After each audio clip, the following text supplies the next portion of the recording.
raid. I was trying to see what's going down. This is behind the scenes. Let me This was not behind the scenes. This is front behind. Yeah, that's behind the scenes. That's like you burned down the stage and said, and this is what's behind the stage. This is what's back there. No, it's just so funny. It's just so funny. All right, it's good. My bad. All right, we're live on the ICL, you guys. Make sure you get over there. Don't touch that dial. I'll see you guys all there. It's going to be a great night. There. We got the select few, and Freedom Gaming is back at it again, trying to catch up with T and Who. So you guys tune in. Don't touch that dial. Keep it locked. Raid coming in soon. See you on the other side. Stay locked in. Stay labors are focused. Yeah, my God. I feel like a hit job. Wow. I'm sorry. I'm so sorry. All right. I'm super sorry. All right. I'm going to get out of here. Okay. Here we go. Here it is. I'm so sorry. It's like your mom saying, "Hey, honey, you're on speaker." You're like, "Mom, yeah, I don't want to talk right now, my Aunt Sue." Yeah, right. And it's like, and all 50 of her friends. After you already told her how you feel about Aunt Sue, she's like, "Oh, by the way, you're on Aunt speaker." Sue's in the car right now. You're like, "Mom, and you're on speaker. Why are you using speaker?" "Well, I'm driving." "Well, why are you calling while driving?" "Well, I don't know. I wanted to talk to you. Why are you mad?" Anyway. Okay, that just went deep, Katie. Yeah, that right. Went real deep. We need to get like the transcripts for. Okay, we'll right. We'll circle back. Oh my gosh, we'll circle back word to that. for word a conversation she had. That is. Are we guessing commentators? If you can guess us. Yeah, you can guess for sure. You can guess. I think they might know. I don't think they know. I don't have no idea. Complete anonymity. Complete like, anonymity right now. They don't know. No idea. Never know. Unrecognizable. They'll never know. All right. I'm coming into the. Okay, cool. Oh, I'm here already. I mute myself here. All right, boom. We out here. Oh, am I here? I can't tell where I am. I don't know who I am anymore. I'm so worried about yeah. Oh. You're dazzling, and we can't see each other, so we're all just dazzled. Color-ish. That's actually my new favorite. That's my new favorite. All right, but I have back on that color-ish. Yeah. I'll BRB. I have to use the bathroom real quick, and I have to put my jacket on, and I'm gonna grab some water. I'll come right back. All right. Wow, that was fun. That was insightful. That was very insightful. I like it. Thanks, Phil. That was really fun. I had fun. Our faces aren't there, so right. That's fine. Definitely. I mean, isn't the whole? I mean, people. Yes, that caster. Let's go. Yeah, people pay good money to see how disappointed I am in the state of the world right now. Let me refresh my face, like mentally. All right, I'm not mad anymore. I just like this tone when you went, "You're live." Like I did something. Yeah. like if he didn't sneak in here with like 20 people. He went into the changing room and said, "Whoa, be careful! I'm live here. What are you doing? You can't say that while I'm live." Like, what? Whoa, What? there's kids here, and you're like, "Where He's did like, the hey, kid come from?" Wonder sends you a link. He's like, "Hey, can you join this video call so we can get on here?" And JDZ's like, "Come on, everybody, let's join!" I brought my 60 friends. One of them's a minor. It's a secret. They have a permanent link #Coleslaw. that is attached to their camera, Katie and JDZ. So they don't even need me to send a link. They have it. They can just click a button and boom. Well, I didn't. And the thing is like I didn't know that because normally JDZ's like, "Yeah, I can hear you guys, and I have my stream." But in this case, he's like, this is it. We're all here together." He just like was doing a backstage tour. Like, "All right, guys, here's where we keep the money." And you're like, "Oh, okay." This is where we keep it.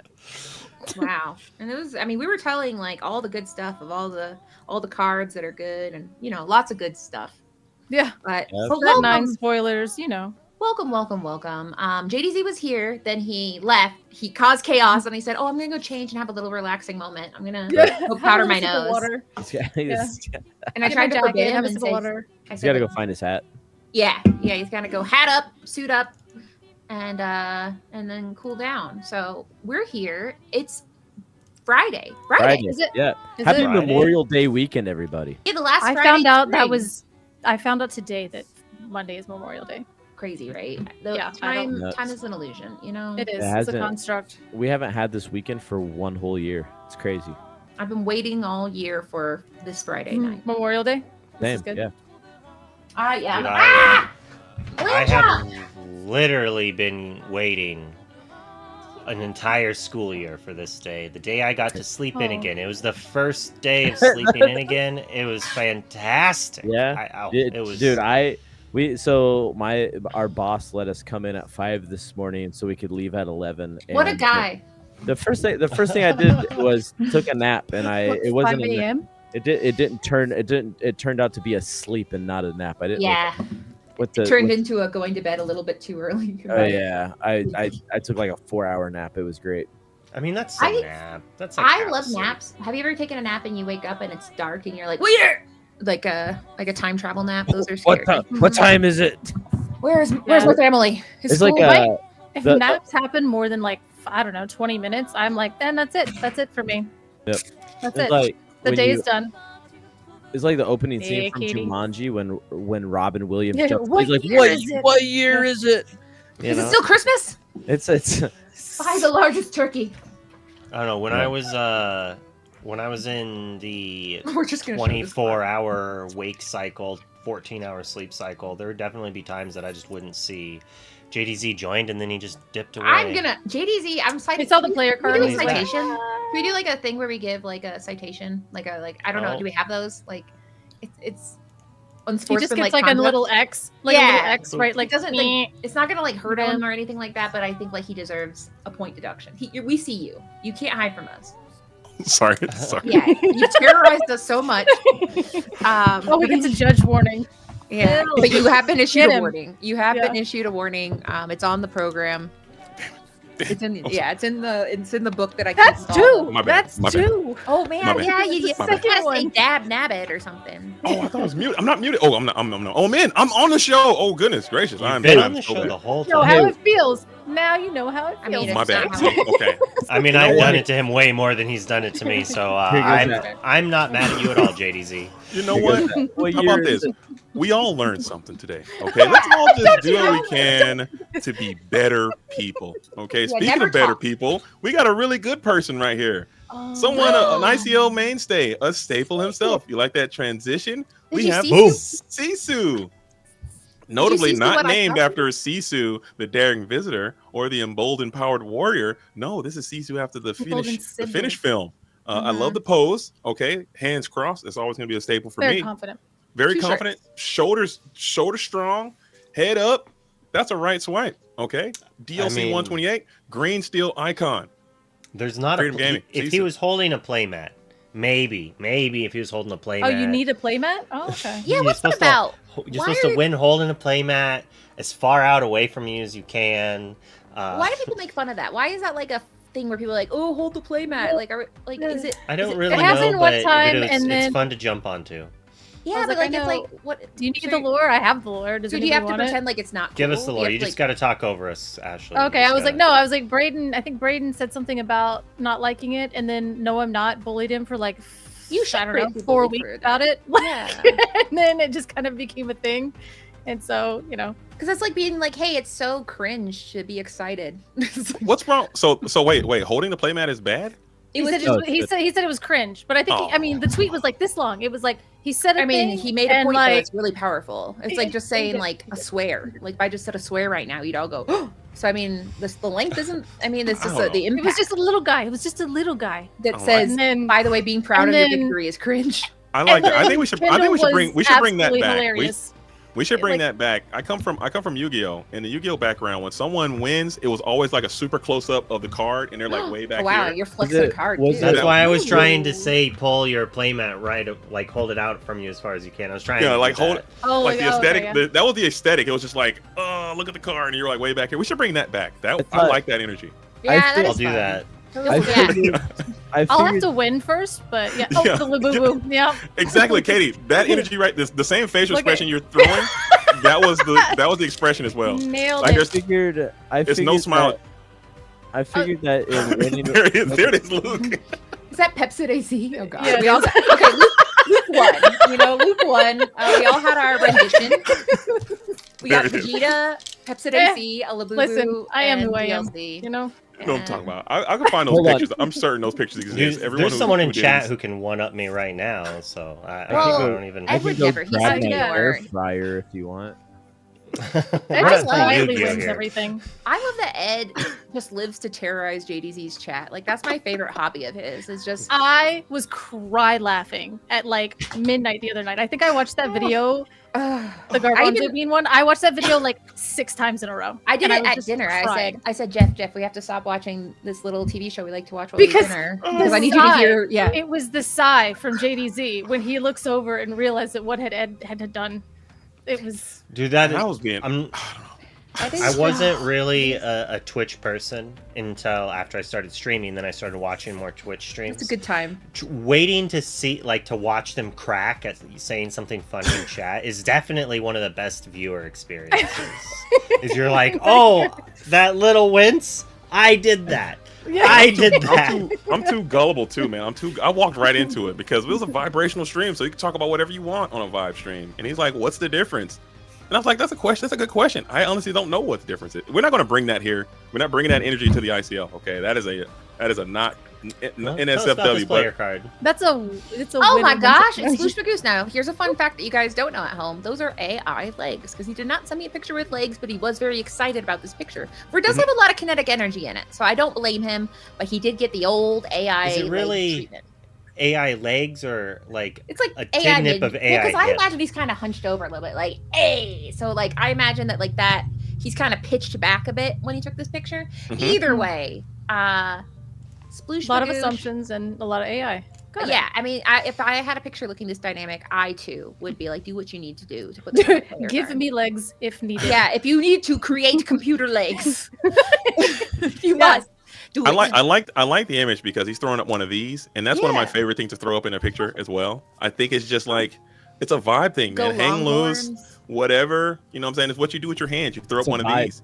It's a whole smile vibe. is Just the take a smile picture is like great. this. I like that. Just It's You really gotta nice go with the further. word vibe. Call And me. you gotta grab the Oh. card like this, Oh. like in a weird way too. You gotta be way out like 3D, and you're like way back Apparently- here. Children, What? children, when they make phones, they go like this now. They don't do this. They It's go just like this? this. Yeah, because they like. They never seen That's this. how you Oh, hold the cell cell phone. phone. So yeah. my daughter does do this 'Cause you because I trained her got her. well. No, because I got her one of those little kid rotary phone ones that makes a whole Okay. hell of a lot of There it is. noise. And so like she'll be like hello, and I'm like that, and so she does the thing, and I'm like, no, you're gonna look weird now. Yeah, they're gonna be You're like, the what are only you 5-year-old doing that. Like, Colors out here doing the Lord's work. That's Yeah. Is your child a time traveler? I know. Right? yeah. It's just born in the wrong time. But also he She doesn't never like says that. lasers. I guess this is a part of the season where at this point these are storied players. I mean, we could read what it says, but I mean, if you We don't know what they Sploosh do. Magoosh, what are you doing? What What about their team apparel fit check there? Well, he doesn't like lasers. I like the full zip with a nice logo on the Yes. side. Comfy. Not black, Looks it's comfy. gray. More of a Timberwolf The there. Heathered kind of Okay. situation? Yeah. Definitely gives me dodgeball vibes, and I love it. That's I what I'm love it. saying. He See, looks like he's I- on the sidelines. He looks like he's being I'm like, got partial. it, guys. Equipment manager. Let's see. All right, Color, you have to say something nice after that because. Well, no, I was like, I was gonna actually say something unfortunate. I saw it. No, because I like the black sweater with the logo. That's Yeah. like my bias with the Okay. team. Mm. You know, so I want. I like the that black you guys on made my- merchandise for SLTC and then later found out like nobody anyway, that's a whole other story. But let's go on. Right swipe, Yeah. obviously. Hey, the fresh Oh, let's card go. right out.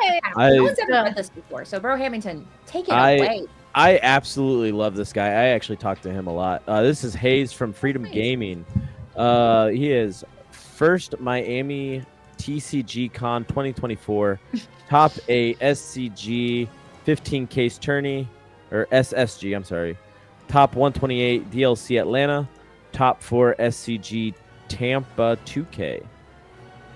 He's a Blurple connoisseur. I love this guy. Mhm. So He's always- fun Always fact about in his him. place. I got to play against him one time, and I had no idea who he was. He was on Blurple, and it was like several sets ago. So I was like, oh, okay.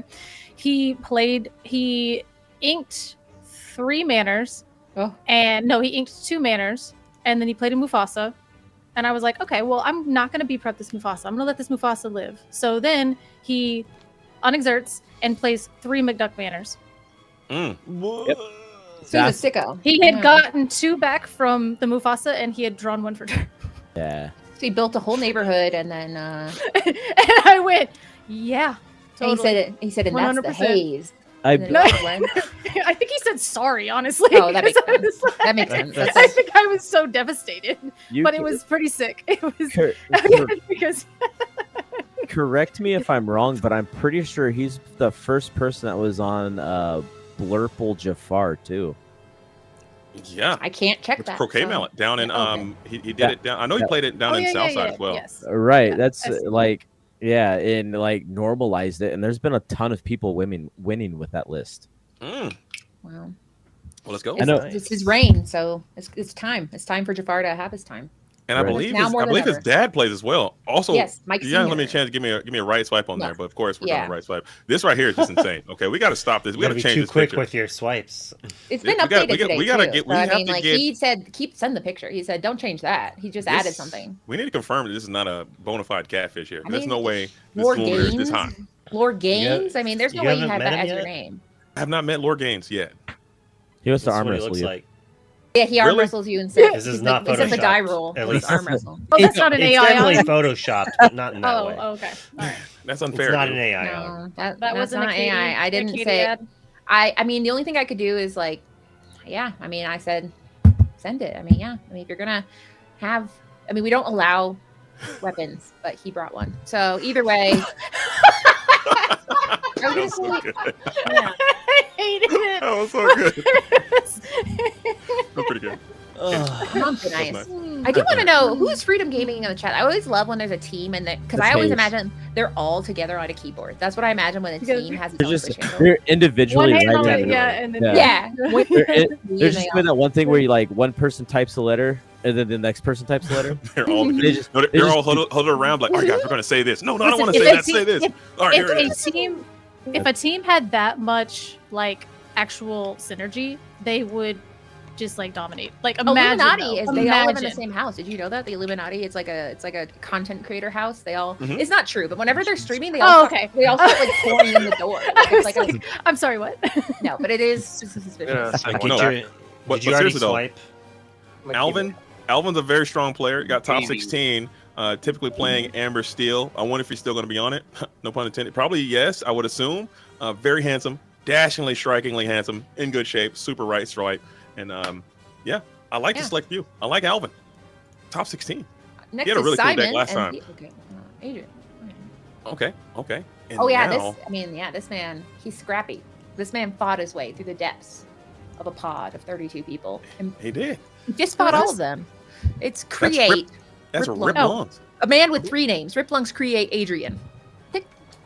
That's Rip Lund. I believe he's the captain of the team. Mhm. Like Katie mentioned, he did get to the national tournament through the Last Chance Qualifier pod through his amazing story he told. I hate to keep stealing this story, but it's a wonderful nice story of how he made it to that event and the risk he took to get there. I know he has kind of been. I want to see what he's playing today. I know he's kind of been down on the format post Hiram ban, and I still think he's finding some success playing the Sapphire Steel strategy. But I'll be interested if he's going to bring that to this event tonight as Rip Lungs, aka Create, aka Adrian, fashion designer as well. Obviously, right swipe.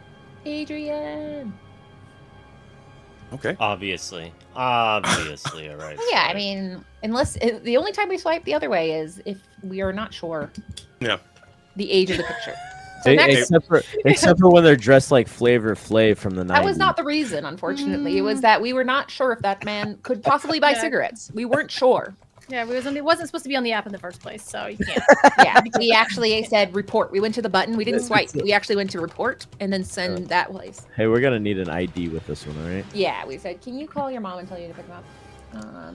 All right, last Is that player. a recent photo? Last but not least, Not least. Wow, we tried. we're stuck. Bum, We're stuck, bum, bum. Oh, we're locked in. I guess we only got two. All right, Two let's keep v3. talking about it. Two Let's- While we V3. have it. Oh, You there love he this is. This one, picture, I love this No. pose. I was hoping this picture would Ooh. show up. Last but definitely not least. I love this picture. I love this pose. I like the jacket. I like the tenacity. Okay, I like what I'm seeing here. But somebody else want to tell me about Justice? Okay. Yeah, we got Lorcana Justice. He's from the select few. He was a Nice. Euros LCQ pod winner, top 8 Axion Set 7 Sunday event, That's fun to say. 6-time Set Champs champion, That's a It's mouthful. fun to say 6 times. Yeah, say that. Yeah, I was 6 like, times. I that will- was a trap. I will not be saying that 6 times fast.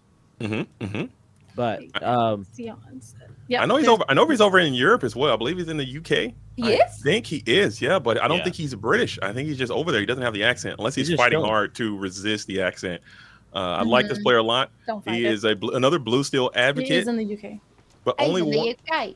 UK. Only one player can bring the Sapphire Steel, and they have 2 Sapphire Steel mains in the lineup. So I'm interested to see who's gonna get Sapphire priority as Justice. A lot of nationally ranked players on the team. I believe everyone in their squad, in their lineup, went to the national event. No, yeah, No, yes. that's insane. I mean, just like, 1 in Europe and 2 in America.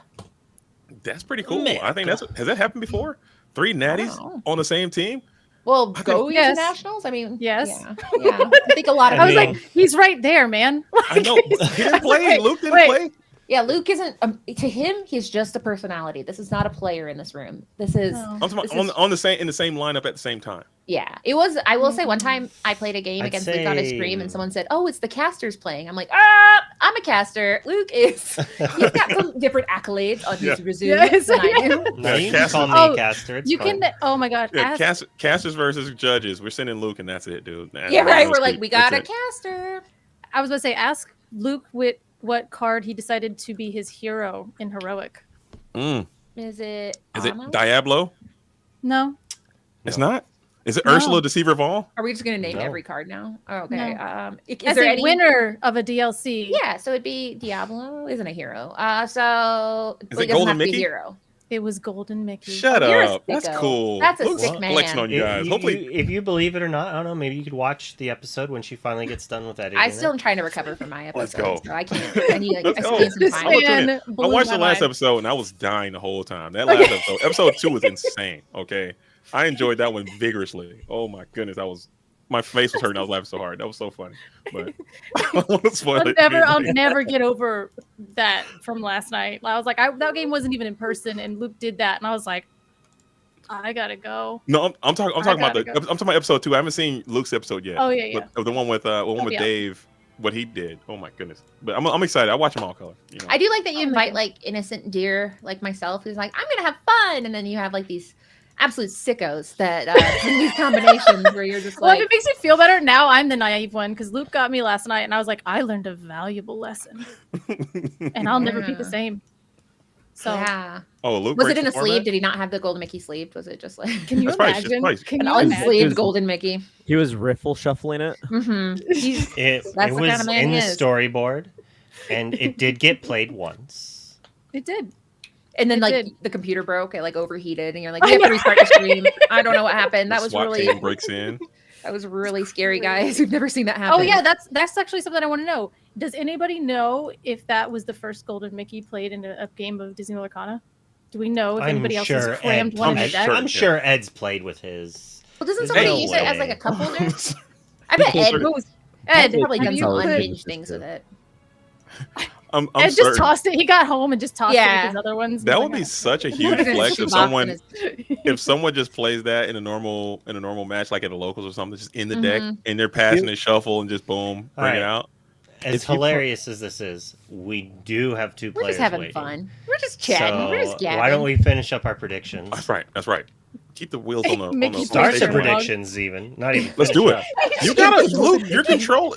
Are we? This is it. Okay. Predictions. All right. It was we too got good of a predictions. conversation. It was too We good of a got conversation. we have I Freedom couldn't Gaming stop it. and Select Few. I believe both of these teams have a distinct possibility to potentially make They it into the can? postseason based on their performances. I believe that's true. I could be way off, but I think that's right. Freedom Gaming is one of the best teams. Select Few is still quite strong. They won. They won enough. But in this match, you're going to have some of the greatest players. Like I said, a lot of nationally ranked players on the Select Few. I like that squad a lot. I believe in Freedom Gaming, and I'll say it here. I'll say it now. I think they're the best team in South Florida. I'll take it to the bank. Freedom Whoa. Gaming, best team in South Florida. I think they got what it takes. I think it's going to be a dogfight, but I think there's too much blue steel on the Select Few team. I'm giving it to Freedom Gaming. I think they're going to win a very close 2-1. It's going all the way to game 3 of match 3. It's going to be a slobber knocker. Don't touch that down. Freedom Gaming barely wins. That's the take. All right. Sorry. Well, I'm going to jump in to give some clarification here. So in first place in Group A, we have Tianhu with 4 wins. They have 8 points basically from game wins. They have 2-1 to every round. Pretty sure. We'll double check that. I just want to make sure I'm not lying, but yeah, I'm pretty sure they 2-1 each one, so they have 8 points. SLTC is in second place with 7 points, 3-1. Third place is Ohana with 7 points, 2-2. They did get a 3-0 once, and then like they've always gotten at least one with each win, so they're up there. In fourth place is Service Den with 2-2. Sadly, they only have 6 points, and Freedom Gaming currently has 6 points, and they're about to play. So no matter what, the Den is getting passed. So the winner of this game, Freedom Gaming or Select Few, is guaranteed, I'm pretty sure, to make it in. Unless some crazy shenanigans happen. That's what I'm talking about. Like, Select Few could win the first round, and then they double draw, and I think Service Den gets them top 4. So if they play slowly and they don't play as fast as they need to, like we're not we doing have that. had someone go to time once. Doing that. We've had a few double draws. Like that happened already. With Villain Club versus Backseat Genius was 1-0. So if they do that same thing, 2 draws and a win, like that could cause the Den to get in. We only got the best of judges here in the ICL, so slow play is not happening. Never happened. Well, I mean, it'll punish themselves. I don't think they want to do that unless the Den is bribing people. But anyways, Katie, what's your? Well, I guess I haven't predicted. That's a whole other thing. Yeah, I right. think You're you like just predicted that the Den is bribing unless people. That's there's crazy. murder, That's Luke's prediction. perhaps crime. Anyway, My prediction is the draw, the 1-0-0. No, I do believe it's called 3-0 for Freedom Gaming. Easy peasy, lemon squeezy. Wow, that's like the most confident I've ever heard it. I did quite like that. Now, Usually He didn't like that one. No. Sorry, I was looking at something else. He was like, "There's a bird in my house." All right.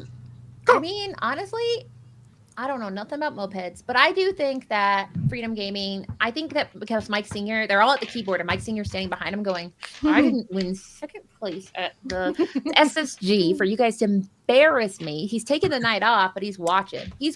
So knowing that Mike Senior is watching all of them, I think at Freedom Gaming will take it. However, I think it's going to be 2-1. I think Select Few is going to take a select few stress things. I didn't work. Anyway, Brahim can go. I'm sorry, I didn't land the plane.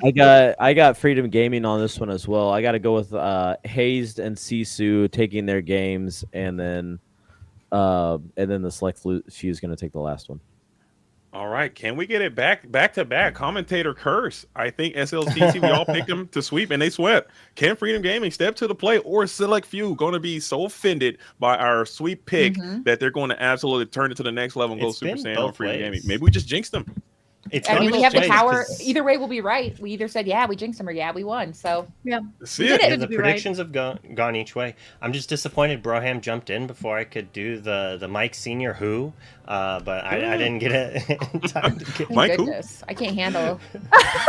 She's having flashbacks. Yeah, right. Where I'm like on Wikipedia going, Mike Jones. You killed Judge Phil. Oh, you banished Bro Hamilton into the shadow realm. Bro's camera broke. My mic. I kicked my camera. I don't know where it went. Okay, well, he has his mic, guys. How did you kick it? Well, because he likes to do high kicks when he's talking. Yeah. Okay. Yeah, that makes sense. We all do high kicks. I'm here. That was insane. Take a lap, man. Let me tell you something, brother. Oh no. Or is that it? You just are like, let me tell you something. That's all I want. Mike Senior. What did he say they call him? Did you want to say that? Illuminati's. Illuminati Daddy. See? Here we go. Illuminati Daddy. I like how you say it like it's like the Blair Witch Project. You're like, you can hear me. It's Illuminati Daddy. Hi. What is going on with Bro Hamilton over there? I can't look at it. All right, but the players have waited long enough. Sorry. This one has taken like way too 7 minutes longer, and we do apologize for the players for how long that take. But we're gonna get over, and we're ready to start now. And so. I thought we were just stalling. We're going to see you in the post show again. and Color is going to be casting here with JDZ in the first round, and then Whoa. Katie and Lorcana Mama in the second round, and then JDZ with a special surprise guest. Let's caster go in the third round. All right. Hey, Yo, Color is law. We're back again. I know. And I'm excited. We're going to great. be in the dojo. Wow, I look so short. Let me slide my seat. I know. up a I little was bit like, I there. had to get my chair up there a little bit. Look at my chair extended a little bit. I'm over here in a short man mode, but it's okay. Hey, we're gonna be in the dojo again together here in a few weeks. I'm excited for that. In Baltimore. In Baltimore, in I think it's in Maryland. As they've got started. We're on our way. As it looks like Rip Lung is going to be on some Amethyst, looking good, starting out with a little bit of Quest, and it looks like Sploosh Magoo might be back on the Blurple strategy. What do you think this is? These are cards. Yes. Okay. Yes.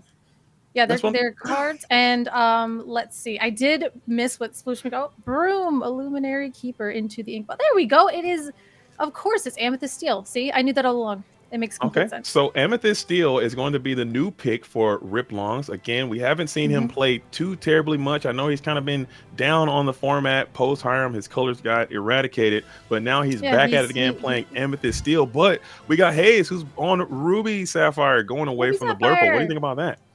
I love Ruby Sapphire, and I'm hoping, like, maybe we'll see some, larger Sisus. Maybe we'll see some items. But either way, I do like this color pairing. I like it a lot. I'm surprised he didn't go back to Blurple here in this matchup. So maybe he's playing the item variety. I think that deck is super obnoxiously borderline toxic, in my opinion. But he's also playing Develop Your Brain as well.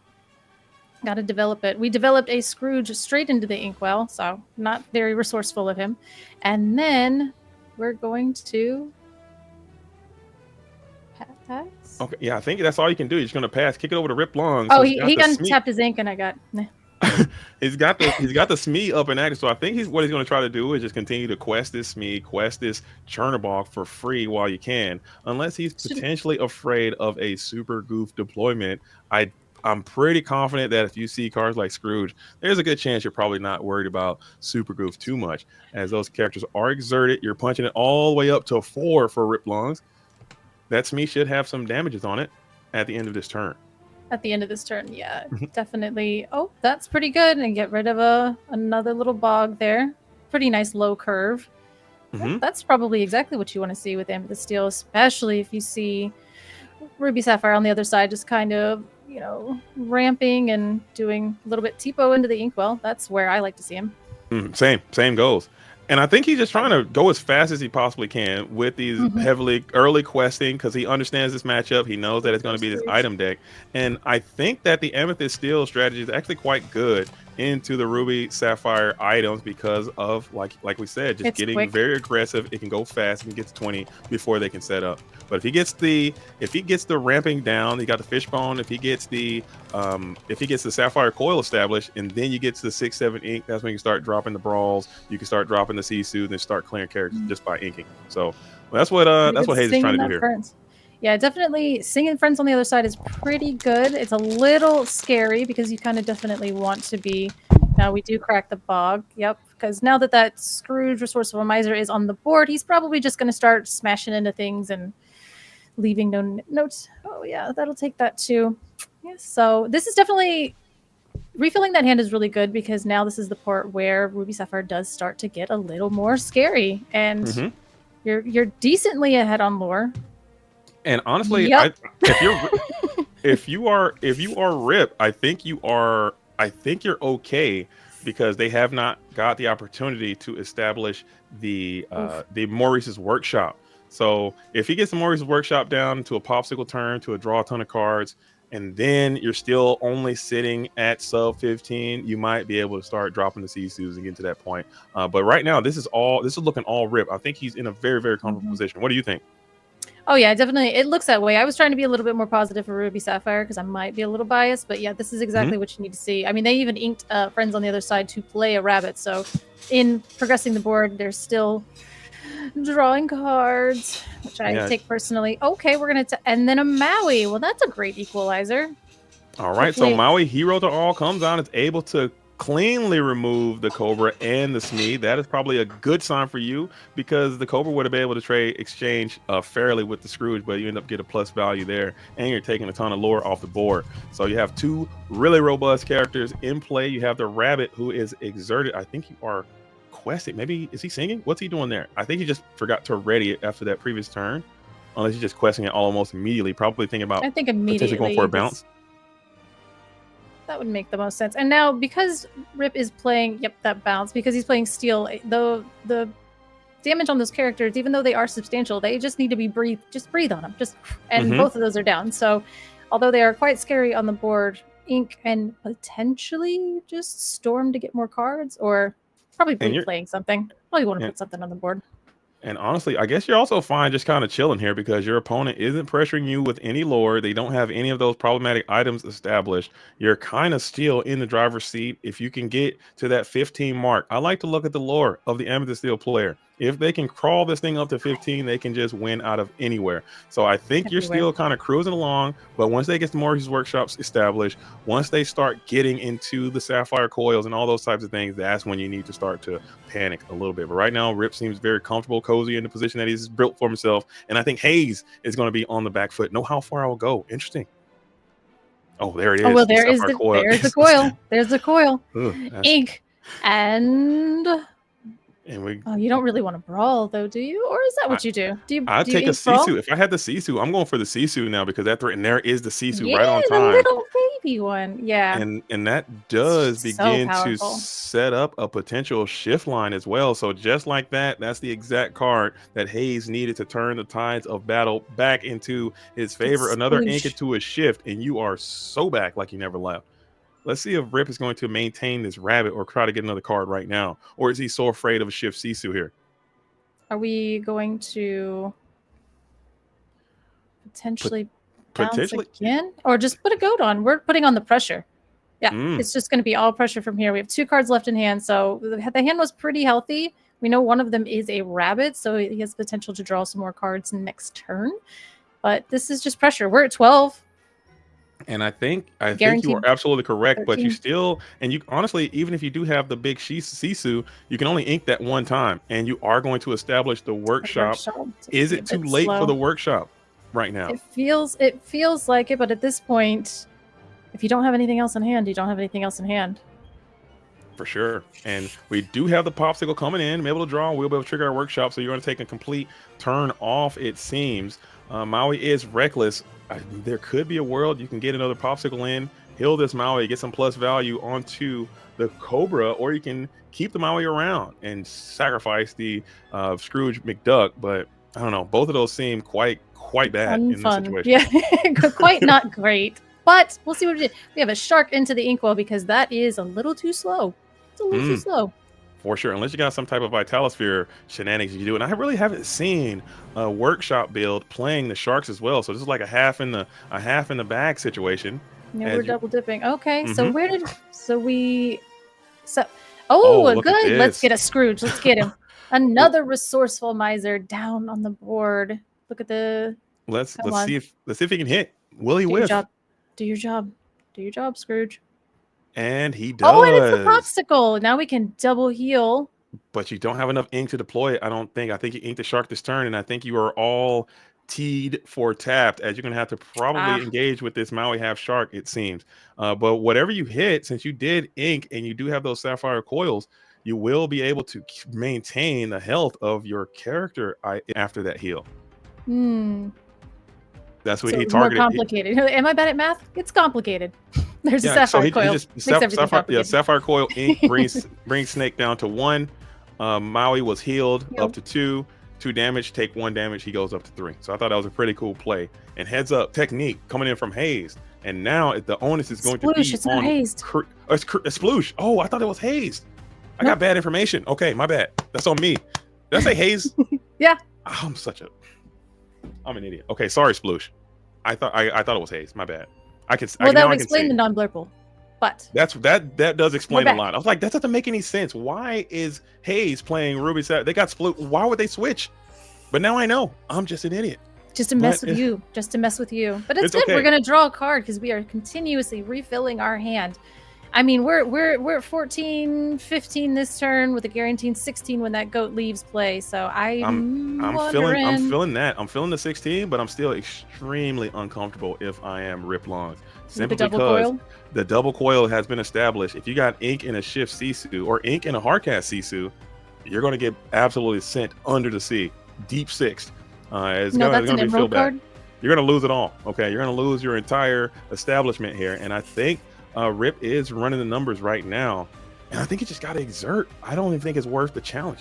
I think he just exert and try to run the race, get up to that 16, like you said, guaranteed 17. But you did see a few copies of Pirate's Life as well coming in from Sploosh Magoo, not Haze. Oh my goodness.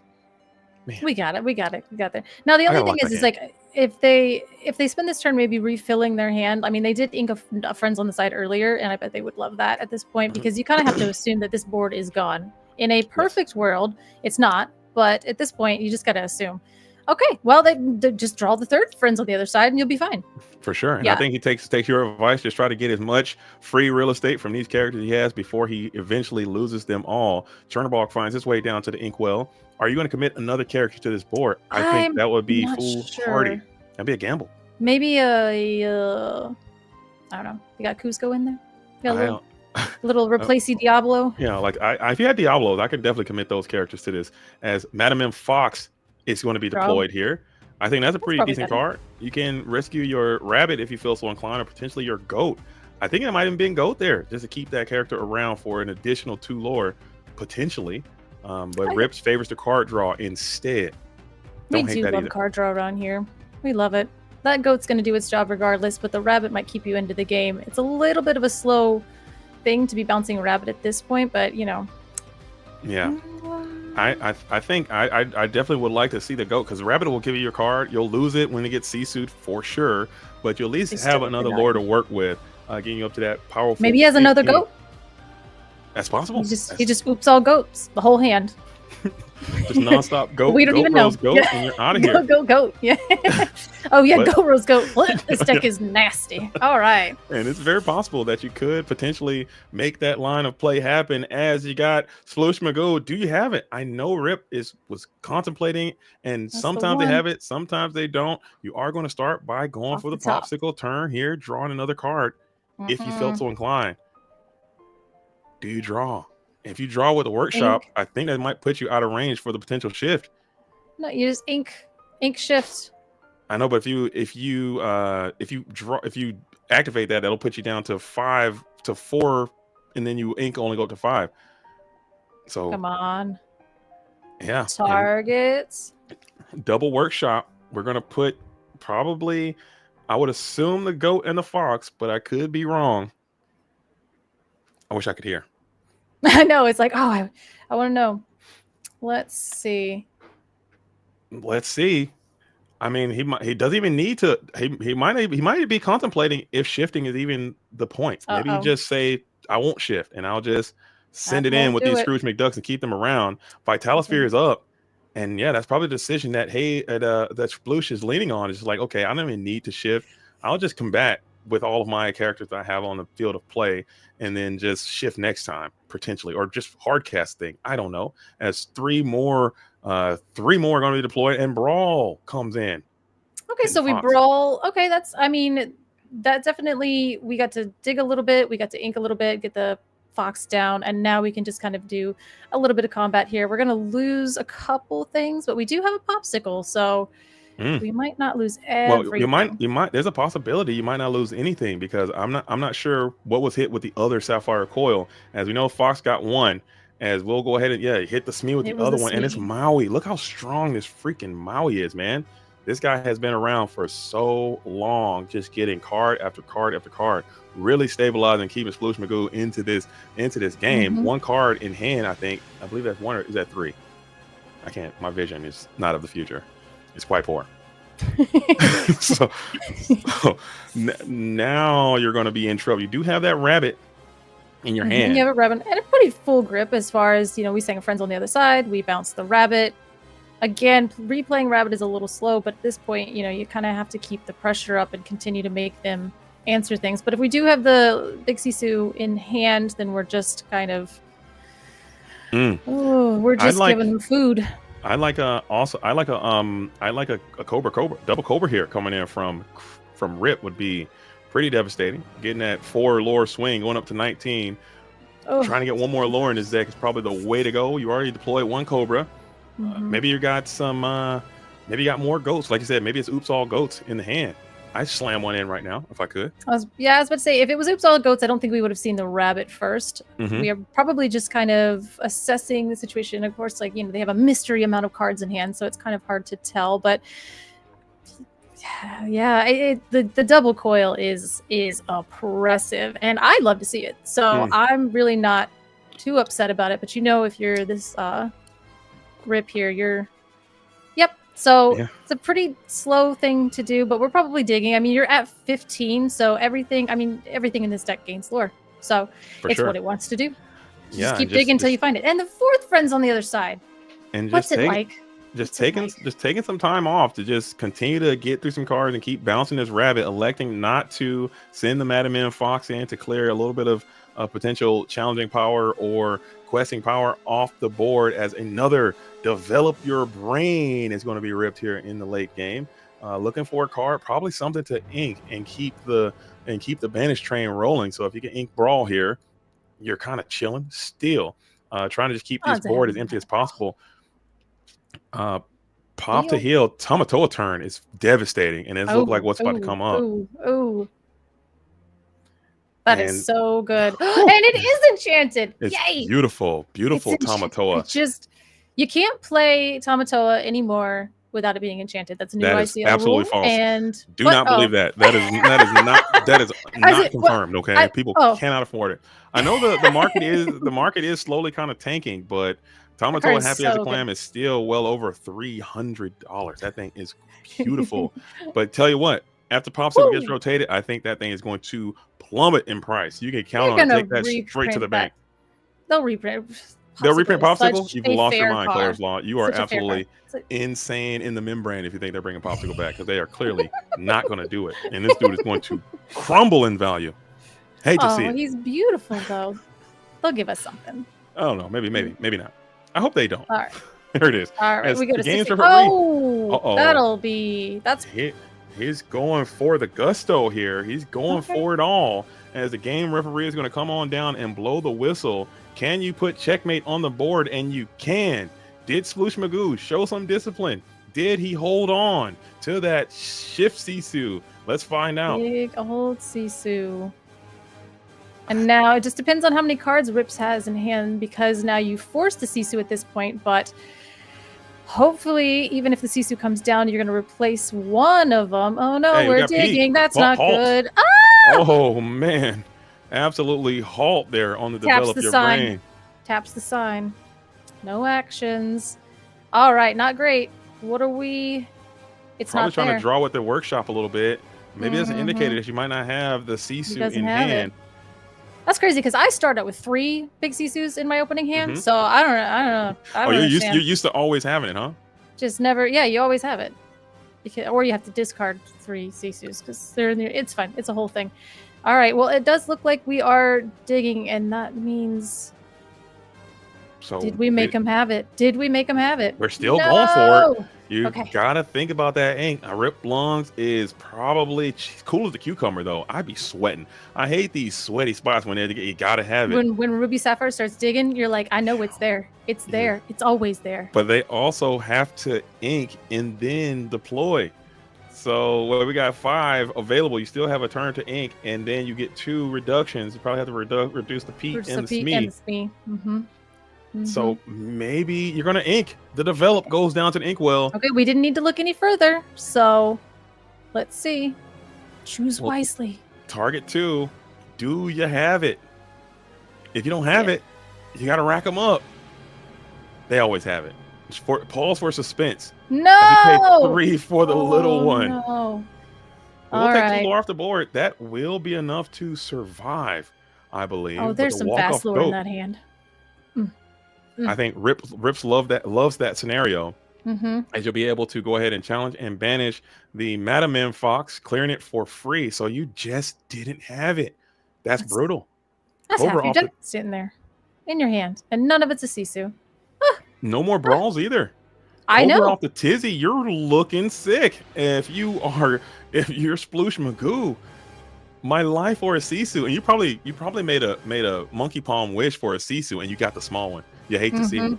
I know, you're like, oh, wrong Sisu, rude. You got like some kind of weird genie situation. You're like, please, can I please have a Sisu? Yeah. And they're like, Sisu, wish granted. Sisu, you're just Sisu, pal. No, you know what I meant. That's not what I meant. I didn't have to word it specifically. Come on. No. Oh, are we just doing everything we can? Just trying to draw, just trying to dig. Set it up for next turn, and just in case there isn't a rabbit, goat, cobra. Now it is going to be on Rip Lungs. Do they have it? Do you have the walk-off cobra?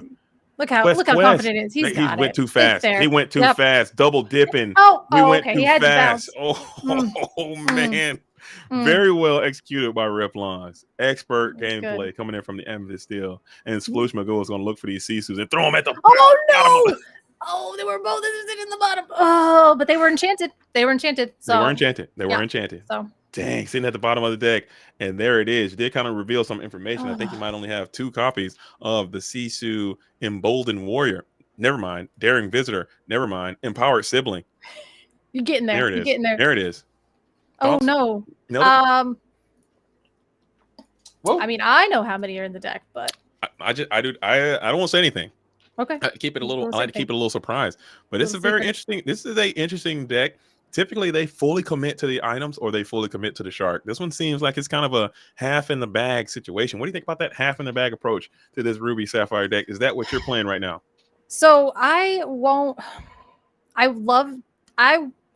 in theory, I want to do this. I want everything. I want to play my shark. I want to play the Tamatoas. I want to do it. But then you're kind of sacrificing power level when you swing kind of too far in the middle, I guess. But I mean, there is that toolbox mentality. So it just depends on how you want to pilot the deck. But I think that in this situation, not being able to find those Sisus is hard because it shouldn't, Ruby Amethyst is not playing right now, but Ruby Sapphire usually has a problem with faster decks. Don't you laugh at me. Don't you laugh at me. Sorry. All right, we're locking back in. We're locking back in. Okay. We'll just find Sisus. Everything's gonna be fine. Edit. There it is. Strong take. And I gotta say, Rip Lungs, I think he made a very good heads up decision and elected to bounce that rabbit over the goat. And I think that might have been the difference maker because able to use that rabbit to generate 3-4 more cards in that exchange and push that thing to the next level to dig to find the cards you need to close that game out. So heads up, showing that he is not just a Sapphire Steel mainstay, but he can play the game and he can dip outside of his comfort zone. And I like that. I like the Illumineers doing a little something different here as we're going to go ahead and hit into that altar phase. Sploosh Magoo going to be on the play, hoping for a different outcome. Hate that for him that he dug so deep, could not get to that Sisu to end it. Yeah, that's definitely crazy. I mean, they were setting themselves up for complete success at that point because, again, like as I was expertly saying before, usually the items decks have an issue with the faster decks. So you that is the kryptonite. You don't really want to run into that. But because you have that shift Sisu and everything else, it kind of helps you keep in the game. And I mean, playing the Maui down and everything, it was like, that's everything that wanted to be done. But sometimes your deck doesn't agree with you. And agree. Hate to see it, yep. It just stings. It stings the nostrils a bit, but that's why we play. Okay, we all love the gambling aspect of it. As the Ruby Sapphire player, inking some ramp on 1, they got it on 2. I hate that, staring it down. But no popsicle to start this thing off. Maybe you're showing a little bit of tactical patience and hanging on to that popsicle all the way until the Maurice's workshop is established here in the later turn. As now it's going to be on Rip Lungs to get on down, inking the Smee. Play the Chernobog. So, hopefully they are on the draw. So, I mean, still, Smee's still a good card. I was going to say on the draw, Smee's still good. I like Smee in this matchup. I'm so addicted to Smee versus Ruby Sapphire. You just have no idea. But maybe that's telling a story about Rip Lungs' hand. Maybe it's not as kinetic and dynamic as it was. Or maybe he does have the 2-1 drop Gambit coming in on this next turn, potentially, as the coil is getting down to the inkwell. Okay, that seems... Okay.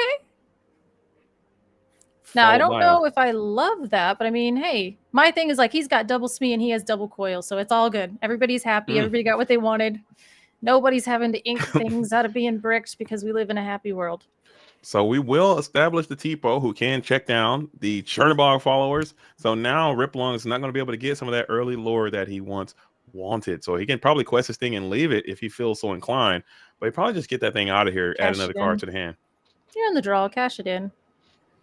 You have to find a little ways to kind of stay ahead of the game at this point, and we're inking that. So he did have the SME, the secondary SME. Yeah, typically if they put one into the ink, well, they probably got another one because that thing can probably go for 2 lore, sometimes 4. If you can get 4 out of this SME, I think that's value added, and especially if you can potentially bounce the SME back to hand, reestablish later on, get 4 more. That's 8 piece coming from a 2-cost character. You're loving that if you can, but this now, is that a second coil into? Is that second coil? That's a second coil. Yes.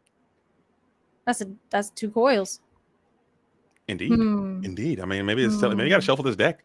Maybe your cards are coming in bunches, and look at that. Ain't the coil for the Scrooge to just not get anything. It is not a sploosh magoosh's day, it appears, as Tipo and the Mr. Scrooge McDuck are going to stand up. But good thing for the Scrooge, he's got that 4/4. He can tank into this SME, no issue, and keep that SME down to a 2. If you can keep SME at 2, you're fine. So I'd like to see maybe some bounce action coming in here and recover this SME. Maybe. I don't know if that's a low IQ play or not, but I need this SME. I need at least 6 piece out of this SME. I need my SME to do work. Double time SME. I mean, well, if you're Rip, you're probably happy to see 2 of those coils in the inkwell. I mean, because it's so oppressive. Like 1 is scary, 2 is oppressive. So okay, goat down. Pete, that's And then stop a how far coming in on 3. Yeah, now you can't do some kind of weird brawl scenario. No kind of how far I'll go. Maybe got another Sapphire coil into something. I don't know. As 3 is going to be deployed, and there is a workshop into the 1, into the popsicle. You were right. He was saving it. That's what they do, man. Professionals.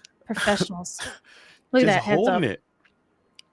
I just draw cards. I don't have the discipline. I don't have the discipline to hold. I'll be like, I gotta play them. They're here, and I could have more. I'm gonna play them. Get them on in. Look at a Tipo going for a journey questing. I think that's a pretty safe and responsible quest. They're getting a little bit of lore because this deck, as you know, can just finish in one fell swoop. And getting up to 19 in a turn is a little bit easier than getting that full 20 piece. So getting the Tipo exerted doesn't really matter. And if your opponent try to go over the top, then you can come back over the top and get a plus with your Scrooge McDuck right back. No, we're just going to see a Cobra. Okay. All right. Look at that. But you're not paying the troll toll for the Cobra. Just coming out with a hefty stat line. Interesting. Okay. Well, I guess we'll go wide. We've already seen 2 Sapphire coils into the wait.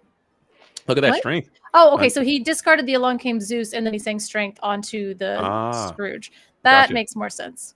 Gotcha. It's like, okay. You want to get your value, even though it puts you down to 1 card. We don't love that in Amethyst. That's fine.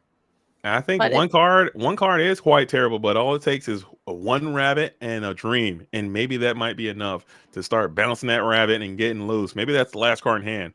Is that 1/4 Carl's Merlin Rabbit, as the Sapphire Coil is going to be established, taking a little bit of another turn off in rapid succession just to fill your hand up a little bit more.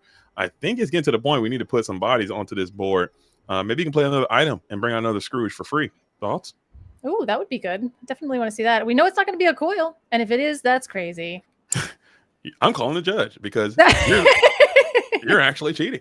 As we dig into another item, it is the Vitalosphere. Will we see a full item exertion? Stay tuned. Keep it locked. Don't touch that dial. We're not grabbing the items, so that's a good sign for Rip Lungs. I want to see it.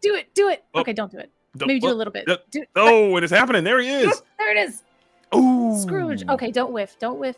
It's fine. It's fine. It's good. You have to be biased in the booth.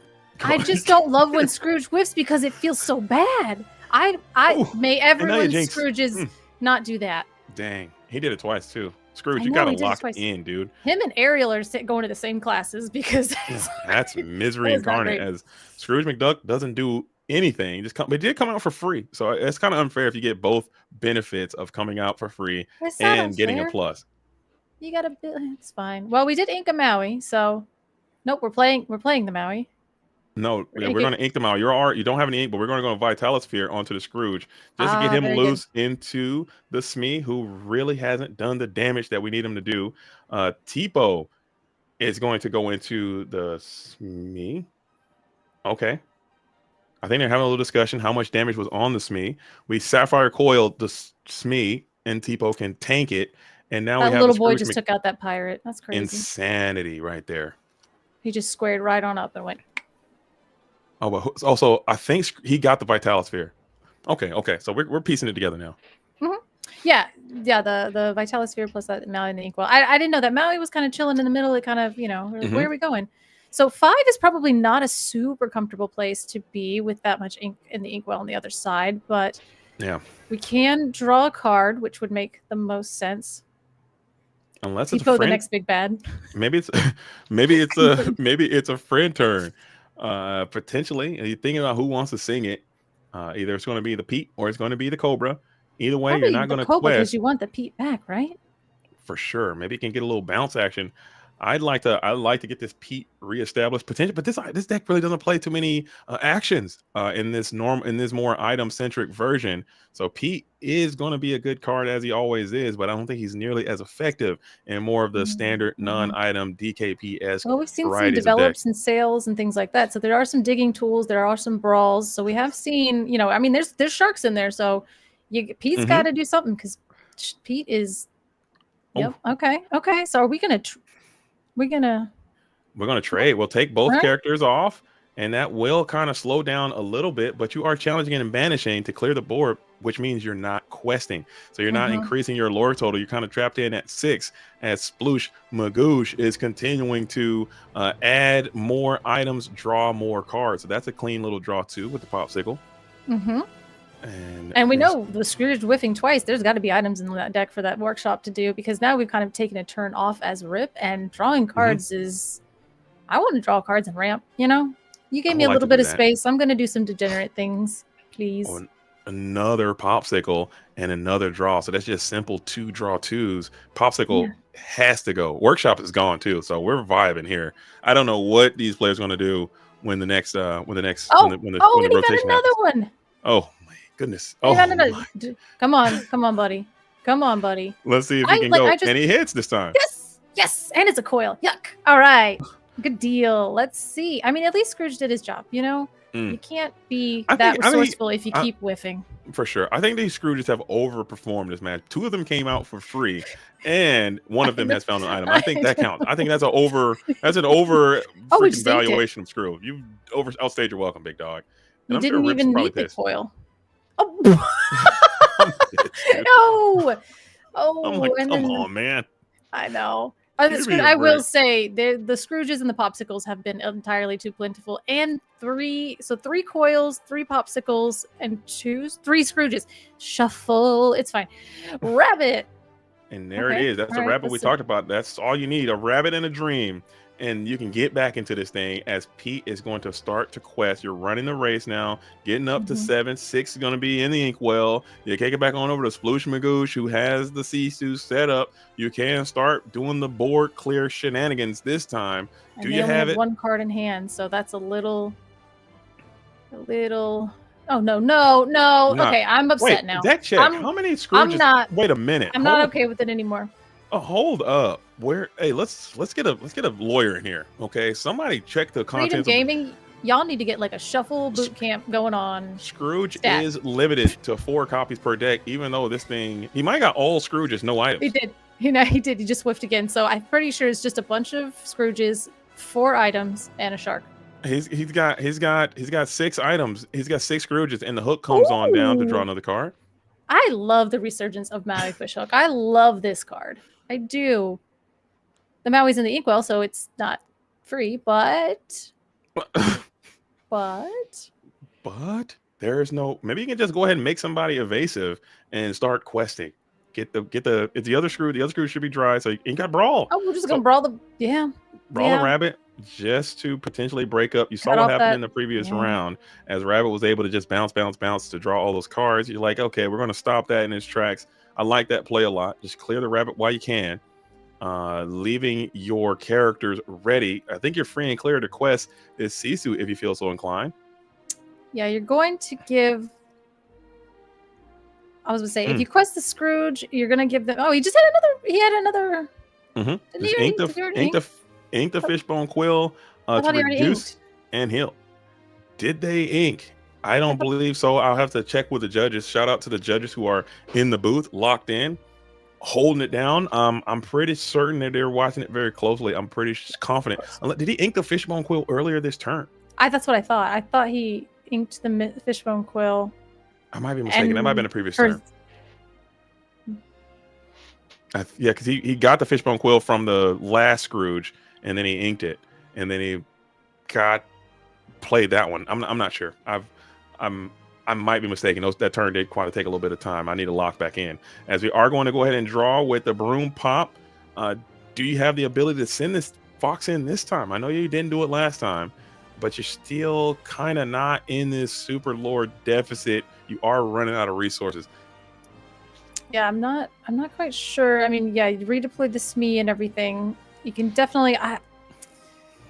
Oh, you just let him have it. Yeah, and you're even on. Oh, you're a little bit ahead on lore total. You're not really in a comfortable position because you're just only sitting at 8. But at this time, I mean, the fox is probably better served luring at this point. There's not any locations that you have to worry about. Double Scrooge. So get your lore and make them answer your fox. If they decide to. I like that. I like that a lot. You 2 cards in hand. You're trying to stretch this thing for as long as you can make it to get as much lore as possible or as much advantage. 1 quest and a trade, you'll accept that more. But at the same time, he does have that sapphire coil established. So if you do exert this fox, you're going to lose it. It's probably not a trade. In a non-trading situation, just based on where the game's at. You got the sale, DYB sale. He's just digging through the deck. And see, and that's kind of why I felt like the Pete was very powerful before, because there are quite a few actions stuffed in here with that shark just to kind of get you through your deck. For sure. This is an interesting build. I'm interested to see what Sploosh has to say about this, because I don't think I've seen a deck like this full on. It's like 50-50. As 50-50 as you can get between items and actions. And I think it's super interesting. What did you cut? Like, there has to be a go-between where something has to be missed, and maybe you don't have any of the Tamatoa stuff in there. You're just playing like this mid-range item and just using the items as an engine, it seems. I think it's a cool strat, good approach to a very popular deck, and it will throw a lot of people off that may not be expecting whatever you got coming up here, as Rose is in for 1. Yeah, I don't care what deck you are. You take a Vitalisphere on a shark and it's a bad time. Nobody's expecting that, especially out of an item stack. So I mean, you got that going for you. And we do have strength. Strength is just going to break up that potential Sisu shift line. And now you have a little bit of exerted characters on the board. You can lose them both for a negative evaluation and keep both of those Scrooges remaining on the board as well. You make them hard cast the giant Sisu and not get the 3 lore. So that probably works out a little bit. It might have. It's a shark. Oh, God. It's fine. But that's because there's no Vitalisphere, so it's not going to hurt as bad. Yeah, and you need to get to... Maybe he's holding on to the Zeus for this particular reason. I know a lot of Steelsong players, or not Steelsong, excuse me, Amethyst Steel players will just kind of retain the Zeus when they can, just for this guy, because he's such a problematic card to deal with. We did see him pitch one earlier in the game to the Cobra, so let's see if he's been death gripping the friends on the other side. Oh, nope, we're just going to exert and peep it out, which kind of, you can get an action back, but now you can't play the action, but that Rose is about to be she-hooed. Yeah, shark bait hoo-ha-ha coming in from I think that's dangerous. That's a dangerous game too, especially if you have a Pirate's Life. I don't know how many cards is Sploosh Magoosh playing. If you can afford a pirate, I think I saw a Pirate's Life as well. It's going to be in the deck as the Develop the Brain is going to go ahead and be added back from discard to hand. I think Rip Lungs is all in straight up aggro mode, hoping for the best. And at certain points, you're going to have to look at the clock and see how much time is left and consider hitting the button. I think I hit the button right here. I'm hitting it. I'm out of here. I mean, yeah, because now this is like 2 pops. We know he's got 1 billion popsicles. We just healed the shark. We're going to replay the popsicles, draw some more cards. So there is like a 0% chance that there isn't. I mean, I said that last game about the big Sisu, and like his deck might just be like every time he draws a card, the Sisu shuffle lower, you know? But like other than that, this is rough. And especially you'll be on the play next turn as Amethyst Steel, so you got a little bit of better shot. Especially workshop for $1 billion. Yeah, I'm out of here. No, we got 19 minutes left. I can sit here and durdle and hang out for another 5-6 minutes, and that's less time that you'll have in a more advantageous position. But Rip disagrees. I think he's a very astute player, so he sees that there's a potential path to victory, and he's going to do everything he can to find it. As you feel like there's still a little bit of meat left on his bone. Your opponent is only holding strong at 3 in the lore total. I don't know. Yeah, it definitely. I mean, they're only at 3, and you just have to continuously put on the pressure. So if you just have answer after answer after answer, that's fine. And we've seen Ruby Sapphire do that in the past, especially like several sets ago against Amber Steel. You could stop them at 19 and just win the game. But I feel like Ruby Sapphire has kind of gotten away from that, especially with the shark. So we could either try to burn. Okay, never mind. I stopped talking now. Yeah, so he is playing Tom. How many cards are in this deck, man? I gotta.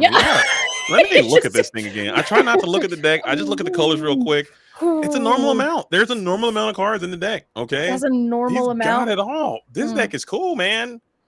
I was like, I mean, like, no, that's the card that you don't want to see when you're trying to be like, oh, okay, because there's a death gripping dime in his hand, and at that point, yeah, just okay, from 15 to 20 is. Great matchup. I'm going to head over to the chat real quick and see what's cooking. Are the deck lists posted? They will be posted after this round. So after it's going over, I think that's when they will be out. What we got here? Oh, okay, are you saying, dude, Liam is so funny. Are you saying there's foul play going on? Dude, that's great. When the Scrooge McDucks, because there's ducks. Because there's too many ducks. Ducks. And that was really good. I enjoyed that a lot. Flock of ducks? We've learned about a murder of crows and unkindness of ravens. Is it just like a flock of ducks? It might be a flock. Miss Rabbit Draw. Was there a Miss Rabbit Draw in there? I don't think. Was there?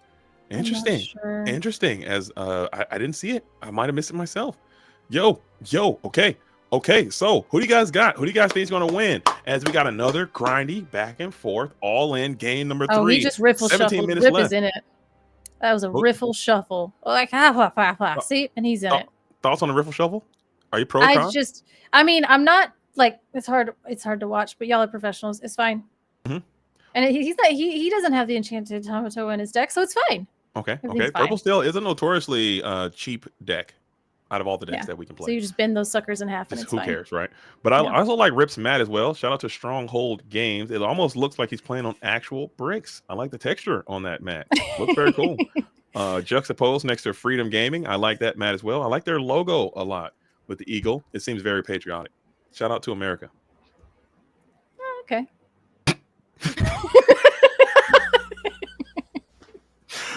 Just like all of it. Just all of it.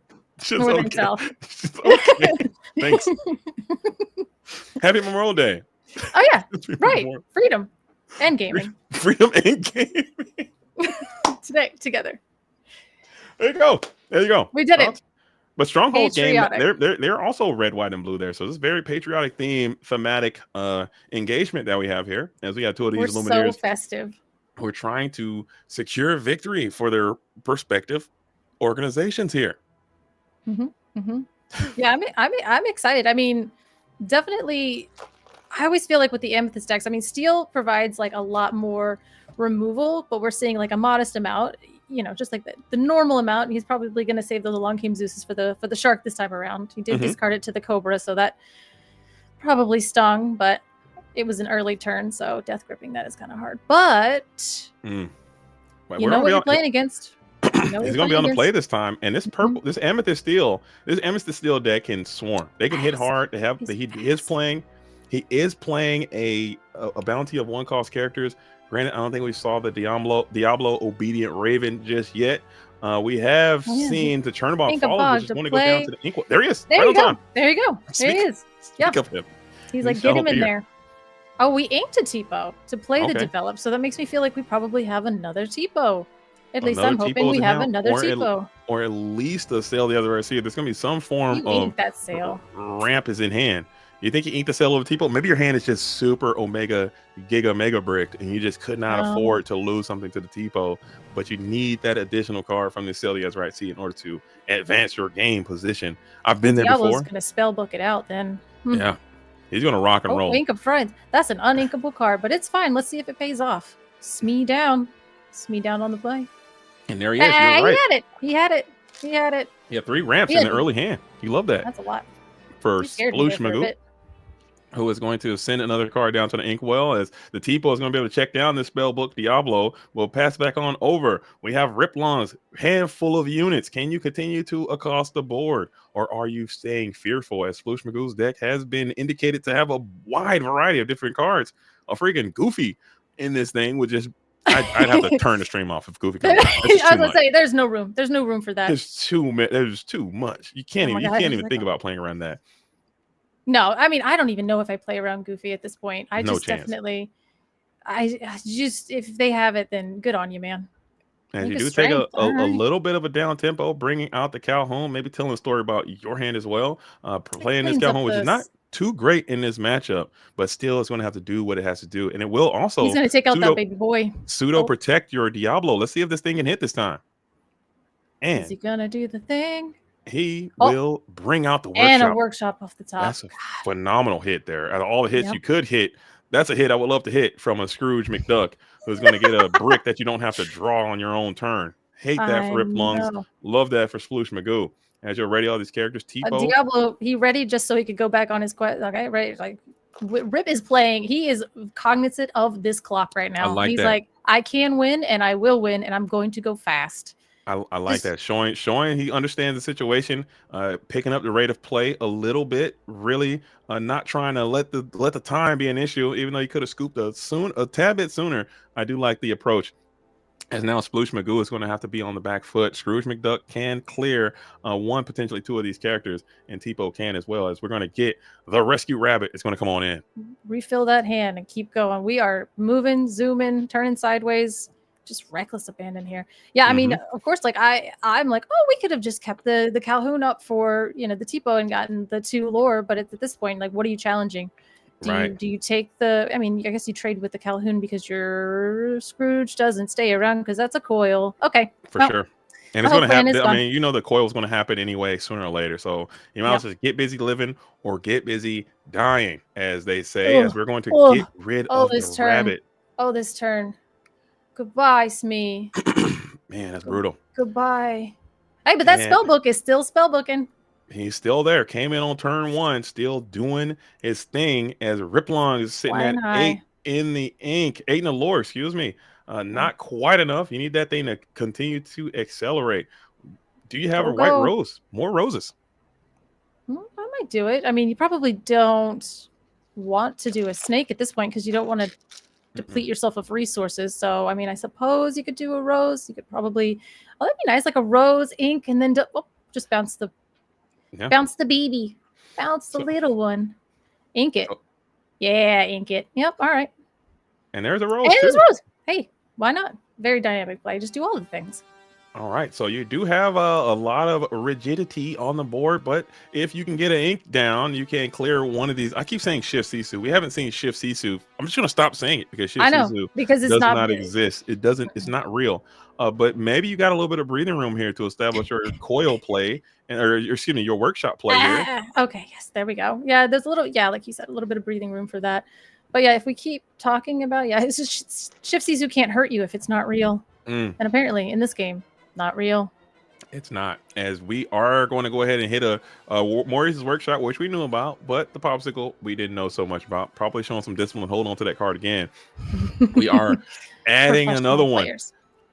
Popping to heal. Okay. What are we setting up for here? Okay, so we're probably making a decision whether we want to pop to heal or keep the popsicle around to potentially play a free Scrooge. But hey, maybe they've got 36 more items and a Scrooge in their hand. Potentially. Maybe he's got a freaking carpet bag coming in. if he plays Carpetbag, I'm cutting the stream off as well. I'm like, dude, that's just too many cards, man. You're like, what are you doing in here? Come on, man. You can't be out here Carpetbag. What Luke say? Handbag. No.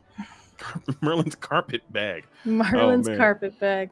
Potentially. But either way, you could have done it. I guess you just want to kind of keep your guy around. Maybe you're playing around a Strength of a Raging Fire or a Storm, probably. some potential Storm, I think. So I think that's a quality heal. Yeah, because the roses could sing the sword just to get them another card, and then, you know, but I would think that the Sisu, well, no, the Sisu's probably not as impactful anymore because you're getting close to that 8 ink. So definitely in a spot. But you can't get a quality, you can't get a nice challenge in, but we do have to hit the gas pedal as play has kind of slowed. No, it's Rip's turn. Yes. And Rips, yeah. I thought he was gonna. Okay, never mind. I missed a bit of the plot there because I thought this Scrooge was able to swing, but I might have missed something. No, because they were still ready at the beginning of Rip's turn. So when he passed, he quested for 2. Then he decided to. I mean, on that Donald. Oh, the Donald cleared another character already, and the shark. Oh, shark that was so worried about that. And he's got another used Zeus in the hand. Zeus. He's got another Zeus in hand. These are professional so? players. Oh, absolutely. You don't rip that off just for funds, right? You think so? I know that those Amethyst Steel players, whenever they see Shark, they will literally hold that Zeus until the end of time. They will never play it until it's on a Shark. Take it to the bank. As we are going to quest here in the face of this ferocious fish. And do you have the ink to deploy a hard casted Zeus again? And we're gonna Fox it back. Well, then, yeah, Fox it back, protect it. That's kind of good. Yeah, that's Fox a back cool play. Yeah, I like this. Completely deny that he didn't need the Zeus because he's gonna deny the challenge. And you'll be able to set yourself up for another White Rosening next turn and be able to add another lore. Rosening. White Rose. A little bit of Snake Mambo. A little bit of Snake Cha-Cha Slide. But we do have the Fishbone Quill now is up. So you can. I'm never going to say Shift Sisu again. Forget I said it. It will be very potent next turn if you felt so inclined. But you now have to look at your hand contents as a baby Sisu. It's going to come on down and be able to blast this snake. Oops, all Sisus, but the wrong Sisu. But it's fine. We're good. Yeah, I quested out. And they are both evasive as well. So you're gonna maybe you can start to set up some type of little, not a race situation. I don't want to say that. As we quest the Madam Mim Fox, do you have more bounce? Are you mamboing again? No, we just put the rose down, which is still pretty substantial because 16. We are mamboing. And then we are. Okay. But you left the Fox. Interesting Oops, indeed. Bounce.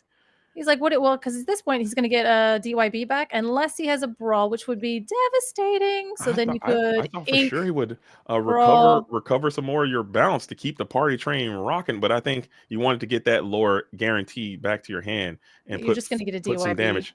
Yeah. Which is scary and not scary at the same time. So we'll see. I think DYB is terrifying because you can, if Pirate's Life gets in, it's going to really throw your timeline right down the toilet. And those two ridiculously small, worthless Sisus can come together and harmonize that tune quite easily, which is insane.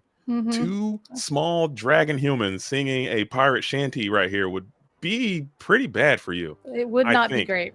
It would not be great. I also would not want to hear that. I don't think that is a song that Sisu could really do. Oh, God, blah, blah, blah. 3 of them. I'm hitting the button. There's no button. No, they got it. Okay, well, listen. They don't have to draw. They're not drawing that many cards, so you're not utilizing the coil. However, they're setting up for a potential Scrooge off the top. Oh, you know he's coming. You know he's coming as well. 6 minutes left in the round. We do have the snake who's going to get up this. Get after it. Come on. 17 is the magic White number. Rose, 18. Pretty good. Is it Cobra? We out of here. Whoa! He did it. Yes. Oh, and he had another bounce. He said, I don't even care. I got another plan. Don't worry. That was very well navigated by Rip Longs. A super good game. And they got there just in time.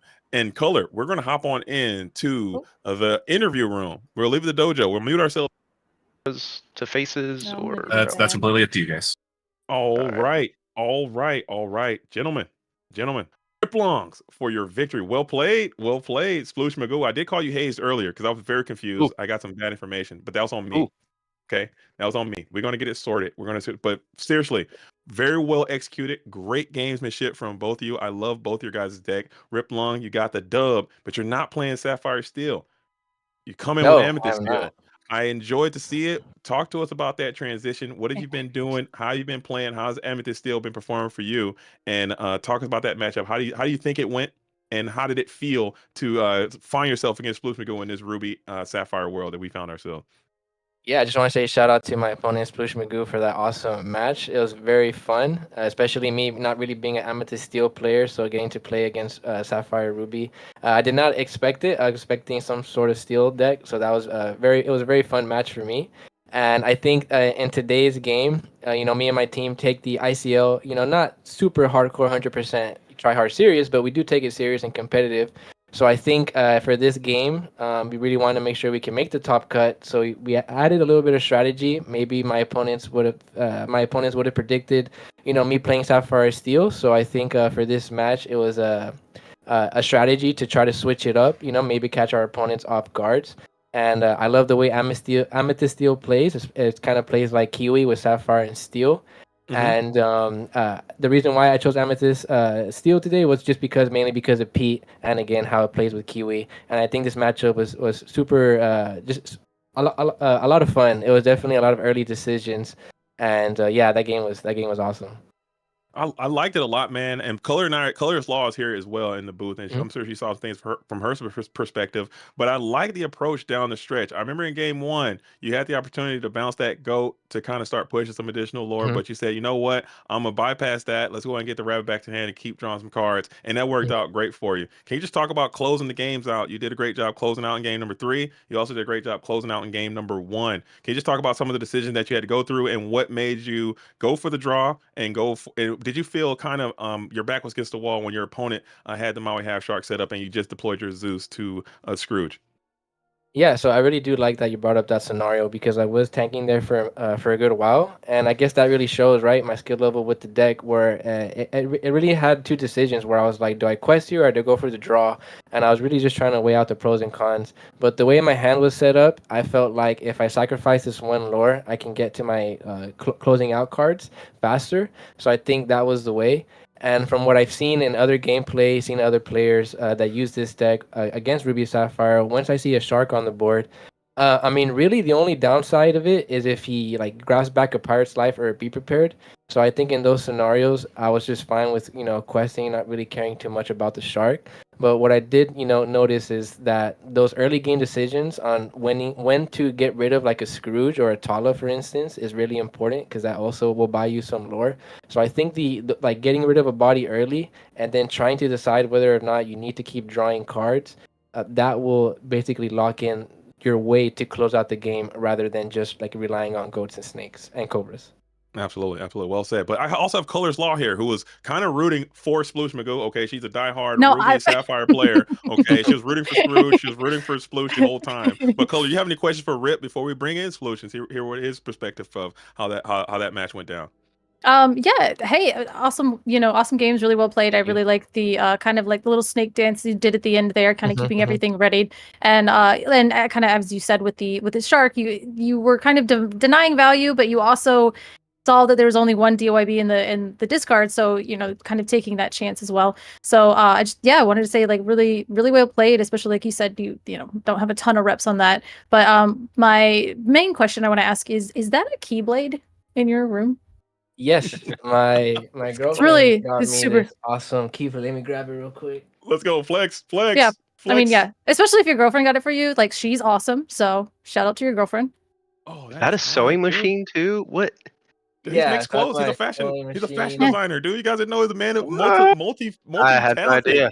Multifaceted. And that's Is that exactly why I lost. I didn't know. Absolutely. That's what You it didn't have a was. Keyblade. Okay. You didn't have He had the an Keyblade, full and actual Keyblade. And he had the key to victory, okay? And just like that, Sploosh The power Magoo, of friendship is on his side. Yeah. the Sploosh, brother, you couldn't get it done. I'm so sorry, but So I that's how it did. goes. I was fangirling pretty hard for your deck, man, because I thought it was really, really well designed. I personally haven't seen a Ruby Sapphire strategy like that because you were like split right down the middle, half in the bag. Yeah. You had all the tricks of one trade, but you definitely held some of the engine stuff of the other. Can you just explain that? How's it been working for you? Is it do you get disjointed from time to time? We saw your Scrooge kind of miss a few times on items. We saw your Shark not have all the actions that he wanted. Did you miss going one way or the other, or how does that typically work for you? No, again, I am not a Ruby Sapphire professional by any means. As a Mhm. matter of fact, our teammate Joey was supposed to play today, and then I just kind of smashed some cards together. But overall, I think in the early game with the Ruby Sapphire items list, it kind of has this small issue of being able to craft your hand in the early game. So the develop your brain on one, if you see it, and hopefully you do see it, it kind of gives you that access and insight to your deck and being able to kind of shape your hand a little bit better. I was able to nail the ramp on 2 every game, but unfortunately, especially in that third, my Scrooge I think whiffed on the first 2 and then on the fourth or whatever was that the second game? I don't know. Okay.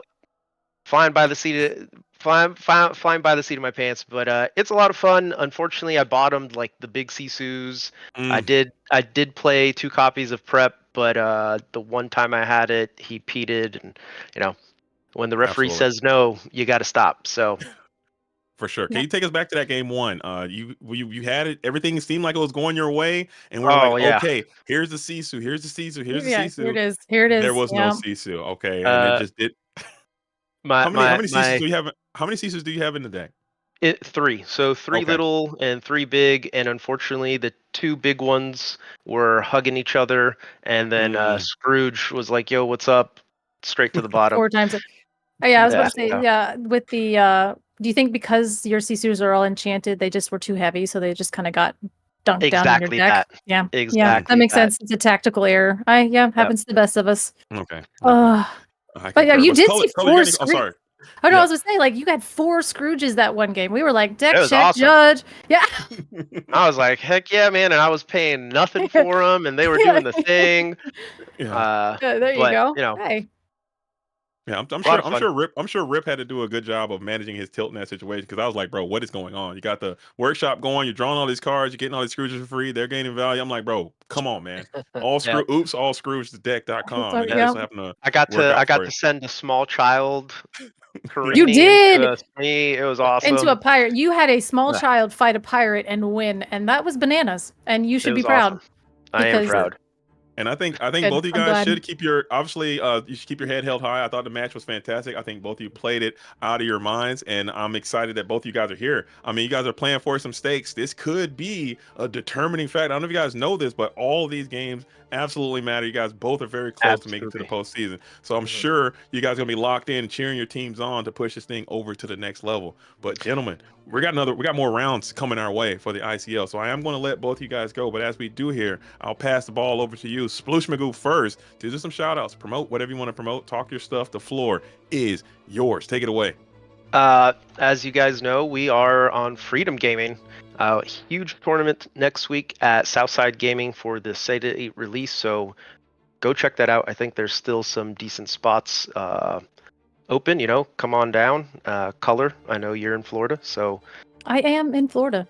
Mhm. grab your friends, grab your folks, come hang. I'll be there. I'm flying in from North Carolina. Super excited to see everybody.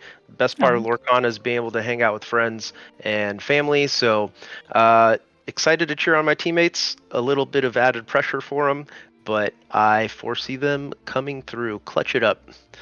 Absolutely. Absolutely. All right. We'll pass it on over to you, Rip Longs out here. Talk to him real quick, Rip. Talk your Yeah. stuff. You got the dub. You set the pace. Can your team keep up? Can you guys finish the drill? Take it away. Yeah, I believe in my team select few. It's going to be an awesome match to see right now. It can go either way. And I just want to say shout out to all the viewers at home watching this awesome Illumineer Champions League, the ICL. Thanks for them for allowing us to have the opportunity to play some awesome Lorcana. Shout out to Freedom Gaming as well. Shout out to Sploosh Magoo. And shout out to my locals, the Stronghold Games. And again, everyone back home watching for some awesome, because who doesn't want to see some awesome Lorcana content on Let's go. Friday? Let's go. I On mean, a Friday night. I can't think of a what we're better. You doing. said it. Well said, man. I can't think of a better place to be on a Friday night than locked in and laser focused with all you want some high profile digital Lorcana action. There's no place better. Okay, that's it. But gentlemen, you guys have a fantastic evening and good luck to you all for the rest of the tournament. And we'll hop back into the booth. Color, I'll meet you there. Thank you. Yep. And just like that, I'm here. Yo, Color. Hey. We're done. I think we're cooked. I think we're out of here until Oh, next yeah? round. But They're I think it was a kicking us out? fantastic Oh. match. We had Oh, we yeah. had a nice little 3-game situation. I'm coming back in round number 3. But Color, you won't be. Okay, and I won't see you ever again. Psych. Never. June 7th and 8th, I believe. We'll be locked in and laser focus out there in Maryland. For It's gonna be Ink. Ink Invitational. Keep it locked. Don't touch that dial either. Shout out to Garrett. But Color, before I let you go, Be there in person. take it away, Color. The floor is yours. Give me some plugs. Where can I find more Color? Talk to me about Heroic really quick. Okay, you got 30 seconds. 30 seconds. I have my show, Allies on the Other Side. We have 2 episodes out right now on YouTube, so you should check that out because JDZ is in the first one, and it is hilarious, and I'm still mad at him for it, and it's fine, and so is Katie. Also, we have Attack for 2, Ray and Boomy Jr. in the second episode, and Dave does some horrible things with a super non-meta card. But yeah, it's a heroic. It's definitely going to be fun. And then the next episode will be Maelstrom, and that'll be out later next week. Let's go. I'm excited to tune in. I can't wait to break my handles and never touch that dial again. But it's not over. That was only round number 1 of the ICL. We're going back into round number 2. Coming to replace us in the booth are going to be 2 prominent figures, 2 ladies of Lorcana that you may know. We have Katie from the Lore Keepers Inn and the Lorcana Mama. Take it away. So here he is, round 2. Don't touch that dial. ICL on a Friday. Every time he says "don't touch that dial," I'm like, I think I'm going to touch the dial. Like it's I know. Oh no. Okay. He says I can't. All right. I know. He's like, don't touch it. I'm like, well, what if we touch the dial a little bit as a treat? But how are you doing tonight?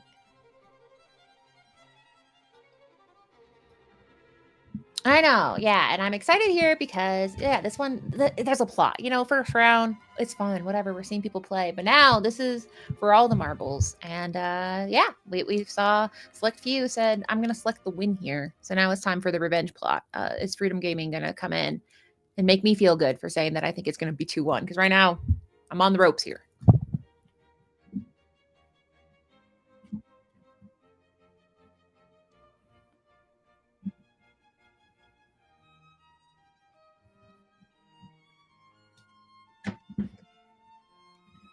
Well, so Freedom Gaming, there's like a little like hub of like competitive players. So Illuminati Games, and then also Freedom Gaming. They're down there having conspiracies in Freedom. Oh, it sounds like it says that you're muted. So who knows what I was talking. But they'll get you fixed. But I'll just keep rambling and well, actually no, say a word and we'll test and see if maybe producer fix it. Yeah. Can you hear it? Anything? I can hear you. So that's like I can hear you. I fixed it. All right, it's fixed. Thanks, Luke. They missed so many great things. I don't even know if we can recover She said 400 from swear words. It was weird. I did. Thank goodness that I was muted, or Disney would have gasped. Yeah, she says, clutching the pearls. All the ones I know. And I said, Yeah. whoa. And then luckily it was all muted. So either way. But yeah, we are, as far as the teams, select few, I don't know. I think they might be decentralized. I don't know if they all live in the same house. But Freedom Gaming, I know they're in South Florida and they're into Freedom and Florida and Wrestling Gators, I assume. That's it. I how could it be better than that? Now they need to have a TikTok channel dedicated to this now. I feel like I'm invested in this. I'm starting rumors, so who knows? Oh, just so, my goodness, they're decentralized in a powerful way where we've got Lorcana Justice is playing from Florida. I've got Florida on the brain. Help! Lorcana Justice is in Europe, and I believe England, as we previously discussed, which isn't part of the EU, but the continent of Europe. And then, yeah, Alvin. I don't know. He's somewhere. But either way, I don't look up people's addresses. I have their pictures, but I don't have their addresses. We're not at that level yet. Yeah, no, I haven't gotten people to send over their credit information. But either way, in this match, we do have Freedom Gaming with Hayes. I know JDZ was so excited to see Hayes. He's like, it's Hayes, but Hayes is here now. And he's coming in hot. He's inking Tipo and slapping down a croquet mallet. Just like we talked about on the pre-show. We said, Hayes, he's the first one croquet malleting. He's like, I'm the first one. I'm going to do it right now in front of everyone. Now the Croquet Mallet is a fun little item where you get to do some sneaky stuff. You banish it. Oh my gosh, I keep zooming in on it and my mouse gets mad. Yeah. But yeah, chosen character gets rushed this turn. So it's kind of like a, Vitalosphere for Amethyst as a treat. But we do see on the other side a very annoying opening. Lorcana Justice is slapping down a popsicle and playing a Bell, which makes one think it might be paired with Steel, for Bell is often paired with a Steel matchup, but you don't know. We don't know yet. We could be looking at a mirror, which would be exciting, but it might feel gross when you're sitting across from it, but it feels so good when you're doing it yourself. I know. So he inked a Tipo because he had another Tipo. The Tipos, there's always so many of them, an infestation of that little ramping child. Yeah, but at least he had it, because we know that if you miss turn 2 ramp, it already starts off really bad with this deck. So nice to see him have that.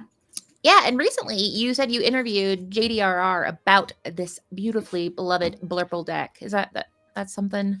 It hasn't been published, but it has been recorded, correct? Yep, it's been recorded. He's super great. I found out he was a teacher. Now I think we have confirmed that SME, so we are looking at Blue Steel, so that's exciting to see. And Genie, yeah, and I'll get into the JDRR here in a minute, but the Croquet Mallet is super interesting. I've seen people test it. I'll be curious how it comes out in this deck, because I've personally not played against it. So yeah, it kind of is that like menacingness of having it, right? Because you just know that at any time they could just banish it and give rush. So you kind of have to play with that Schrodinger's mallet where you don't know when they're going to fire it off.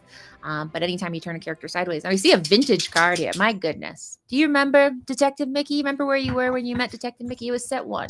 I don't. I think my grandfather told me about him at this rate. It's a legend. Yeah.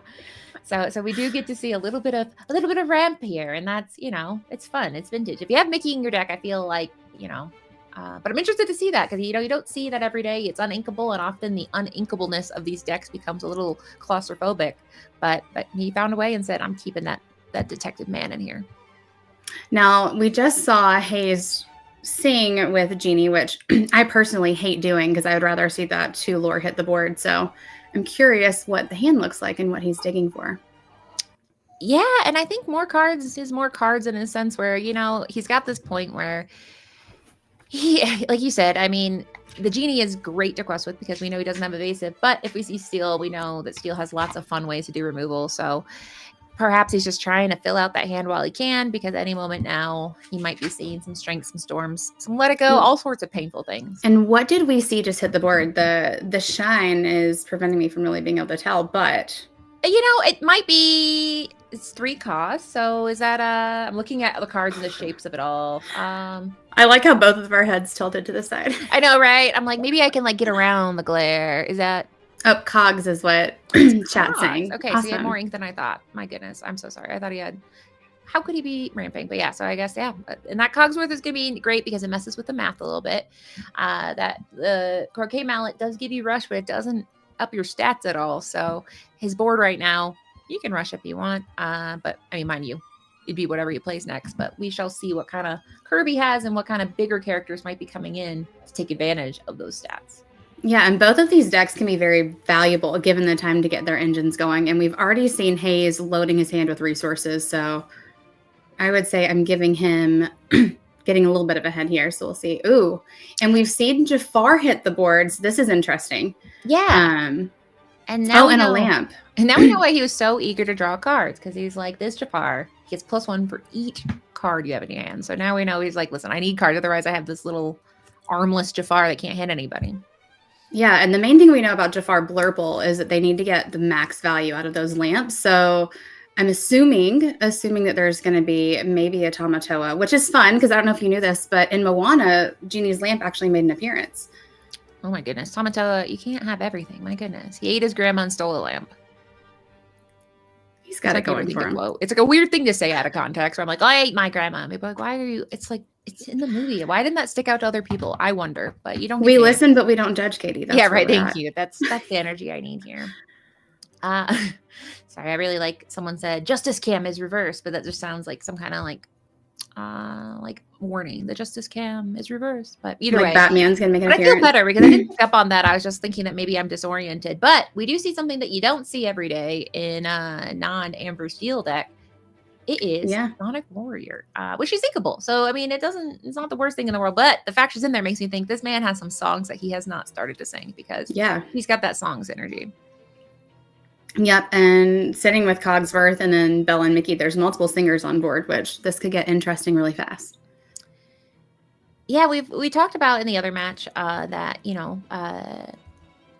the Sapphire Steel deck has had to kind of adapt. It's been one of those things where I've never seen anyone more loyal to a deck than Sapphire Steel players. They're like, listen, from the first set, from the moment I saw Belle, I knew I'd play Sapphire Steel forever, and play they shall. And so it's interesting seeing them adapt around the meta. And in this case, we see an Ariel. So now it's just kind of, and now the removal battle is starting. And we see my favorite villain ever. He's Chef's Kiss. And now we have a really full board. So we're looking at what is the math here? 2, 4, 6, 7, 8, 9 lore sitting on board possibly on the next turn. So that's scary to sit across. It is. And then that kind of shows the fear and power of a Blurple deck is it does everything that Amethyst can do, but a little bit faster with some annoying little removal in there. Now, it does do a little favor here by, saying you can have some ink as a treat with the Hades of it all. But it's reducing the answers that Justice is going to have. Now, one thing that I was mentioning with you previously is, generally speaking, Blurple has one big fear in life, and it's Amber Steel. What we're seeing here is a Sapphire Steel matchup. So I'm interested, is the fact that he went first why this is running away? Is it the Amber of it all? What are your thoughts on why this matchup might not be as scary to Hazed as it would be if it was Amber Steel? Yeah, I mean, we haven't seen the rest of what Justice is working with. I mean, you and I have seen the deck list, but I don't want to spoil it for anyone. So it could be, we might be missing what's sitting in Justice's hand, but it looks like Hayes just had every turn exactly how he wanted it. So Blurple in general can draw really, really well. So he's already going to out-resource. He hit ramp and hit all the fun little toys early on because having the lamp out with Genie and Jafar is just a combo that you don't usually see, but we got to see it here. So that's out a lot. And without that aerial singer, there's a lot less that Justice can do without risking his Cogsworth turning sideways. And at this point in time, I don't know that Hayes would even care. Yeah. And I mean, Hayes is putting... I mean, the issue is both these decks, like you mentioned, I mean, they don't have a lot of board wipey kind of situations. It's just spot removal. And Hayes has put enough problems on the board where, that's one way to not answer the board completely. But it is a very good way to start dealing with the board. Certainly send the child into the banish pile. Now, does he have a second one is the real question here.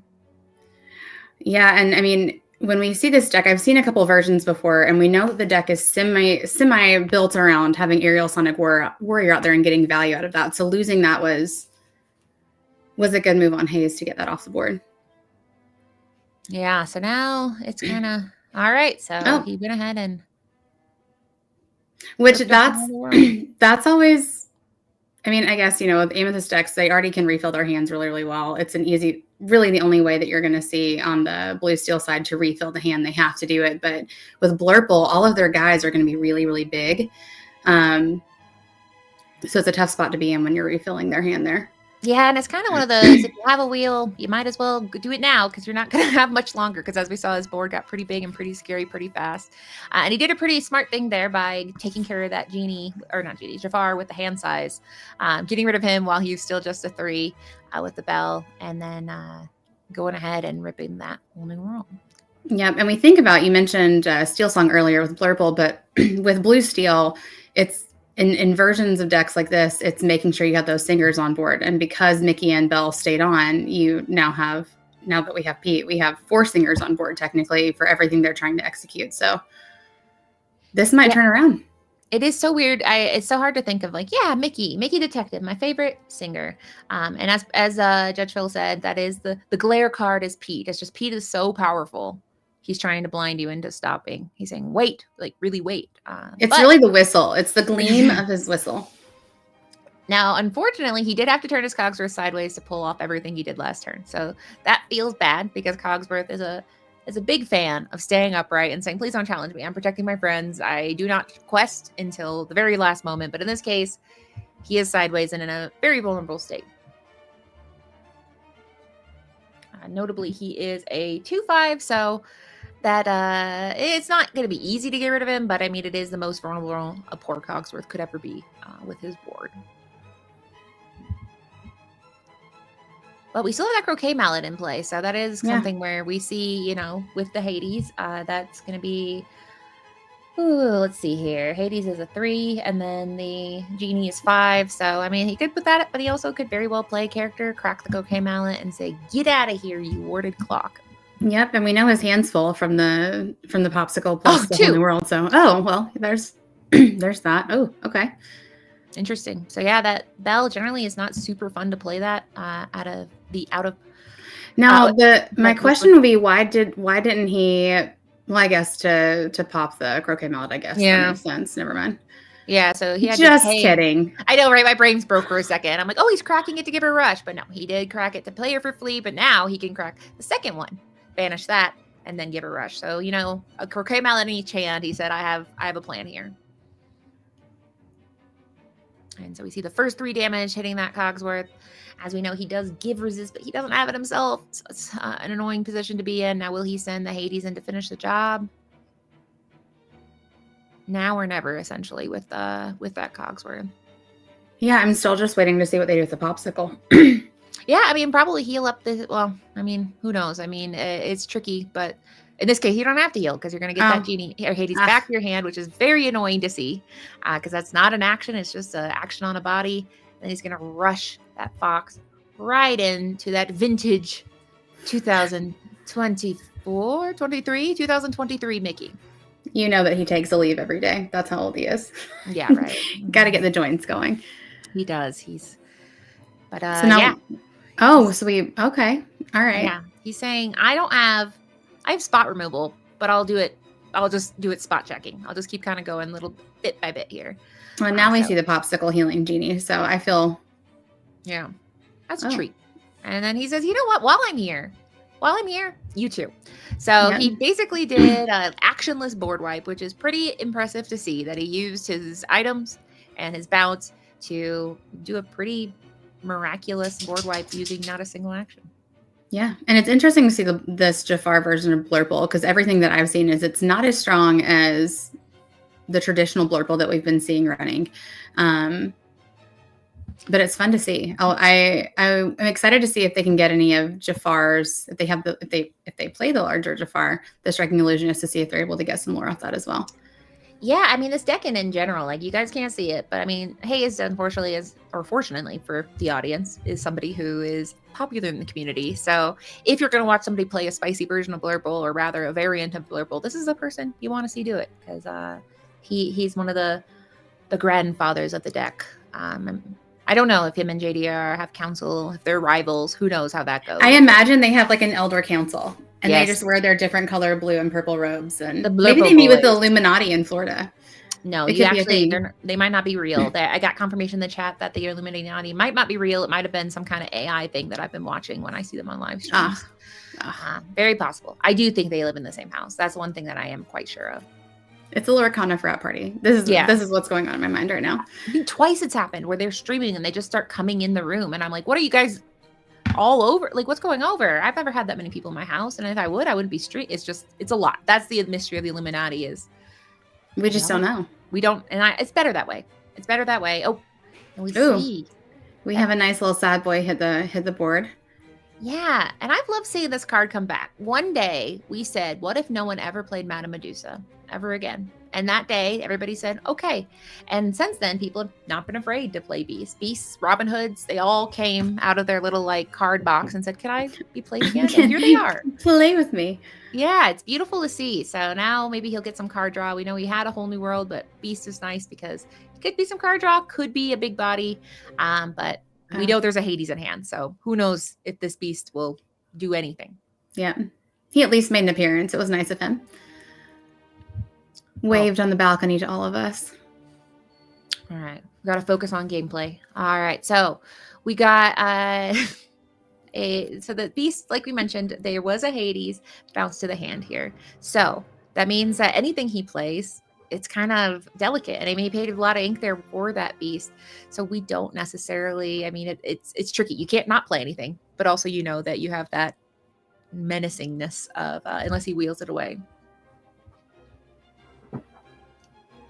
And this is the fun thing about watching Sapphire decks against Sapphire decks. Oh, and he did get rid of the. Oh, he's like, are you sure?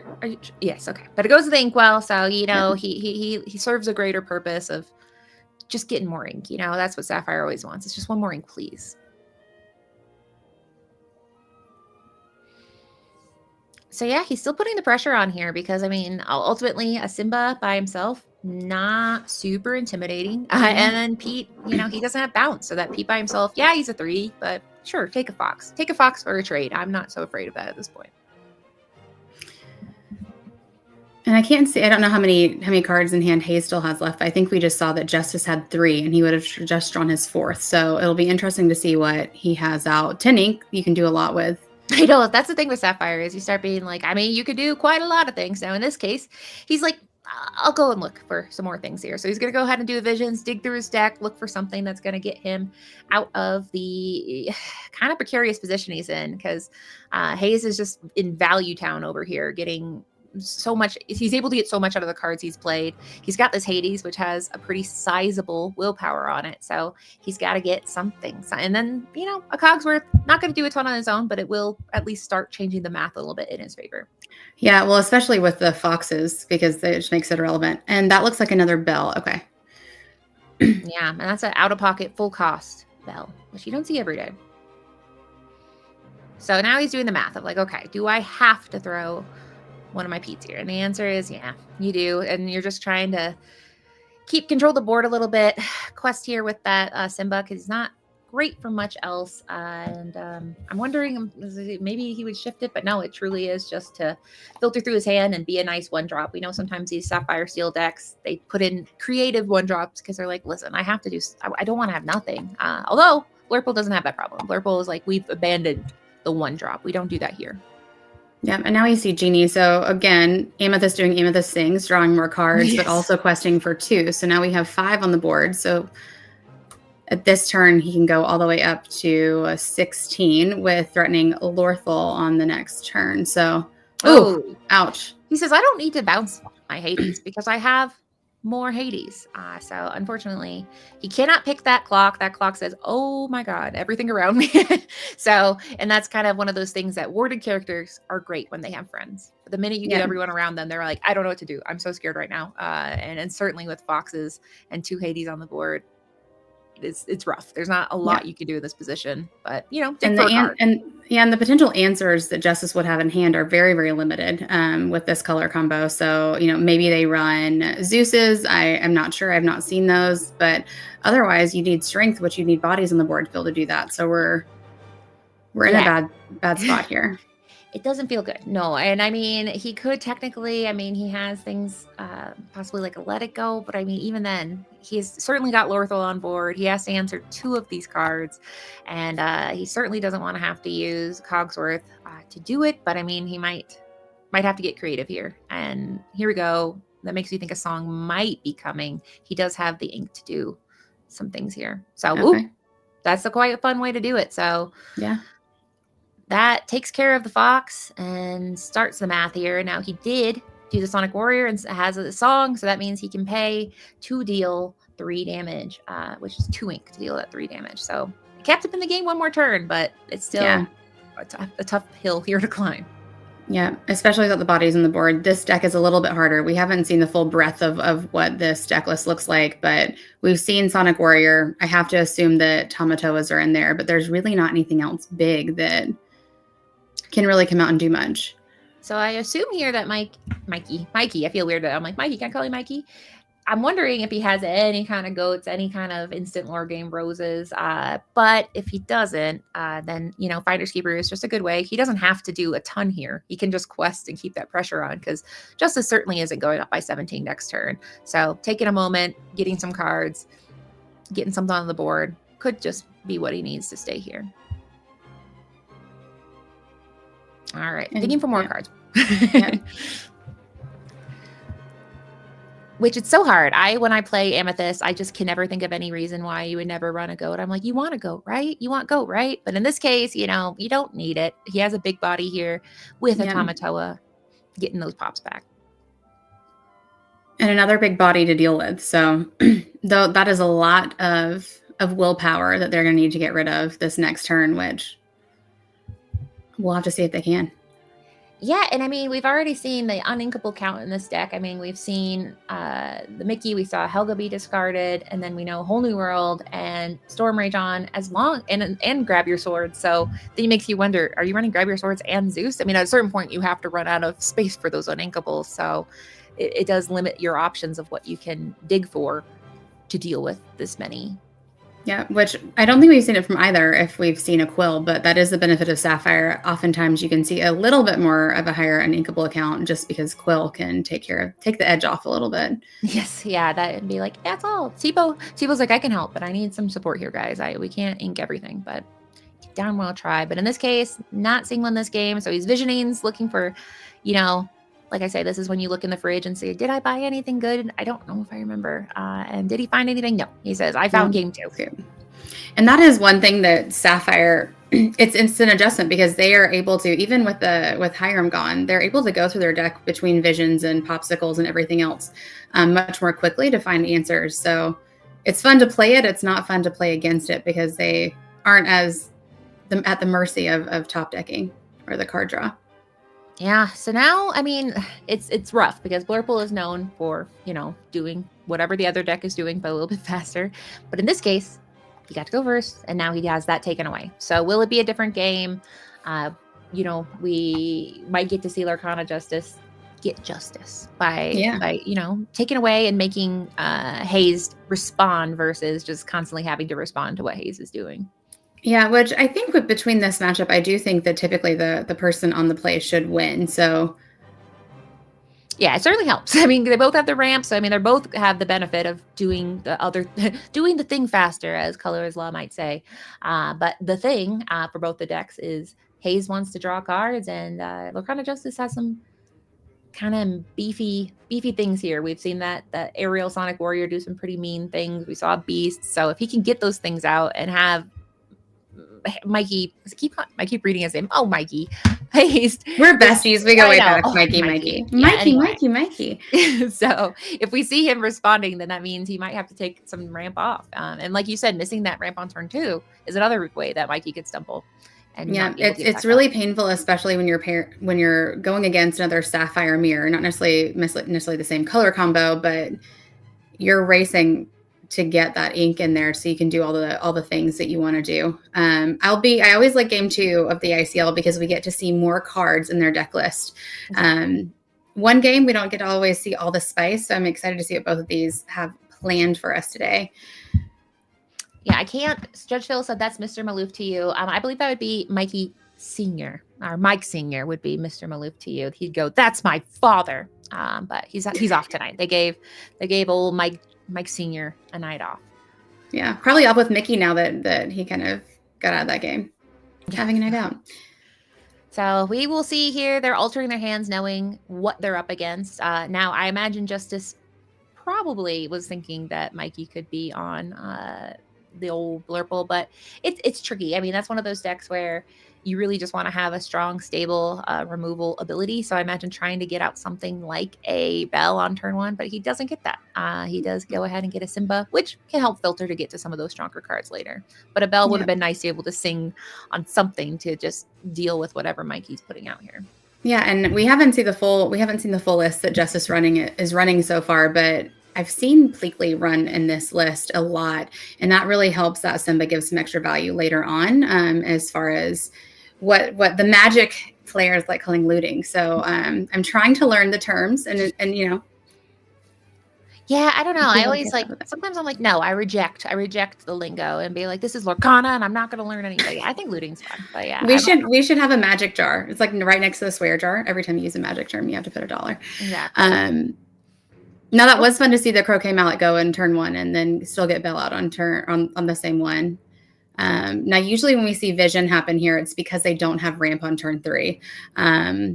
If they're not running ramp on turn 2, there could be options on turn 3, like that Mickey, maybe he's running Quill. And that is the nice thing about having that vision is it gives you an option out when your mulligan is not so nice. Yeah. And I mean, we see that Mike or Mr. Maloof rather had a great start there, getting to get that Belle out. Now Belle can quest sing. She's pretty happy being a 3/3 with a little Simba on the other side. And we also see him deploying the lamp. So that has been an item where if you banish it, if you have a character named Jafar in play, you get 2 cards. If you have Genie in play, you get to return a chosen character with 4 or less to the player's hand. So in this deck, we know he's got options, and now he's kind of setting up, sitting comfy. And ready but still notably missing the turn 2 ramp. So although we have something on the board, which is nice because you don't want to take a turn off this early in the game, we did miss ramp, so that you're already kind of starting to sit behind, which of course this deck is known to recover from, but is never fun to see. We saw J-Bomb in the chat going, looters, baby. And all I can think is, I'm a looter, baby. So why don't you discard? Either way, there's a fishbone. He had a plan. He said, I'm going to ramp. So now, Hayes was going, okay, well, you don't have ramp. I don't have ramp. But now he's like, okay, you ramp. So now he has to legally, right? But nope, he finds a pop here, draws a card. Another popsicle. Yeah. None of this is bad news. We do see Jafar go, which, he's got more Jafars we know in here, but that was the Jafar you were looking for, the striking illusionist. But now he is, unfortunately, ink. Yeah. And card draw is the name of the game in this matchup, especially with Blurple, but ideally you're not doing it so early and wasting those turns getting bodies on board so you can kind of start getting that lore a little bit faster. Yeah, they're both definitely having a timid little start here of...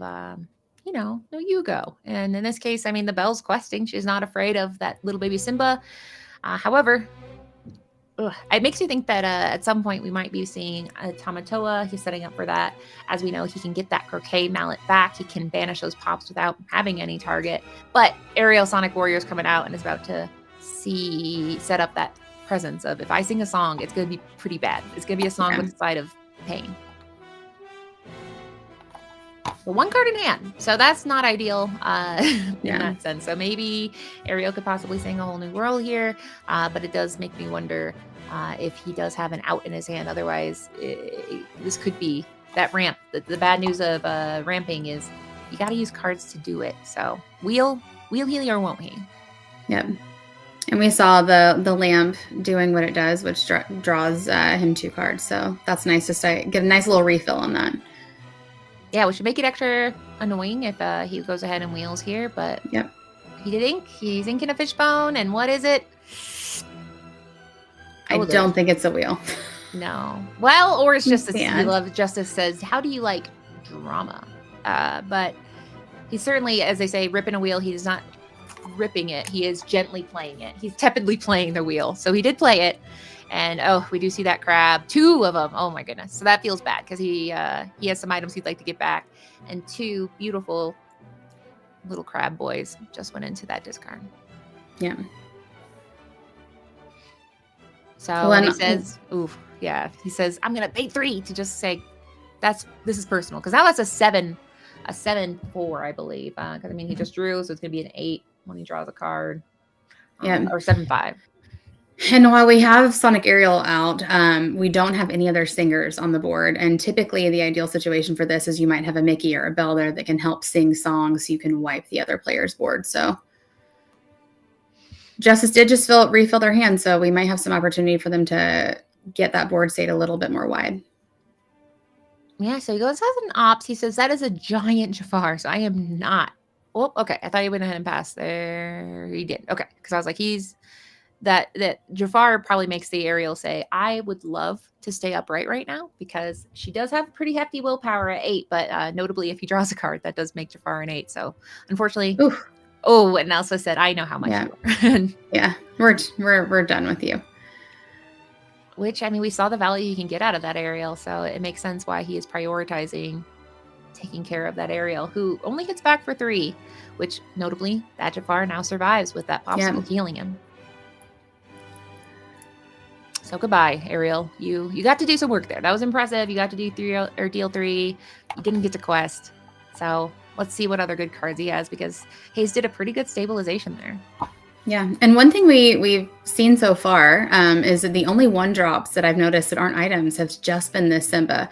And that's been something we've seen with Blurple, especially with the death of our dear mouse Hiram, as well as Fortisphere, where we're not seeing as many 1-drops because they have the opportunity to take a turn off, especially with Steel Song being so prevalent. So I know it's a little controversial. I think we kind of have, you're either for it or you're against and think they're horribly wrong, but yeah. I actually physically cannot not play something on turn 1. If I don't play something on turn 1, I scoop. So that's unfortunately something where I know people say, you don't have to. You don't. You can still win. But I personally, not an option. If I'm not playing aggro, I'm at least playing a card, right? But now we have the Simba where, spoiler alert, there's nothing the Simba's shifting to. He's just quite literally a boy sitting out there asking a line of Blurple cards to please be kind.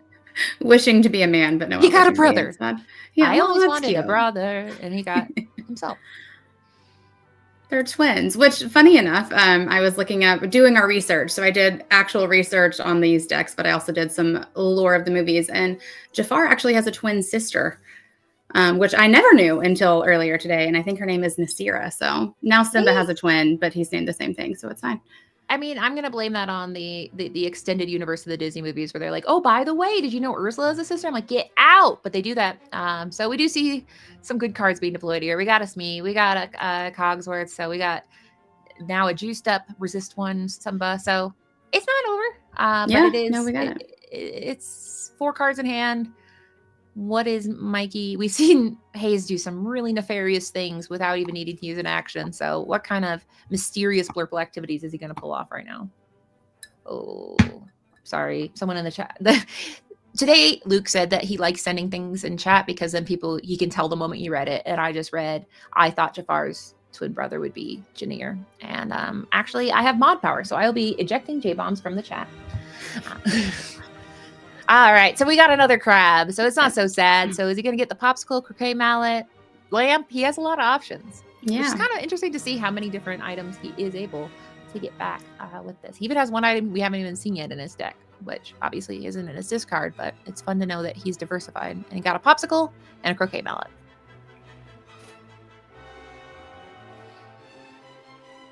So might as well quest out here. That Elsa has evasive, and the bells notably are pretty fun because sure, trade. I don't mind as long as that's a pretty fun thing to turn sideways. It would take out everything but the Cogsworth, but it'd be nice to have him turn sideways. But the Jafar, he stays upright, notably probably to take advantage of some antics later.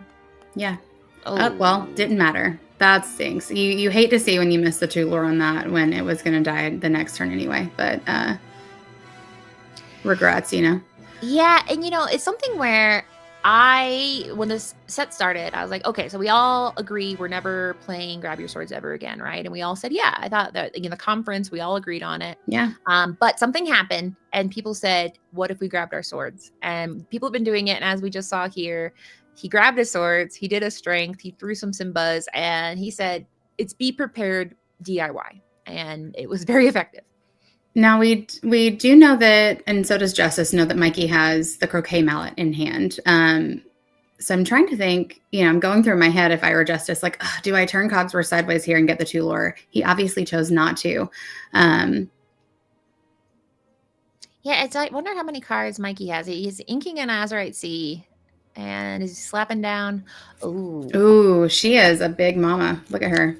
Yeah, all her glory. An interesting card because normally when I think of Ursula's Sea Witch Queen, I'm like, okay, she's very poised against Amber Steel Song. But as we've seen, Lorcana Justice is you have to be specific Amber Steel Song because this is basically Sapphire Steel Song. So having a card like Ursula where you get to exert characters when she quests and they can no longer sing, it's very nice. It basically makes Justice have to do math on, okay, I got this giant 4/7 lady over there. I can't sing songs. I have to pay. So it just changes how he's going to play this turn. Yeah, especially with this deck. It heavily relies on... He found a good answer there. She said never. He said never mind. He said, do you like songs? I got one right here. Yeah. Into the inkwell she goes. Very sad. We're talking about like, oh, she's such a problem. And then he's like, what about this card? You're like, yeah, that does.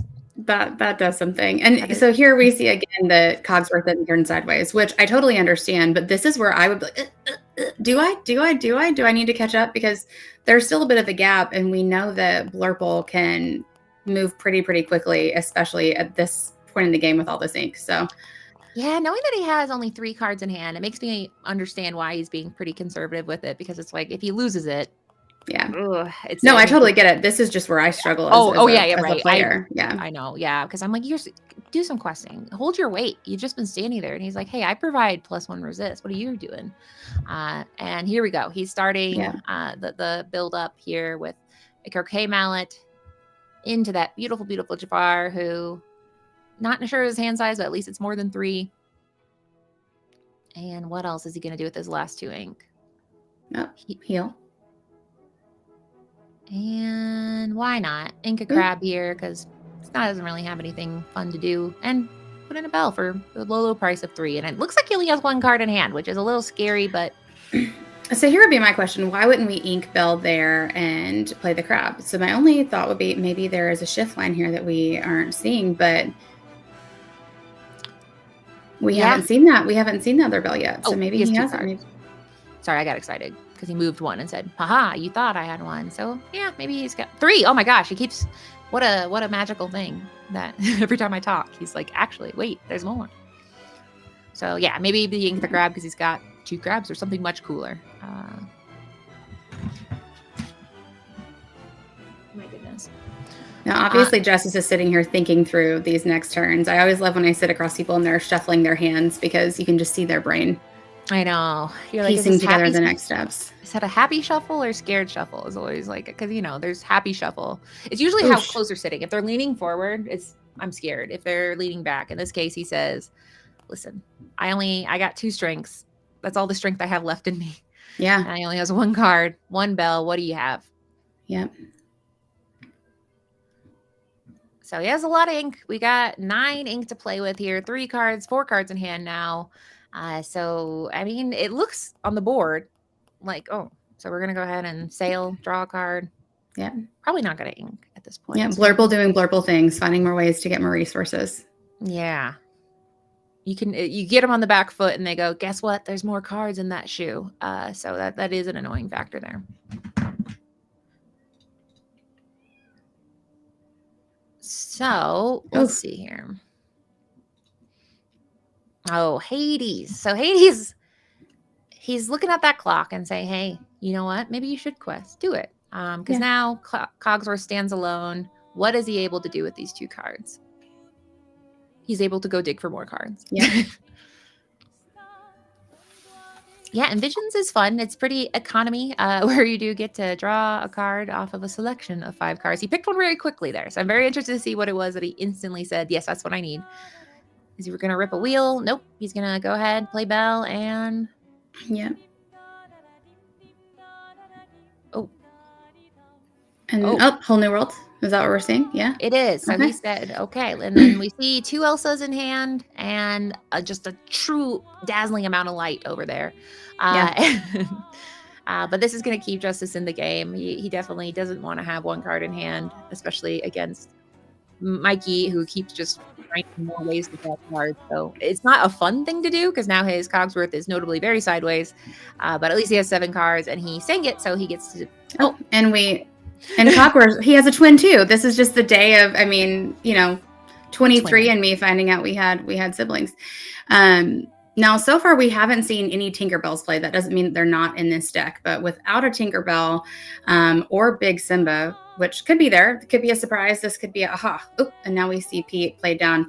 But we're really reliant on that Ariel and 3-cost singer. So.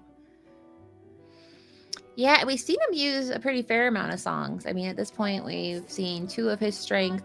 We've seen the grab your sword. So, that Ariel, her value diminishes the more songs we see. And he keeps checking his discard, which makes me think he's definitely keeping his finger on that pulse as well. Yeah. So now we got Hayes going, well, I got 8 cards. What kind of mischievous things can I do?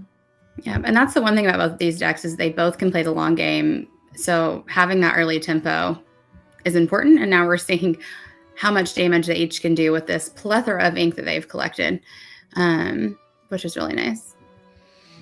Now we have the that's an item. Tomas would be very impressed to see his Great Sun Dragon hit the board. Yeah, that is a card that keeps resurrecting itself. And it's a very interesting one, right? Because I mean, it's slow to ramp, but I mean, it's free real estate if you're able to sneak it in on a turn. So I mean, now you can ramp to the moon starting next turn. It starts freeing up the things that Hayes is going to be able to do on his turn. So it's not super great just sitting there right now, but it's an investment. And we'll see here that he says, why not? While I'm here, you know what I can use? A couple more cards. It beefs up my Jafar, and it gives me more options. So he's not just going to go ahead and say, do what you're going to do. He can't do any action. So in this case, he's got 2 Cogsworth, which they do give each other resist, which is very annoying when you have 2 of them. It's one of those rare problems in Lorcana, but they sit there and point at each other and go, we have resist. And you're like, stop it. But either way, it's legal. It's allowed. We allow it here. Yep, for one more set unless they get reprinted. So I think that will be, I won't be sad to see Cogsworth go. Oh, and there she is. She says, listen, don't count me out. I got a couple songs. Have you heard this one before? And we'll see what kind of numbers she knows. Now, the one thing we haven't seen on Hayes' side is we've only seen this Jafar. So I would assume that he's running the Striking Illusionist, but I'm sad that we haven't seen the Striking Illusionist do its things with card draw, because Hayes has definitely drawn a lot of cards. Yeah, we saw him inked once. He did toss into the inkwell and say, oh, later, because it's not a great turn 1 card. So we did see that. And now we see another Grab Your Sword, which honestly, that's a card where if I see one, I'm like, okay, he used his 1 Grab Your Sword. But in this case, obviously he has more than 1, which is very annoying because it's not a fun thing to play around a card that people don't play often. And in this case, he's got 2 songs. We got a Strength here, which hits for 5. And he says, we got to go. We got to go. Yeah. I want to be on the play because as Hayes knows, he can do some pretty mean stuff when he's on the play. Yeah. So in this case, let's go to game 2, 17 minutes left. Let me show you the power of Blurple on the play. Yeah, and this is a good thing to think through as a player, of watching the clock and the importance of that, because if they kept going and Hayes really tried to tink away, then third game would be a draw. And we know how much draws can go against you in these bigger competitions. So yeah, first off, it feels bad. Like, I think that's like the number is like, you don't want to end that way. But as JDZ said, Justice kind of cooked there. And he did. You could see the synergy there where, you sometimes discount certain cards because you think they belong in certain buckets. Notably, like an Ariel, I think of her as put her shifter on as like a little treat in an Amber Seal song. But in this case, this is Sapphire Seal song, and she has done a ton of work and certainly make Mikey do some pretty unfavorable plays in order to deal with her and feel the pain of Ariel dealing 3 damage just for 2. Yeah, and we saw Ariel, I think, come out early this set in testing, and she really didn't see much play until recently.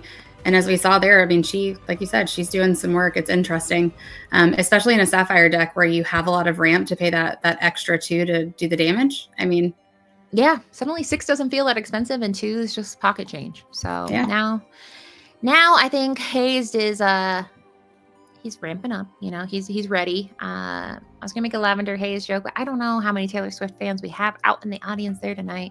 Either way, I assume when he wins, he goes, you just got hazed. That's what I assume. That's what I assume he does. We don't know. We'll see in the post. There's a poof of smoke that happens. Yeah, he throws like a little tiny, not like a giant smoke bomb, but just one enough to make your opponent go, what was that? You've been hazed. So they are altering their hands, looking for those answers. We know that obviously both of them are saying, if one of us ramps and the other one doesn't, that's not good. So that's step number 1, is to figure out how do we make it where we don't miss that ramp. Some pretty aggressive altering here. Looks like he sent back a total of 3, so not the most aggressive. I always get scared when they say I don't keep, or I'll keep all of them. I'm like, what? You keep all of them? What is that? But in this case, Justice knows that he needs to get that answer here. Yeah, and I just had to send out the back signal. I had a kid show up, so she came in and said hello. Yeah, I had to say a similar thing. I had my dog, it was dinner time, and she just started beating on the door like an inmate in an asylum. And so I was like, I had to text my husband and go, please get that. Yeah, but here we go. Yeah. We are off to the races here with the turn 1 play an item. Yeah, and I'm a little envious because he's had this multiple times, and every time I've played this deck, it's you hate not seeing it because it feels so good when you have it. Yeah, and it's definitely something where you are gambling with you need a 1-cost item, and now he does run the Croquet Mallet we've seen and the Popsicle. Lorcana Justice obviously has bells too, but he he had his 1-drop items cut by half due to a recent development in the Lorcana community, but still finds it worth it. We see the Popsicle come down. Does a bell come with it? It does. And so she both does, of them. yeah. I love this play. It's a classic. Now, the benefit for Hazed is, yes, this is the prettiest thing ever, is to be able to sing Friends on turn 2, because either Bell trades, he still got 2 cards, that's amazing, but she can't really sing anything unless he's going to toss 2 Simbas down on turn 2, which would not feel very good in this case, to be able to remove that bell. All right, so let's go ahead and sail, which turn 2 ramp. Yeah. You know, we got it. And Tipo, get out of here. And a Croquet Mallet. So fun, all setting up for some painful things here. Yeah, but so far, Mr. Mikey or Mr. Maloof is already starting out with the ideal hand, it looks like. So that is nice. Although, are we doing the thing that I just said we might not want to do, which is play to 1 cost on turn 2? Yeah, and it's interesting because we see the dime, so that makes me believe there is no Tipo. So that he has to absolutely have this giant uninkable card in his hand. Now he could. Oh, so he could have done it. Look at this. I should go into business as a fortune teller. I would get it right once a year, and I would just charge millions. I don't know. Yeah, and then this would be a misfortune teller, I think, because Yes. these are not great situations. No. He just had to. He has no ramp. He lost his bell, and he had to chuck his dime. Now, there is a plan B. Anything that goes into that discard pile, there is one recycling-friendly crab that could get it back, but it is definitely not the most beautiful start a player has ever had in the world. But he's making it work. Yeah. I would like to pay for the fortune teller. It's like, can you tell me if my turn 2 is going to be bad? And you're like, unfortunately, yes. I'm like, dang it. And that's like your specialty, is how the turn 2 is going to go. Yeah. Now, although justices, that's the hard one to say. Turn 2 didn't go great. We did get that turn 3 quill, which is going to be crucial for him to catch up and then get ahead of Hazed, because we haven't seen, and I doubt we'll see, a Fishbone Quill on the Blurple side. So that gives Justice a little bit more power to get ahead in the E count.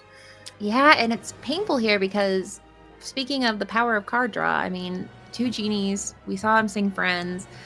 Justice is fighting for his life, and that Fishbone Quill, great, but you do have to use one of your cards to get ink there. So it's kind of, it's a painful ramp. Unless you have some kind of card draw with it, you do have to pay a pretty heavy price to get that card, or get your ink where you want it to be. So we'll see what he's able to draw here, and if he's able to stabilize, as, you know, Hayes is getting a more frustrating board to deal with on the other side.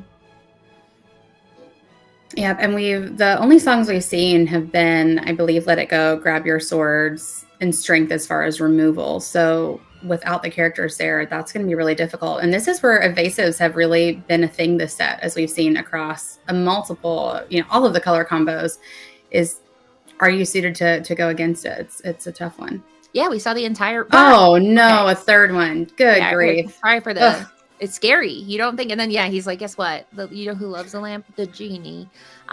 So he's gonna elect to keep it because he does pretty good job security that those genies will survive, unless he has to grab your swords, which he could do it twice. But either way, oof is what I would say to that. Yeah. We do see JDZ linking to Jover.com, which I don't go there. I'll just say that. Whatever it is, I don't know. We can't trust it. Yeah, don't click that. Don't. Yeah, whatever. But yeah, double swords, where are you? A sword for each hand. I do think it's funny. It's grab your sword. I always think it's swords, but it makes sense because, I mean, you shouldn't run with 2 swords. You should keep one hand so you can, like, brace yourself in another hand. You run with scissors. That's like too many swords. I mean, I guess it could work out. Yeah, that is true. Scissors is 2 small swords. All right. So we see Ariel. Is she going to do the magical thing she likes to do? Not yet. No. Not yet. So he really needs this turn to not have any kind of Hades, no let it goes, nothing, please. He just needs to keep this stable board here so that this Ariel could do some cool things against this wall of genies. Yeah, which we're sitting at 6 ink, so the possibilities are high. And if he doesn't have any ink, he has options because he can pop that lamp, which, again, Amethyst cards doing things that Amethyst cards love to do, which is draw cards. Yeah, and as we've seen, Justice doesn't have as many ways to draw cards. He has his popsicles. He can draw 7 cards, but unfortunately, it is definitely that's the disparity in this matchup. Is Hayes is just like drawing cards on accident. He's like, oh, I guess I draw another card. And meanwhile, Justice is like fighting every turn to just get these cards. And here we go. We get Tamatoa, which is basically card draw because he's going to be able to get something from the discard. And he adds a bigger body, so if 2 grab your swords or in the cards the next turn, he will still live to see another day. Minus the Ariel hitting. Yeah, Ariel's like doing her thing. But with 1 card. Yeah. It's not. Oh, it's Ace of Beast, and what is this one magical card? A whole new world, which is looking for a whole new life right now. Yes, well, and I think that Hayes is saying a dazzling place to be on the board with Lorthal on there. So yeah, he's like, I literally it's now or absolutely never. I have to find a whole new world, a world where maybe I can get out of this genie Thunderdome. So speaking of a whole new world, I'm really excited for that promo for World. So I know I'm like, do I have to fight somebody at a game store for it? I'll do it, but please don't. Maybe. Yeah. Hopefully we'll see that hit ICL once that comes out, because that's a pretty card. All right. Oh, we're digging. So let's see what happens. Let's see what he can find. Yeah, he was able, he got 3 on a genie. That's a start, but he has to do a little bit more work there. Vision's probably looking for even more removal, because if he can find another song, Vision's notably not a song, but can look for one. Perhaps a strength here. Ooh. Oh, first grab. And then that crab is in what I like to call the highway to the danger zone. Yeah. And JDZ said triple genie should be illegal. I agree. It's obviously way worse than Daisy with the evasive and man, oh man. Yeah, triple genies or triple daisies. Which one annoys people more? Probably triple genie. Triple daisies is just, to be fair, sometimes you're like, I'm scooping. If I see 3 daisies, a daisy chain in the beginning, I'm like, well, I don't want to do this. This isn't fun. Ooh. Oh no, this is the first time I think we've seen Helga hit the board. Yeah, now, notably, he didn't really want to use the lamp because the lamp can bounce a character of 4 costs or less. So that Helga could be bounced. That Helga is there to kind of menace at the genie, but she could technically be bounced. He didn't bounce that Simba because, who's afraid of Simba? But that Helga changes things a little bit because she is going to come at that genie like a spider monkey if given the chance. The spider monkey. That's how I feel like she's jumping. She's like, come on. I'm like, please. I feel like this should be your Halloween get up. Is me coming at you like a spider monkey. With the Helga fit, Yeah. You got this. People will definitely get it. They'll be like, yeah, that's Helga Sinclair, who is tough as nails from set 7 of Disney Lorcana. All right, so we saw Justice be very, very scrappy with his cards. He was able on that past turn, if for those folks keeping score at home, get a whole new clutch of cards, do a lot of removal, and basically take a board state that seemed pretty untenable and make it manageable. But that being said, we know that Hayes is equally as scrappy with his deck. So we will see. He's been drawing lots of cards, but now he's probably more focused on responding to the board state. Yeah, and we were sitting at 6 minutes and 30 seconds left in this game, which is plenty of time to do things, but also these decks can be pretty grindy. Oh, goodbye, Ariel. We hardly knew ye, but you know. I would say I'm sad, but anytime Hades hits the board, I will fight someone for that mat. I love this card and I love this character.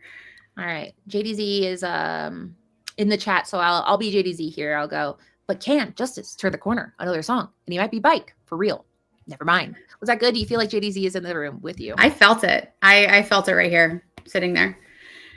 All right. Now we just saw Cogs go away, which that's tough to see on Justice's side. We already have an 11 lore gap, which is tough, especially going against Blurple, which we know late game is their strong suit. And so is he gonna take my cool little get out of here, Spider Monkey?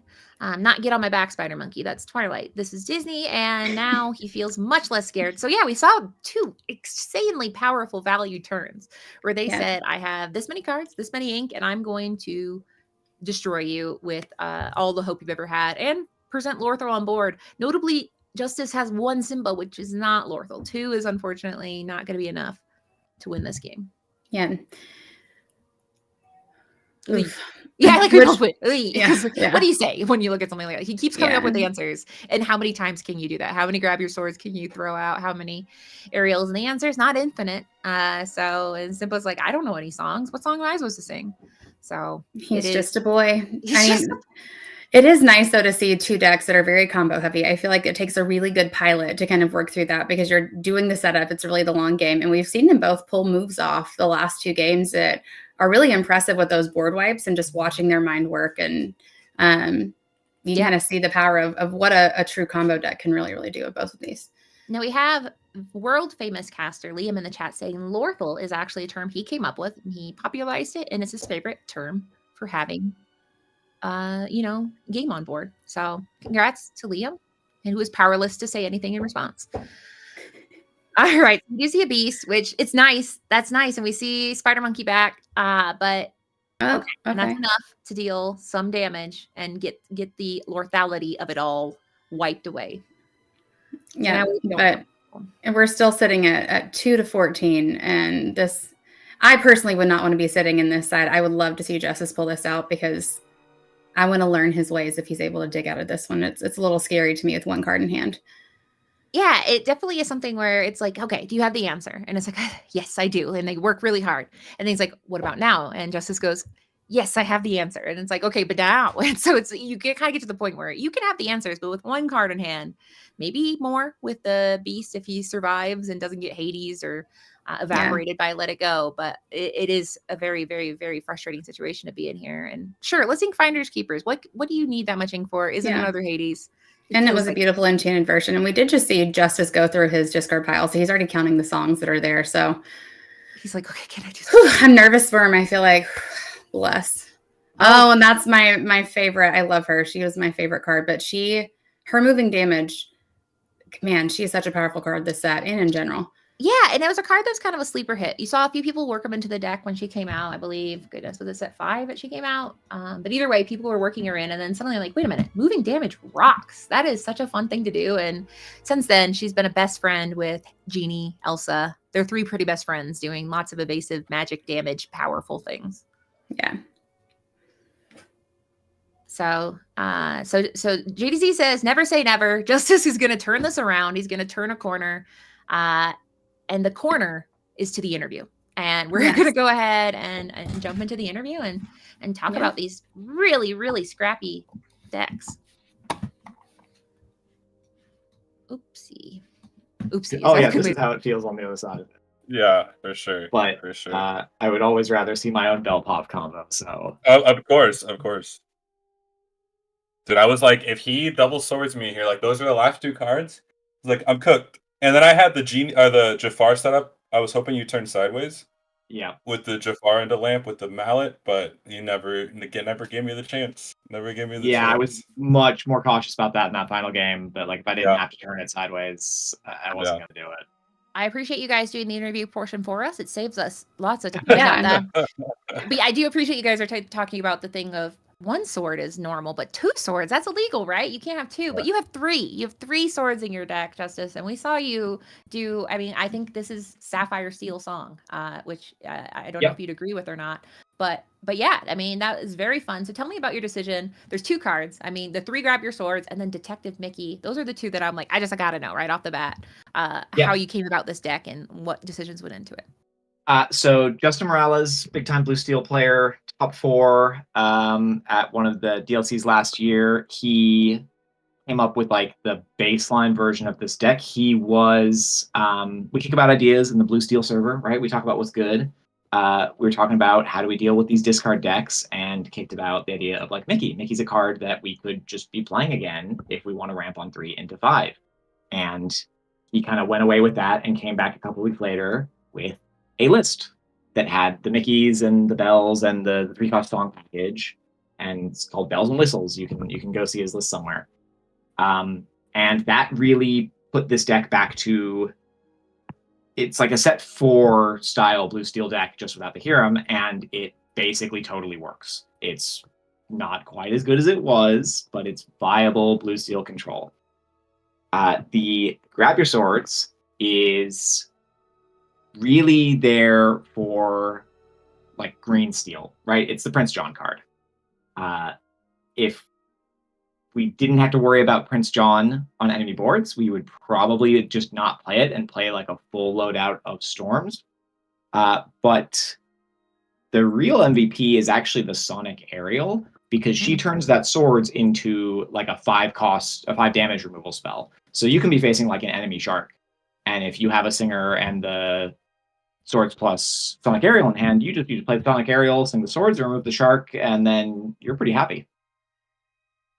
Yeah, we did see, I mean, just absolute versatility with that Aerial, and she was doing some very annoying things, I'm sure that Hayes would feel about. But Hayes had his own little tricks up his sleeve with the Jafar style Blurple. So kind of explain on why you decide to go with the Jafar variant. And we know that you are a scholar of the Blurple, so share a little bit on that. Yeah, the Blurple Jafar, I've been working on this deck, it feels like, for 2 or 3 sets. I'm always like, hey, let me try this Jafar version again. And it finally, where the meta's moved to now, it feels like it has some legs.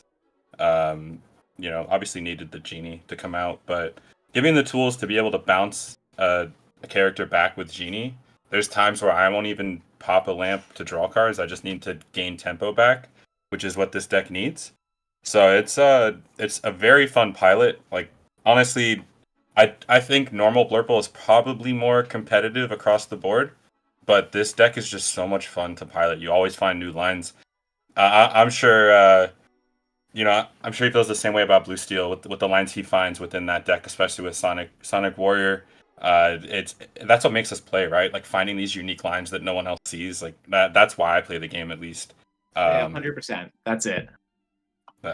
Yeah, and it was super fun to watch both of you. I mean, Amethyst doing Amethyst things, Sapphire doing Sapphire things on both sides. But I'm really curious, Justice, on your list that we have in front of us, you're only running 2 Mickey Mouse detectives and 1 Sail the Azurite Sea. So walk me through that decision and how that's panning out for you.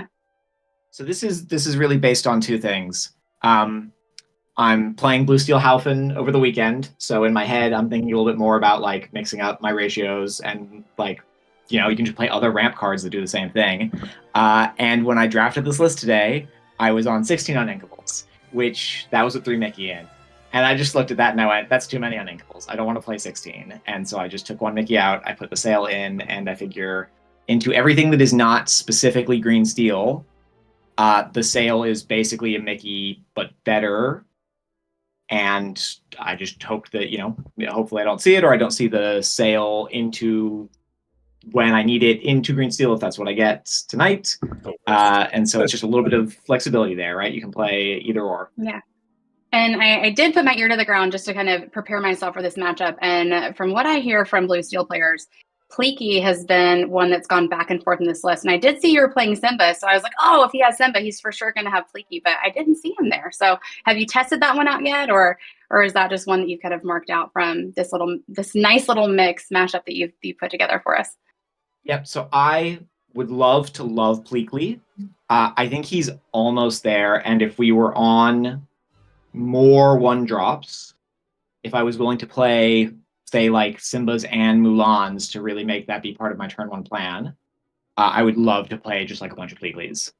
My issue with him, as he is now, is it just always comes back to discard, in that you can't really afford to play those 1-drops into discard, particularly where like green steel might just storm them if Diablo storm it. And then if you're on Pleakley as your ramp option, you can now no longer ramp unless you play a 2-cost unit and then put that under. And the 2-cost unit in this deck, right, the Helga and the Smee, you really don't want to, right? We want to be establishing our board on 2, ramping on 3, and then fighting back for it afterwards.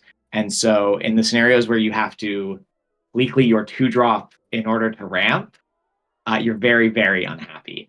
And so in this particular build, I have not liked Pleakley because of that. But if it was a meta with a little bit less steel in it, right, a bit more Blurple or more Ruby decks generally, I think Pleakley is a really strong choice with those 1-drops.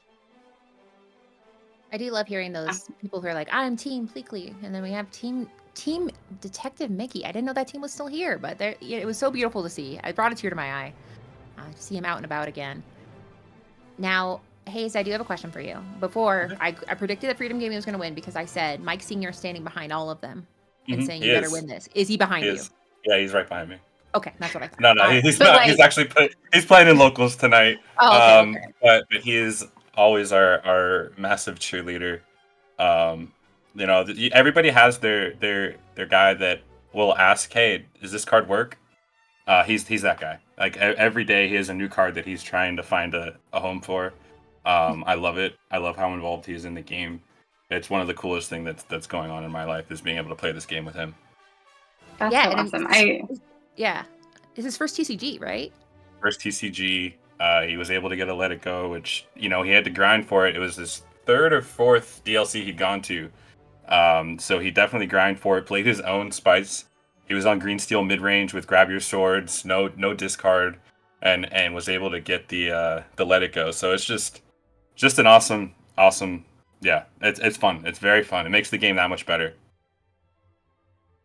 Yeah, no, I love it. Now, I'm sure Katie has some really eloquent ways to end this, but before we do that, I know there's a lot of people watching this. They're at the end of their set champs and are looking at these lists and going, man, I might want to take this spice to my locals. Do you guys have any advice? Maybe start with you, Hazed, on this list for someone that might want to take it and use it for their own? Yeah, it's very fun. Again, I play a lot of Blurple, so I've tested a lot of the different decks and variants of the color combination. It's very fun. Is it the most competitive? Maybe not, but you will have a blast piloting it. If your entire room is filled with Steel Song, I would not play this deck. Other than that, I feel pretty good into most matchups. This was terrifying today, to be honest. I don't think I have a single rep against Blue Steel Will on this deck. So I got fortunate that I saw the genies in that last game and that I had the die roll, because I think it would have been a different story if Justice got to go first. All the genies. What some people called an illegal amount of genies. You don't get to see triplets every day. But... Yeah, for sure. And what about you, Justice? What about your list? I would say if you've never played Blue Steel, if you've played Blue Steel Wheel before and you miss it, you can play this list. It's like home. If you've never played Blue Steel Wheel before, play Blurple instead. Play the Blurple items deck, because I think it has all of the things you want in it, and you don't have to struggle twice as hard to try and get like the same amount of draw power as every other list in the game by visionsing to your worlds and trying to get that together. But my top tip on this is actually just, you got to sing those worlds. You got to get your first singer down and sing that world immediately, even if you don't think you want to be giving your opponent the cards yet. And you got to get that train moving and build up some momentum, and then just get that big swing back from behind with the aerial. It's a lot of fun if you can get the hang of it. And it feels like even in like a bad matchup, you can usually find that angle to sneak a win back with that dime or with the aerial by, right, if all the cards line up right, it runs like magic. But do not take it if you've never played it before. The deck will punish you in ways you don't even understand. That's word slip by, as you being like, this deck looks good. No, little boy, don't bring that to set champs. But thank you both. Congratulations. I mean, both of you, that was both turns were like, oh, it's over. It's not over. Oh, it's over. Oh, and so both of you definitely thrilling. So we'll go ahead and do our sign-offs. Justice, do you have any shout-outs or where people can find and follow you on your journey for Blue Steel Justice? Yep, I am all over on Twitter at Lorcana Justice. And, shout outs from me to the rest of the team. Hopefully, good luck, Alvin, for the final one, and to the Dudley boys, my local team here in the UK. Oh, yeah, you're all the way across the pond. It's like the middle of the night, but it's Friday. You're partying. You're playing Lorcana. Yep, just got 5 hours of sleep before set champs in the morning. Really fine. It's better. You got it. That's fine. And we'll throw it over to you, Hayes. Any shout outs or where people can find and follow your journey? Yeah, shout outs would be for the team, the local South Florida community as well. Shout outs to all of you guys. I know you give up your time to monitor and commentate on these events. The judges, the commentators, Luke, all the background producing you guys do. It doesn't go on deaf ears. It's a blast that we get to play in this week every week, or have events going on every week. I do want to shout out the SSG has an event coming out next Saturday, Reina Jafar. It's going to be a fun one, so keep your eyes out for that. And as Justice mentioned, I'm looking forward to this last match. It should be fun. Well, I appreciate both of you very much. It's just an appreciation circle, and always shout out to the judges. But We got people in the chat saying apparently their dinner's getting cold, and I don't know if they know this. There's one more round, and it is the final round, and it's all coming down to this. So we'll go ahead and say goodbye and go into the booth and then pass it off to the final round. So this is me. Just. All right, we are back. So that was very fun. I don't hear you. Oh, no. Okay, you can't hear me yet? Well, we're getting Haiti back. I mean, you talk about a third round. We have JDZ and Liam from the Illumineers here, which, I mean, talk about a rock star team that we have. Holy cow. Way to close this out. All right. Apparently the audience can possibly hear me, but it's just, you still can't hear me? Got you. Yep. Oh, good. Okay, perfect. So you kind of, I mean, yeah, you kind of, I mean, that was our spoiler. We got Liam. And I mean, we have the inventor of Lorthel in the room. So everybody put your hands together for your worlds cast. There's a whole new world of JDZ and Liam. Snaps and claps. Hey, I like that introduction. Oh my goodness. We're back, Liam. Hey, brother. Here again. We're here. Thanks for having me, JDZ. Thanks. I'm so excited. Of course. Hey, we need to. Hey, this is no longer for fun. Okay, we got to get these reps in. We're running out of time, Liam. The World Championship is right around the corner, Liam. I hope you're studying because you're going to have to do some broadcasting over some seal. I don't know if you've done that before. I have not. I'm very excited to. I'm not. But that's a lot of cards to learn. I'm not going to lie. When I saw that format, I know we will. It'll be great. It'll be amazing. It's a lot of pressure, but yeah, I'm ready. I'm getting ready. Locked in, laser focused. Yeah. But speaking of pressure, we got these two teams. This is game 3. Just like I said it would be, Liam. This is for all of the marbles. We got Lorcana Gaines in the building. Okay? We got Sisu in the building. Okay? He's got that Diablo mat. Maybe he's on Emerald Steel. I know Lorcana Gaines is going to be playing Ember Steel. I'm super over the top excited for some ICL on the Friday. Liam, are you ready? Is your body ready? I'm excited. You know, as a caster, one of the things I love more than anything else is a game 3 in a match because everything comes down to that, all that pressure the previous 2 rounds. This is like that on steroids because you have 2 teams that have fought it out. They're 1-1. It all comes down to this. Gosh. Winner go on, loser go home type energy. So let's lock in and get motivated for some Friday night Disney Lorcana action. 2 phenomenal players. Production.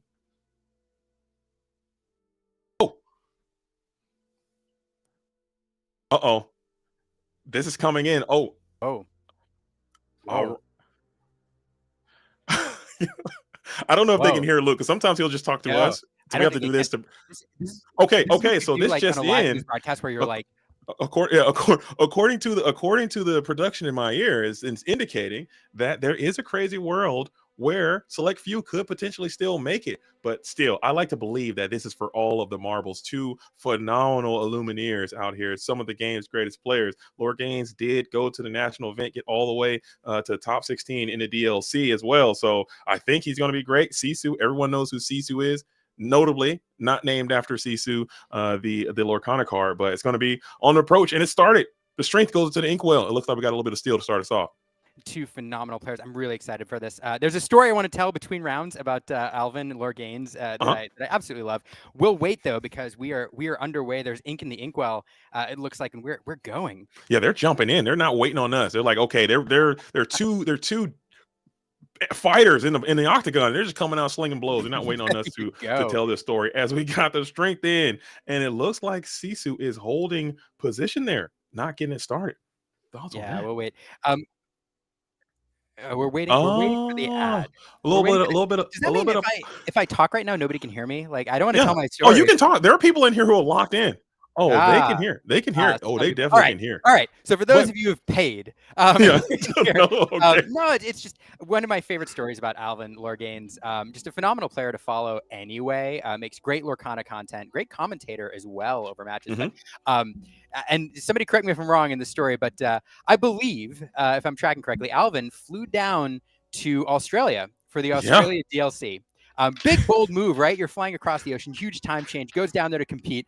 And his deck is lost. Either his deck is lost or he brings the wrong deck. And we're less than 24 hours in the event. He does not have his deck and manages to rally the Lorcana community down there, build his entire deck, and then compete in the tournament. That is It's just a insane. crazy story. I did hear that story. That is a phenomenal of showing some ambition, a little bit of initiative as well, a little bit of gamesmanship. I enjoy that from Lore Games. He's also quite buff as well. I'm quite jealous of his physique. Yes. Clearly in shape. As Smee is going to get in on 2. Buff, we have a 3/3 on turn 2. Smee Bumbling Mate comes down, representing 3 lore there. So this is a fascinating matchup. It looks like we have Amber Steel over here. It looks like we're going to have more of the, well, we don't really know yet which variant of Amber Steel this is. There's, of course, the Diggity Hole variant, and then there's the more the Steel Song variant, and then Steel Song can be aggro, more control. On the other side, it looks like we have Steel paired with Amethyst. So both decks with kind of their more of their ideal opening, although I think you would have, if this is the aggro version of Steel Song, you'd like to see a Daisy on turn 1 or a Cinderella, but nevertheless, getting a Smee down on turn 2 is good. What do you think about this matchup, JDZ, now that we know what the colors are? I think I love this matchup. I think it's about as 50-50 as it can be, but what I have noticed in my study is that it comes down to the Pete. Games referee. If this Amethyst player, if Sisu, who's playing Amethyst for whatever reason, he's got the Diablo mat, he's an Emerald Steel icon, he's going to show up with Amethyst. That's a discussion that we can have at a later time. But if you can get that Pete down and start to play and bounce this Pete over and over again, as you see, Lore Games is going to deploy the Pete on 3. I think that could be the difference maker if he is playing a more standard version. But we know it's going to be a little bit more aggressive, as that's what Lore Games is known for. What do you think about the matchup? No, that is true. Pete and repeat here, as they call it. One of the keys if you have the bounce there. But yeah, no. That's a huge point, because both of these decks are trying to build a decent board state in order to close things out, especially like these Steel Song builds want to build up a board full of singers so they can do things like a Whole New World and then have all the resources on the board to sing songs immediately to clear their opponent's stuff off. So yeah, timing those Petes properly in order to protect your board and prevent your opponent's removal is going to be key. So how they sequence them and having them at the right moment is going to be important. But we see one each on turn 3 here, locking down their opponents. We see a Smee trade. Now there are Petes left staring at each other on the board with their hands up. This is normally you don't see these dropped on curve, but here you go. For sure. But sometimes you do see them coming. If you play a Pete, the best answer to a Pete is another Pete. But that Smee challenge was a little bit, I thought that one might have been a little bit out of pocket, because typically they'll put another character in and sing that song with the Pete to try to absorb some of that tempo back. So seeing that Smee come in for a challenge after you have impeded your opponent might tell a story about the hand configuration of Sisu, who's going to be on the approach going to that 4 ink turn, staring down this Daisy Duck. Now, are you questioning this Daisy though, Liam, is the concern I might have in this matchup? I think you are. I think in this matchup, this Steel Song list, because it's running the daisies, it looks like a more aggressive list, wants to be the beatdown. The problem with this, I think normally the Steel Song list is considered the inevitable deck. If the game goes long, that deck tends to have inevitability because it can refill its hand. It tends to have more removal, and it can control the hand size a little bit more because it runs a Whole New World, where the Amethyst Steel deck doesn't. However, one of the problems you have running against Amethyst Steel now is there's now 12 cards that can gain you instant lore if you consider White Rose, Giant Cobra, Goat. And so if you start getting into the endgame where you're running Whole New Worlds, you're giving your opponent a ton of cards that they can drop. So you want to force the Amethyst Steel player into that control role by forcing your lore higher and preventing them from getting within striking distance of their instant lore cards. I think that's a great point, but you did kind of put yourself in the kibosh, the Rapunzel trap, as it's colloquially known, as you are going to set it up and it will execute, it seems, as if the Rapunzel was hearing us all along, comes in, gains 3 additional cards. So just taking your advice, you're going to have to adjust your game plan a little bit. You see that Lore Game has not deployed a single song yet. You've been trapped under the whimsical ways of Pete for a few turns now. You had to find a way to continue to gain some advantage as you're going to play your own Pete down to the Inkwell. I think I am favoring Lore Game's position a little bit more in this spot. I think so too. And that card advantage is huge, getting those 3 cards there. And unfortunately, Sisu hasn't managed to push his lore much at all. Definitely going to be forced into the control role here. You have 4 lore sitting on the other side of the board. And with the amount of cards that Lore Games has drawn, he's threatening to go wide here. We've also got a little bit more information. We know that we're running the Robin Hood shift line, so that's something that's available later. One of the things that I find when you're running against these steel decks with these big-bodied mid-game characters like Robin Hood, sometimes you run Cinderella, sometimes you run Beast Tragic Hero, is there's not a ton. There's a few good removal options, but if they're not there and those characters stick, you can run away with the game very quickly. So we know we're at least running the Robin Hood. And I think that's a good card in that situation. But you did get the chance to reset your Pete again, and you get a plus value on this Daisy Duck. So we got a little bit of back and forth happening here. And now you're going to see if your opponent is going to exert this Rapunzel into the next turn. I doubt that they will, but you have another Rapunzel trap is established in the name of the fox. A sneaky Rapunzel trap is Rapunzel herself. Let's see if Lord Gaines has the back-to-back patent pending double Rapunzeling. I hope not, because that will completely sting. Yeah, one of the keys to this entire matchup for the Amethyst Steel deck for Sisu here is the Fox. You're going to want to dig for it. You're going to want to find it. You need it to answer the daisies. So having it here early is really important. We're going to see, let's see in game 2 and 3, if we don't find that Fox, it could be a completely different story, but finding it is great news. And here playing Let the Storm Rage on, clearing up that Fox. So we don't have the second Rapunzel. That would have been great to see. But clearing up that Fox does feel good. For sure. So I think I take a deep sigh of relief there if I'm Sisu, not seeing that second Rapunzel come in onto this Madam Mim Fox. However, you do have these two Diablos now, so they also can wear the crab quite well. You're still very hesitant if you want to exert this Rapunzel. You have 2 ink floating. I'd love to see 2 more 1-cost characters coming on into the field of play now. Double Daisy, maybe Cindy Daisy to set up some type of double gauntlet, but it's going to be another Pete. So the world of Pete continues as this is another Pete deployed to the field of play, passing back to Sisu, who probably has another Pete coming his way. Pete and repeat here, and then questing with Rapunzel, gaining 2 lore. I think that makes sense. These Diablos are a sneaky good card. I think people realized they had potential when they were first revealed, but it's a really frustrating card to play against because you leave them alone. You don't want to give your opponent an extra card. You don't want to spend resources removing them, but they sneakily gain 1, 2, 3 lore, and they also, when paired with steel, fuel the strength of a raging fire. So you don't want them there, but when you remove them and your opponent gets a card off of them, it feels really bad. And also, they just always have this looming threat of a Merlin crab. You have to watch out, especially when you exert these characters with that standard 3 line, or you can do some bounce things, add them back, and just do more crab. Get a double buff on a Diablo, which has happened. A crab bounce crab play Diablo, and then now it's a 6. You got a 1-cost guy taking down a 6-cost character with a plus on the back end of that. It feels miserable to be on the other side of that. So I think you're absolutely correct. I think Diablo is a phenomenal card. It will be a card that's around post rotation. I think that the effectiveness of that card will only increase as this game continues to go along. So let's see what we're doing. We've got the rabbit down now, and you have a certified singer. Do you have more Pete's coming in from Lord Gaines? What do you think now Lord Gaines is looking for as you're getting all the way into this deep terrain 7 ink turn? I mean, Lord Gaines, again, this is the aggro variant of this deck. I think Lord Gaines wants to be the beatdown, wants to be pushing forward, so we're going to play something big. Ooh, it's a big Cinderella. It's a shiny Cinderella. This is the Cinderella from the D23 collector set. It's beautiful art by Grace Tron. And this card is really frustrating in this deck. All of Sisu's removal is damage-based, whether it's using Elsys to charge into things or whether it's using damage-based removal. And anything with Resist 2 is just frustrating. That is an absolute bombshell. He drops in on 7 ink, paying the full iron price for the Cinderella. Oh my goodness, man, she's looking great over there. As you're staring down these 2 really feeble Diablos, like you said, anything gets exerted, she can hammer those, and you're running out of Pete's. You still have that opportunity to play that Pete. If you don't know, if you do engage in a song, if you do activate a song or play a song, she can engage with ready characters, which is another huge benefit of the stout-hearted Cinderella. So I think that's a phenomenal card. I don't know why these Steel players stopped playing this card. I think the card is great, Liam. Especially in this matchup, it's a bomb in this matchup. Yeah, I mean, it threatens lore if you leave it alone. It threatens your board. It's just brutal. It's doing it all. It's doing it all. It's doing it all. And I love one of the things, honestly, I love about Lorcana. I love seeing characters in these alternate. I'm going to go off on a tangent here. Sometimes players don't like, but I love seeing characters in the alternate forms. I love seeing the Disney princesses in armor with swords taking control of their destiny. Fantastic. And the thought of Cinderella just going over and beating Madam M's snake over the head just fills me with endless joy.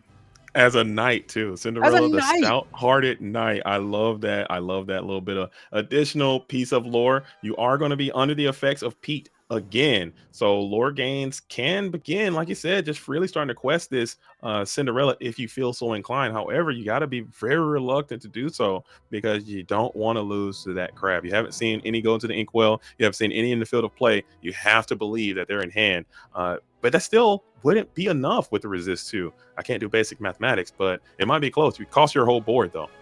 I mean, but this is right where it wants to be. Arrow comes down, searches for song. I didn't see if we hit anything because I was staring at that daisy which came down. But going white here, pushing the lore total, that's where Lore Gains wants to be. Lore Gains has to, like, the key to this matchup for Lore Gains in this is to force the Amethyst Steel deck into the beatdown roll. Once that deck gets to 12, 13, 14 lore, its instant lore characters become a threat. And so doing exactly what he needs to do here. And, you know, I agree with you. It does feel bad to lose the Cinderella to a crab in an efficient trade like that. But if Sisu is spending his entire turn and resources, dropping the crab, charging into things, removing that Cinderella, I think you're okay with it. For sure. It would cost you your entire board and your entire turn to remove one character from the field of play, and that is just not going to get it done. You also do have access to Along Came Zeus in this colored pattern, so maybe you can play that to help you get some of this stuff off the board, because you have to do something. I mean, these characters are robust and resilient. We're talking 4, 5 resist 2, 3. Everybody's stacked over there. Even Ariel with that chunky 3 is quite strong. So this is looking pretty terrible for Sisu. I'm not gonna lie. He's gonna have to. I'm not sure. I don't know how to get out of this. It's a tough position to be sure. I mean, definitely challenging into things. I mean, if you draw an Along Came, even man, it's that resist 2 is just so brutal in this matchup. It's just brutal.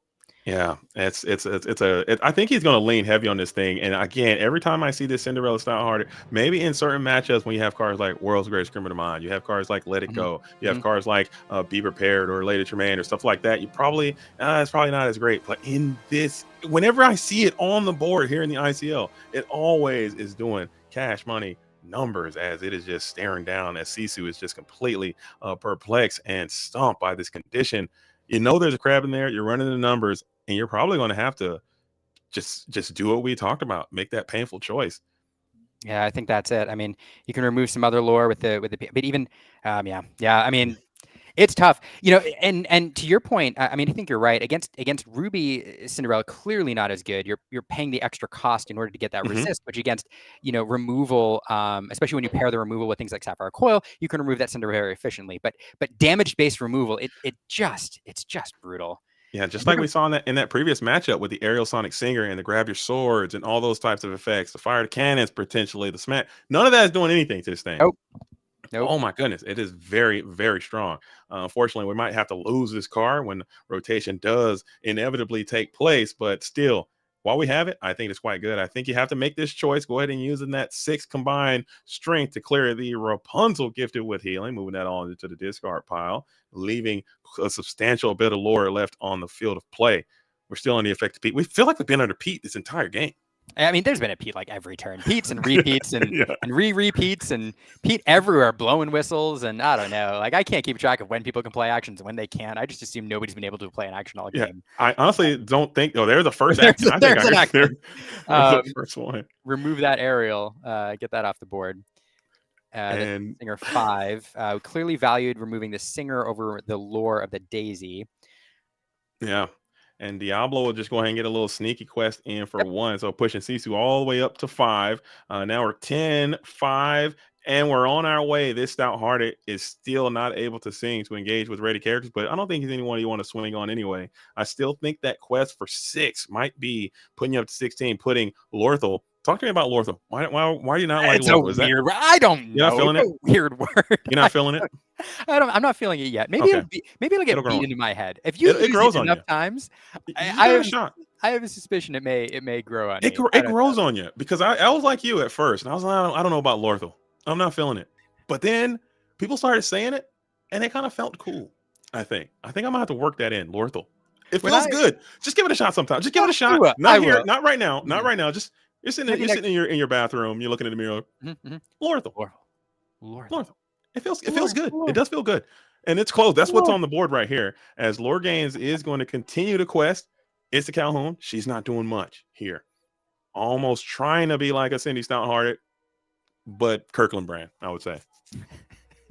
In this position. Kirkland. I love it. Back to the game, Liam. All right. Sorry. No, you're good. You're good. All right. So definitely, threatening game on the board there. I mean, so the choice to leave this daisy up, I didn't see. Did we hit something off the daisy? Daisy did hit the Calhoun. That's what added the Calhoun okay. to Sisu's hand. The Kirkland line just completely blew my mind. Okay, so we did get the daisy that off. So perhaps that's one of the choices, leaving the daisy up instead of the Ariel. And Ariel does have the singing, but I think if you're singing with Ariel rather than gaining lore, I think you're honestly okay with that at this point. So, but I think perhaps the choice leaving the daisy up allows you to get an extra card, allows you to see a little bit more, perhaps dig for something that can answer this. I don't know. Sure. I know. I think a fox, like even a fox or something. So that way you could potentially go for a fox or crab, bounce crab, fox play, which I think would be quite strong if you can boost someone with a total of 6.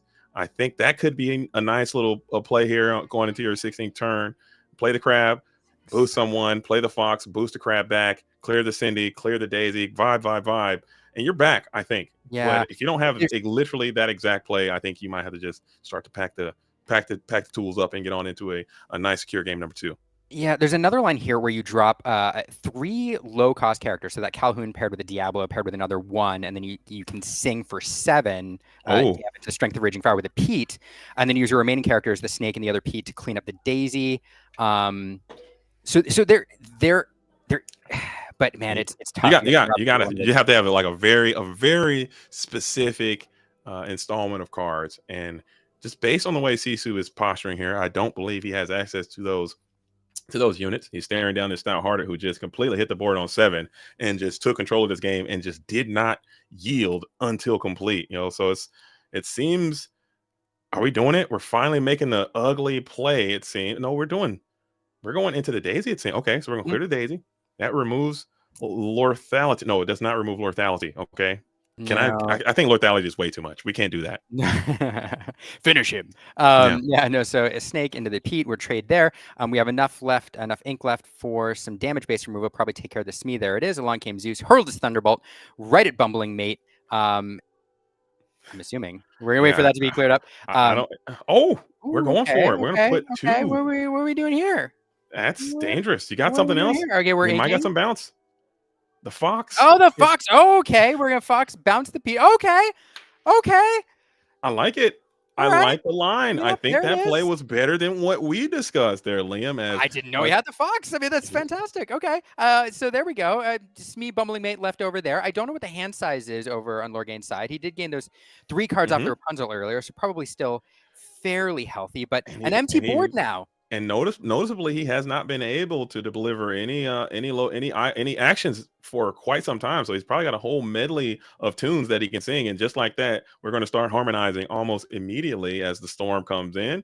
You got any other actions you want to rip off? And another one comes on in. Oh man! So I mean, I can't see the hand. It looks close to empty, if not empty. So we're using this to get a few new cards. Here comes the Robin Hood. So it looks like 2 cards in hand there. So we will get the Robin Hood in play, and that Smee. Yeah, he wanted to get all those actions played before that Pete comes down again on his next turn. So it's going to have any other options, I'm sure either. Those aren't inkable. Got to get them off. I mean, what a turn though. Like on the other side, even though those were the only options available, managing to clear Sisu's board, now threatening game again on that side, and Sisu needs again to find answers. And he's got some lines of play. Even if you can manage to clear this Smee, you got to watch out for the very problematic and troublesome Shift Robin Hood for a GG, as the Broom is going to come on in, probably getting popped here just to cycle a card. I'd be surprised if it didn't, because that guy's not doing much of anything to help your spot. We're looking for an Elsa, perhaps Calhoun. You're right. We're gonna pop that. I mean, if you manage to dig, find an Elsa, you haven't inked it, you can ink that. That's 5 to deal with that Smee. Any removal will do here. There it is. We got 5. And is she coming? It is the Elsa. It is the Elsa. Oh my goodness. All right. We'll insert Robin Hood because why not? And then we're gonna into the Smee. I mean, this will buy you just a little bit more time, but you highlighted earlier. Now the Robin Hood represents. You say it. Problem, the Lorthal. Yeah, the Robin Hood is representing Lorthal damage.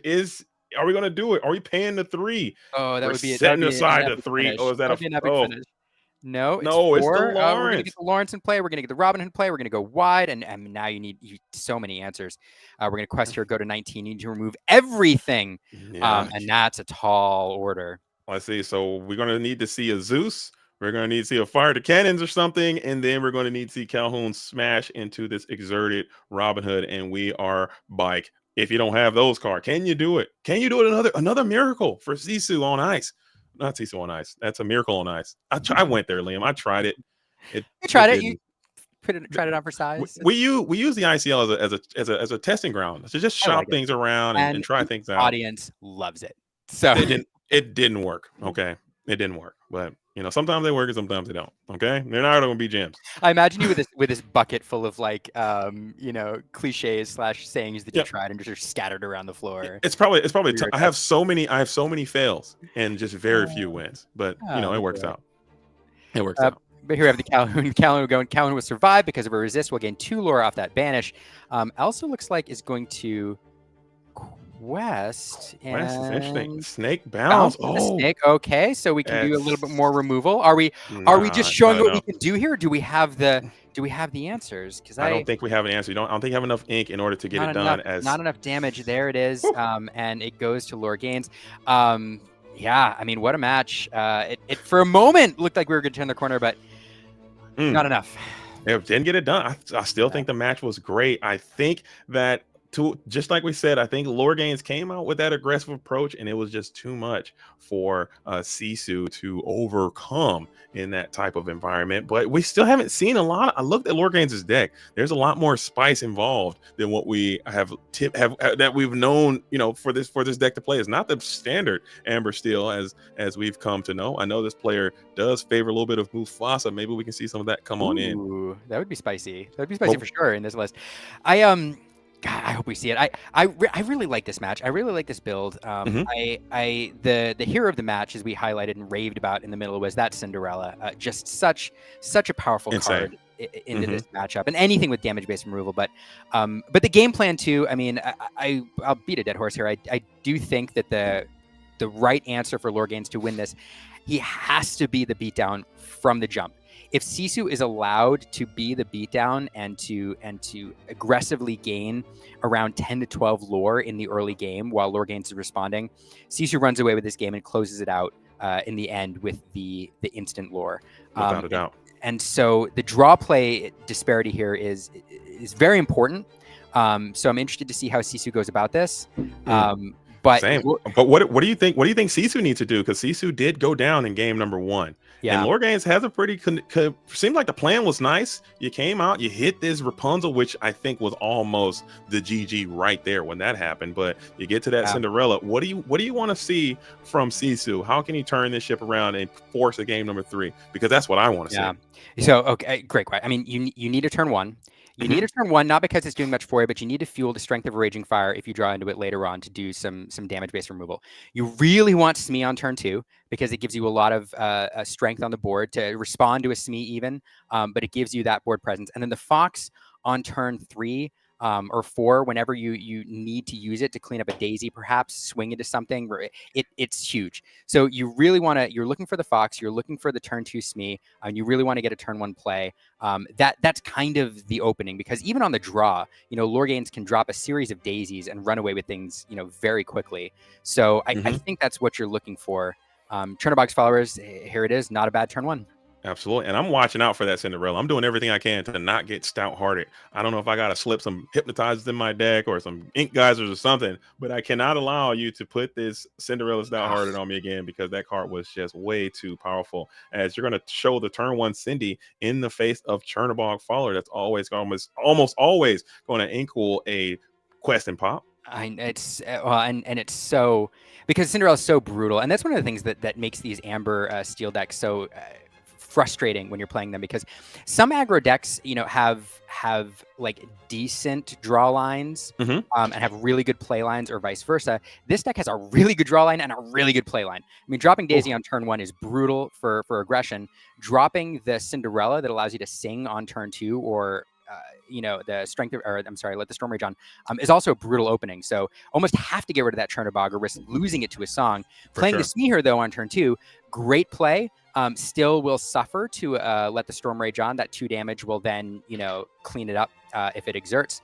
Absolutely. I don't think there are any. I'm fairly certain who would have much preferred that Calhoun coming in on 2, just to be able to check down. Because Smee, like you said, he's still super vulnerable to that steel removal. He'll probably get 1 quest in, 1 challenge in, and he will find his way down into the Davy Jones's locker. That's another one. There is, yeah, and that's a Disney reference. Pirate.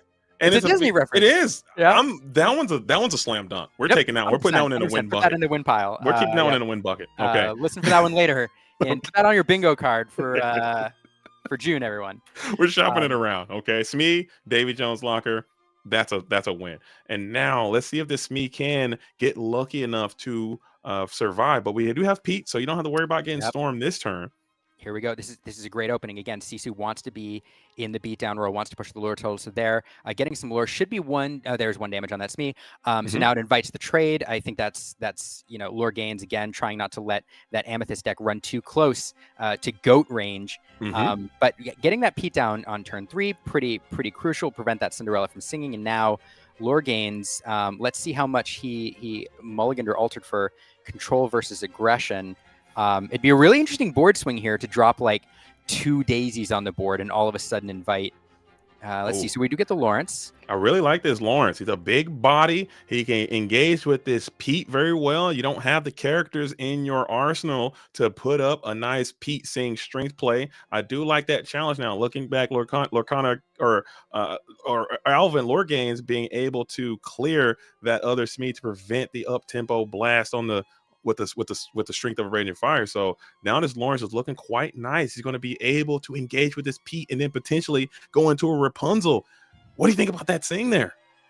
Yeah, it's tough. I don't know the hand. You probably needed looking for. Oh yeah, the Zeus. Oh, but there's the Zeus. Clean up that Lawrence. There it is. I mean, I would love to know. I need to know later if he drew into that with the or he had it with the friends, or if he had it. Either way, it's exciting. Either it's a great sequence, or it's a fun top deck. But cleaning up that Lawrence, that's great. That Pete is now available. And having a character on the board is crucial because it fuels the Fox as well. So you want to keep that there. And Pete also a great singer. But speaking of singers, Ariel Spectacular Singer comes down, a card that we've seen since set 1. We find the whole new world. This is a tale as old as set 1. Yeah, she's not only a good singer, but she's a spectacular singer. As the Bianca is going to go down into the ink well as well. Do you have the ability to jam another Pete here? I think you have the ink available to you. After you ink, you can bounce this Pete and redeploy. I think you'd like that a lot to keep this whole new world at bay, or at least be able to reduce the contents of your hand, because if they hit you with a nice board flood, maybe you can't keep up. What do you think about whole new world in this matchup? It's a double-edged sword, I believe. It really is. I mean, I think, like anytime you're playing on a whole new world, you want to do it on your terms. But the problem with the Amethyst Steel deck is twofold. One, it does run a lot of low cost cards. So as opposed to playing a control deck where you can dump that whole hand and maybe they only have 1 or 2 cards they can play on their turn, it sets Sisu up, if the ink is there, to flood the board with a bunch of 1 or 2 cost characters. And the other problem with it is in the later game, Sisu's end game here is closing this out with giant cobras, closing this out with goats, and you're going to start digging for those. And so you reload Sisu's hand with those cards that he's looking for, and it's problematic. For sure. But I can't tell how many cards are in Sisu's hand. So he was on the play this time. So I believe his hand might be a little bit lower than anticipated, but it doesn't matter because he's got the bounce anyway. And we're going to go ahead and reestablish this Pete, and the whole new world will have to sit and rot in Lorgains' hand for a time. And now you're opening yourself up for Elsa lines and whatnot coming in following turns. So we are going to be on the approach. We got 3 P's coming in. It's going to be a Pete of our own. Pete and a repeat and a Pete, repeat, and there's the daisy. So we are going a little wider here, setting up a little bit more aggression. I do think, again, we talk about the beatdown, but for those watching, I'm sure everybody watching on Twitch is like a TCG bro. You've been here ages.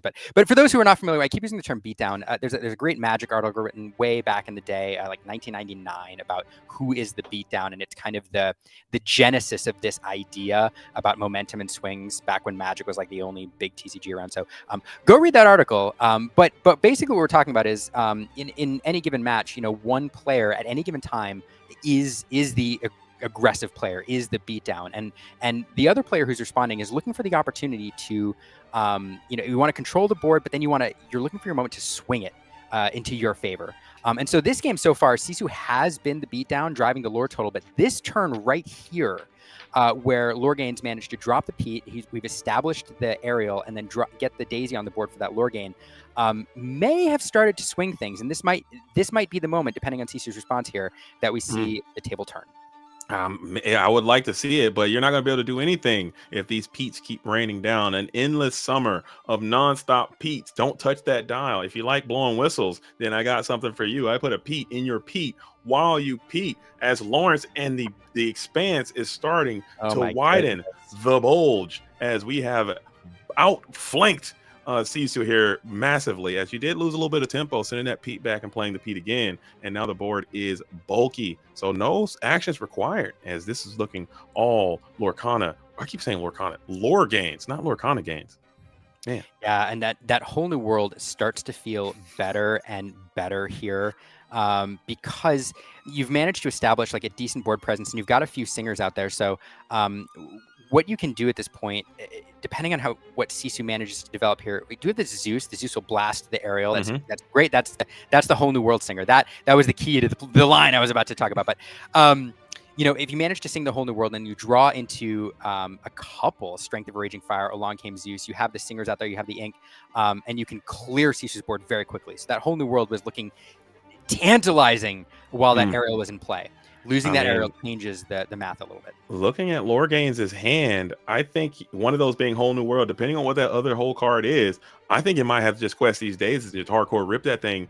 I think you might have to, if you can find some ink available on your turn, and just send it, because your hand might be giga bricked and almost nearly unplayable. And I think Lorgain's might concur, as we are going to go ahead and start ripping these daisies. It will feel the Diablo back to hand. We'll rip the other daisies as well. I think he might have to take that line, man, as bad as that may feel, because if it does happen and he continues to recycle these Peats, you'll never get another opportunity to play it again. And let's see if that's what's about to go down, as Cindy is getting to the inkwell. We're paying 5. We got the hard cast. Look at that, as the whole new world will be deployed. Look at that hand. Whew. Yeah, no, I think you're absolutely right. There's a bajillion cards which would not be helpful paired with that whole new world. But the icing on the cake was seeing that Elsa be pulled from the top. Once you see who has that Elsa, like no. Yeah. You let that thing go to the discard pile. Hey. As you that's a good one. See, see, I'm a good audience though, man. I noticed these puns and I noticed these connections. No one supports me, Liam. Okay, I feel unsupported. I'm here for you. Thank you. Finally, all right. I'm here for you. All right, but no, I think you're right. I think that was absolutely the play there. Absolutely the play there, and the board state on Sisu's side doesn't look too threatening. Now you hope Sisu didn't draw into a Fox. For example, Fox would be a brilliant top deck here, allowing you to challenge, maybe double challenge the Daisy, play the Fox, challenge into the other Daisy, play the Pete again. But Liam, I got one more. I got one little piece. You see how close that Cindy is to that deck? I think he's trying to just slide Cindy off to the side so you can't see it. That Cindy is on the field of play. That Cindy is public enemy #1. Okay, I don't care about any of the daisies. I don't care about the Lawrence. That Cindy's gotta go. Okay, immediately, because if that freaking 5 ink converts that Cinderella into a Stout Hearted, you're going to be right back in the blender, Liam. And I think he's trying to put it off to the side so you can't see it. That's right. Just hide it over there. Pay no attention to that. But here we go. This is a great sequence. Look, crab coming down, plussing up the Pete, then leaving play with the Fox, plussing up the other Pete, allowing him to move the daisies, and the Fox crashes in to the Lawrence, removing that. Look at that efficiency. Crab in, out, Merlin, Wizards duel, bam, bam, bam, and all of a sudden, all that's left is that Cinderella. Although, as you mentioned, can she transform? Oh, you don't got it. Nope. But we're gonna. You didn't get to it, so you don't get to the Stout-Hearted, and maybe this aerial might bury the Stout-Hearted to the bottom of the deck, and you will never see it again. Hopefully, you got more than maybe it one. might get closer to the top. You never know. Okay, you're right. I got to be more positive on these things. Did you never hit a song know. at all? It's Let's a see, whole we new did world. A whole new world. Okay. You know, it one of the things about Aerial Spectacular Singer, you know, it feels great to get a song, but of course your opponent knows what you draw and so can plan around that. So Sisu now knows that is available, and Aerial there available to sing it next turn. We will drop the Troubadour, though. Fun little dual ink card that's slotted nicely into this deck. Resist 1, Singer 4, if I'm correct. Right. You know, so resist 1, Singer 4, 1, 3. Nice Troubadour. I think he's the narrator. What's his other narrator? Harmonic narrator? No. Story now. Something. Okay, we're gonna lock in. We're gonna figure that strength is gonna be able to come in and deploy. You will leave your Cindy a bit vulnerable, but you have a whole nother Cindy lined up, and you have a significant amount of singers on the board. That's a 3, 6, 10 Singer 15 on the board currently as it stands, and Cisu's got a problem. I think that problem will be solved with a simple games referee coming down right now. I think you kind of need maybe some bounce. Maybe some bounce. He also, I mean, luckily the board's looking a little wide over there on Lorgane's side. Luckily, though, it's not a lot of high lore characters, and not a lot of, I mean, a lot of vulnerable things. I wouldn't say that things have shifted. Well, no, they have. I mean, definitely Lorgane's becoming more of the beatdown here, even though there's not is in the beatdown role here. Even though there's not a lot of lore on the board, there's a lot of singing power. And that's what this deck wants to do.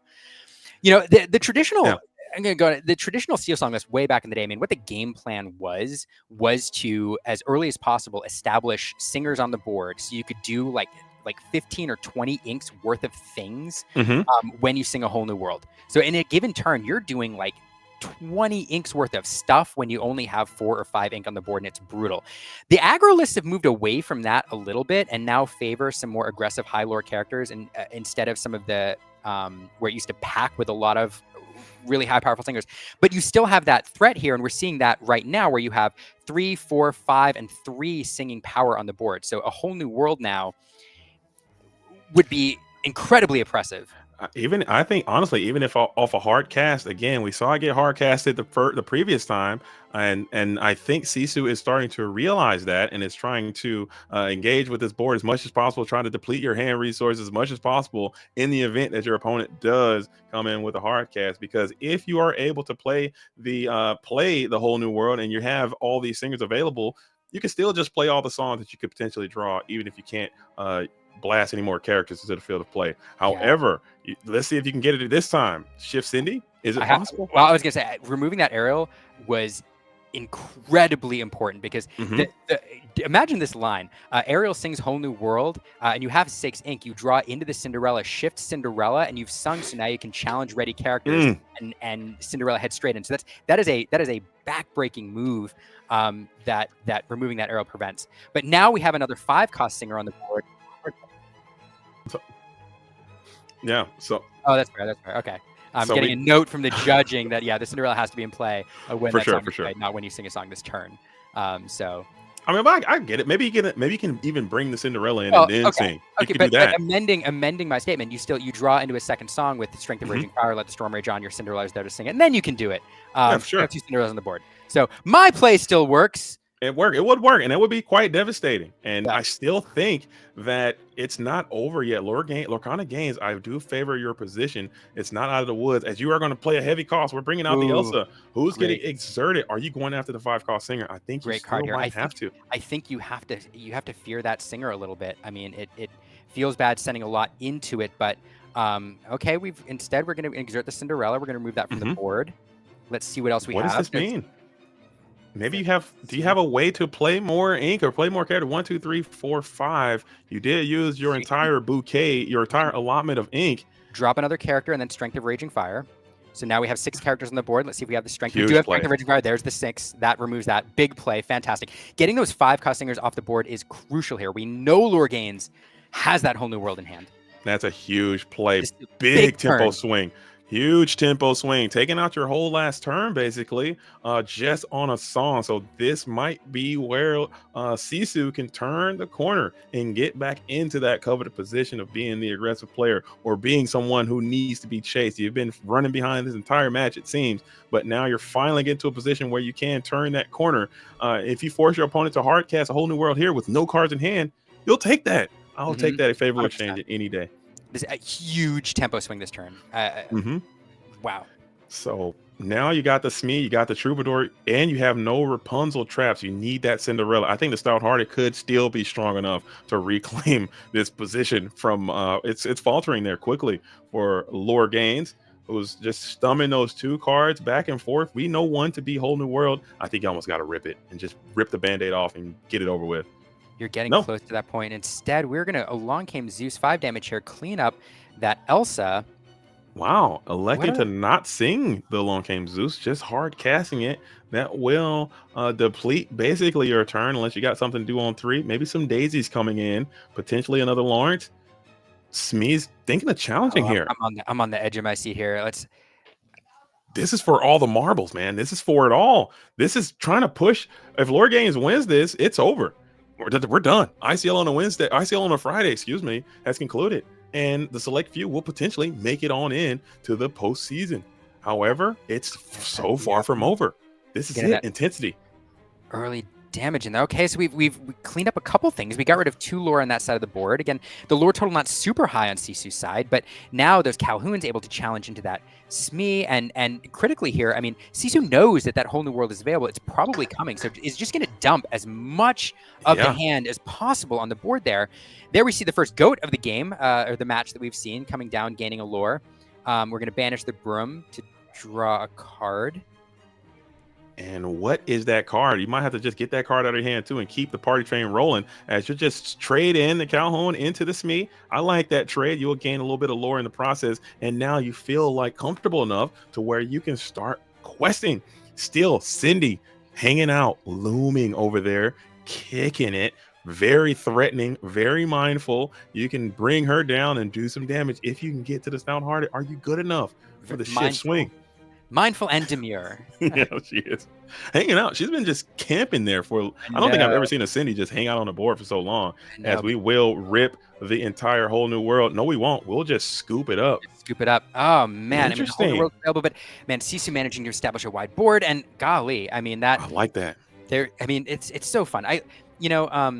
Again, most players who've watched TCGs for a while, already pay attention to the momentum swings, but you can chart. All right, I'm going to do something nerdy. I'm going to go into another nerdum here. Please. I'm going to talk about soccer. Okay, cut it. We're not doing that. In MLS, it's a really fascinating thing where, based on statistics and who has the ball, they do this chart, which is, I don't know, probably bunk, but you can see the flow of the match based on control. And you watch and you can see where one team has control of the match and the other team has control of the match and then the other team has control of the match based on and you can picture the flow of the game that way. Watching TCGs oftentimes is a lot like that. And there were 3 turns here where momentum swung critically from one player to the other and the beatdown roll shifted. And I think we identified it successfully each time, but it's so much fun when you can watch the game in terms of the match flow like that and see where players all of a sudden occupy different roles. And it always comes down to 2 or 3 critical turns. For sure. And I think the scoop, I don't think it was premature, but I think Lorgain is realizing how much time is left, realizing that you are in a vulnerable position and there wasn't a lot of coming back from that, realizing that it might have been lost and Sisu was not allowing you to get to the position you wanted to be in. Just getting out of there. What do you think about the early concessions? I ask a lot of people about early concessions and how they feel. You as a professional broadcaster, what are your thoughts on early concessions? Are you pro? Are you against? Do you like to fight heart of the cards type beats or no? It's a fantastic question, and the answer, of course, is it all depends on the situation. There's kind of 2 parts to my answer. One is actually 3 parts. There's 3 considerations, I think. One is gaining information. If you don't know your opponent's deck and you're not sure what they're doing in open play or in Swiss rounds, extending the game if you have enough time in order to see more of your opponent's deck is good, as long as you're not giving away information yourself. And so sometimes it is worth making them work for it. The second thing, though, as you highlighted, is time. If the time is low, especially in a 3-game match and you think you have the edge in game 3, scooping early, super important. to preserve that time and prevent a draw. But the last part of my answer is playing to your outs. We, and I'm sure you've seen it a bajillion times. There are times where your chances of victory seem infinitesimal. You have to draw the exact sequence of 3 cards at the right time, and you see people do it. And so if there's any doubt, if the time is there and you're not worried about giving information, if there is any sliver of an out that you can see, as slim as it is, go for it. So at the end of the day, I think I am totally okay with early concessions. There's a ton of reasons to do it, but I also don't blame players for wanting to play to their 0.001% chance of winning. Fight it out. I never give up attitude. I'm team pro concession. I'm get out of there. You know what I'm saying, early to save some time and also save my mental. I think it's a fourth factor. My mental faculties are going to be reduced if I continue to play unnecessary games. So I try to get the games over as quick as I can. And if I need to scoop because I know it's lost, I'm gone. And then we'll get it back. As Pete is going to be back. These players are underway. They're playing fast. I enjoy that though. When they're playing with a little bit of speed and a little bit of vigor, they know their lines. They know what needs to happen. Let's get it done. As Pete is going to be out to stun lock this Adiel, who's not going to be able to sing. We got 4 ink coming in. Troubadour in the inkwell, followed by the Rapunzel. Up-tempo Rapunzel, thoughts?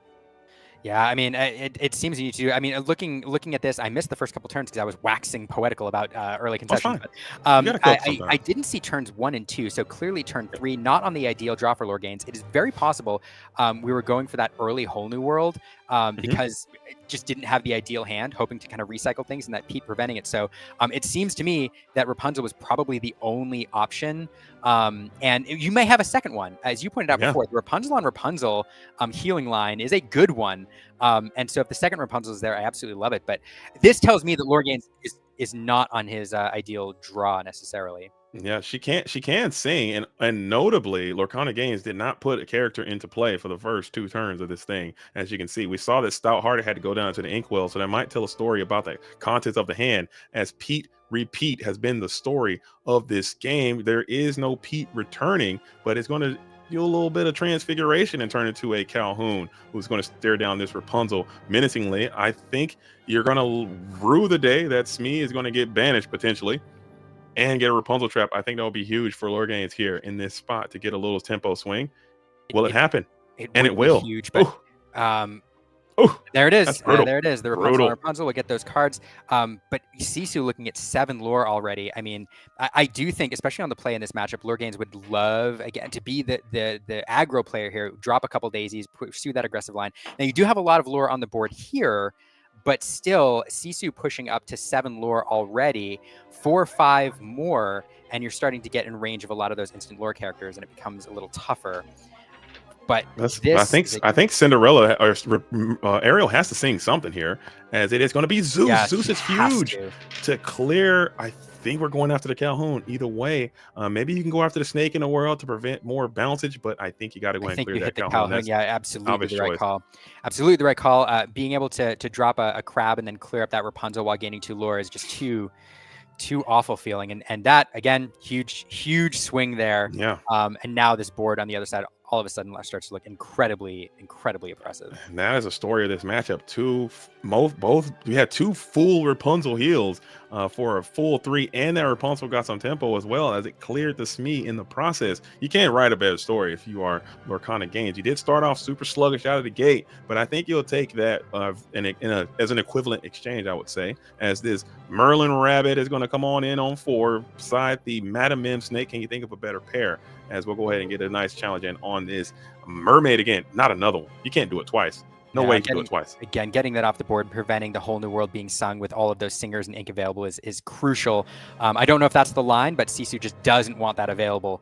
And so fantastic clear up there. But I think you did walk into another potential Rapunzel trap. You're not able to bounce this snake, and you got Rapunzel once. There's no chance you have 3 Rapunzels, right? No chance. We'll see. No chance. No way. But if there is, I think it's a risk you have to take. I think you need to get that aerial off the board. Absolutely agree. And so now Lore Gaines swinging things. I mean, still no lore.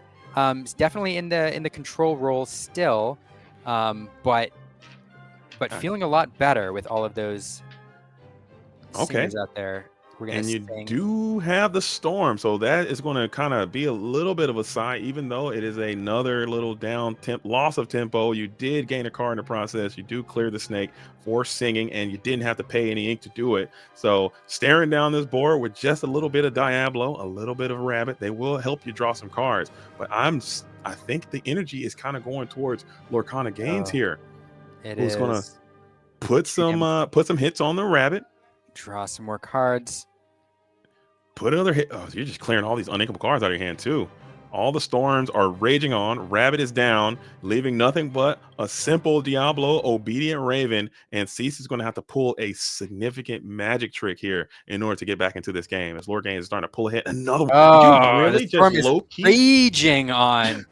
Was that 4 storms in one hand? What is happening out here? That's was that 3? Brutal. It's a lot. Oh my goodness. Hey, Hardcast at 1, Cindy saying 1, Rapunzel saying 1, Rapunzel saying 1. That was 4. That was a 4 turn. No, I think it was Zeus in there.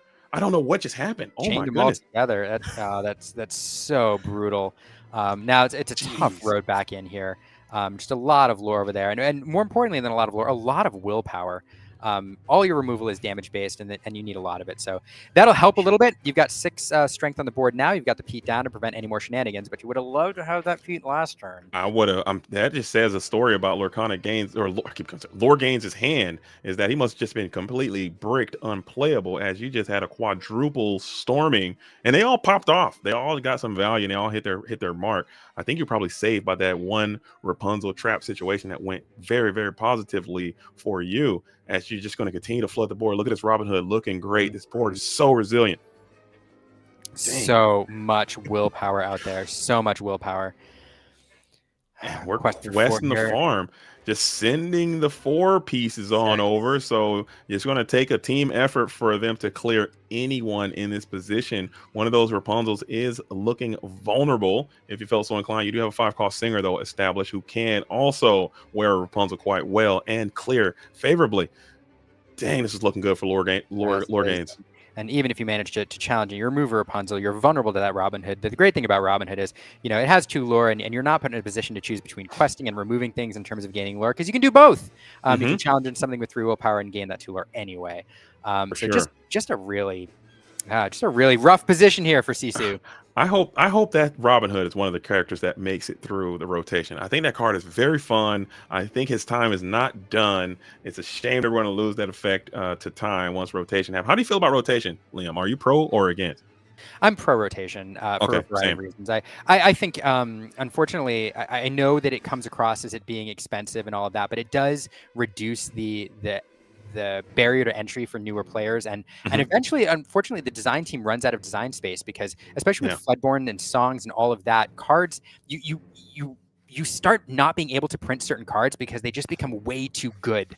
And so I think you need rotation. And we got a sneak peek of that with all the items and the Tamatoas, even in this set. So I think it's time. It just does kind of stink that we are going to lose some really, really iconic and cool cards. And hopefully they get reprinted a little bit later on down the road. I think that'll be perfectly fine with me, as we are going to get the friends on the other side just able to draw a little bit of cards. A card that I do not think will be reprinted.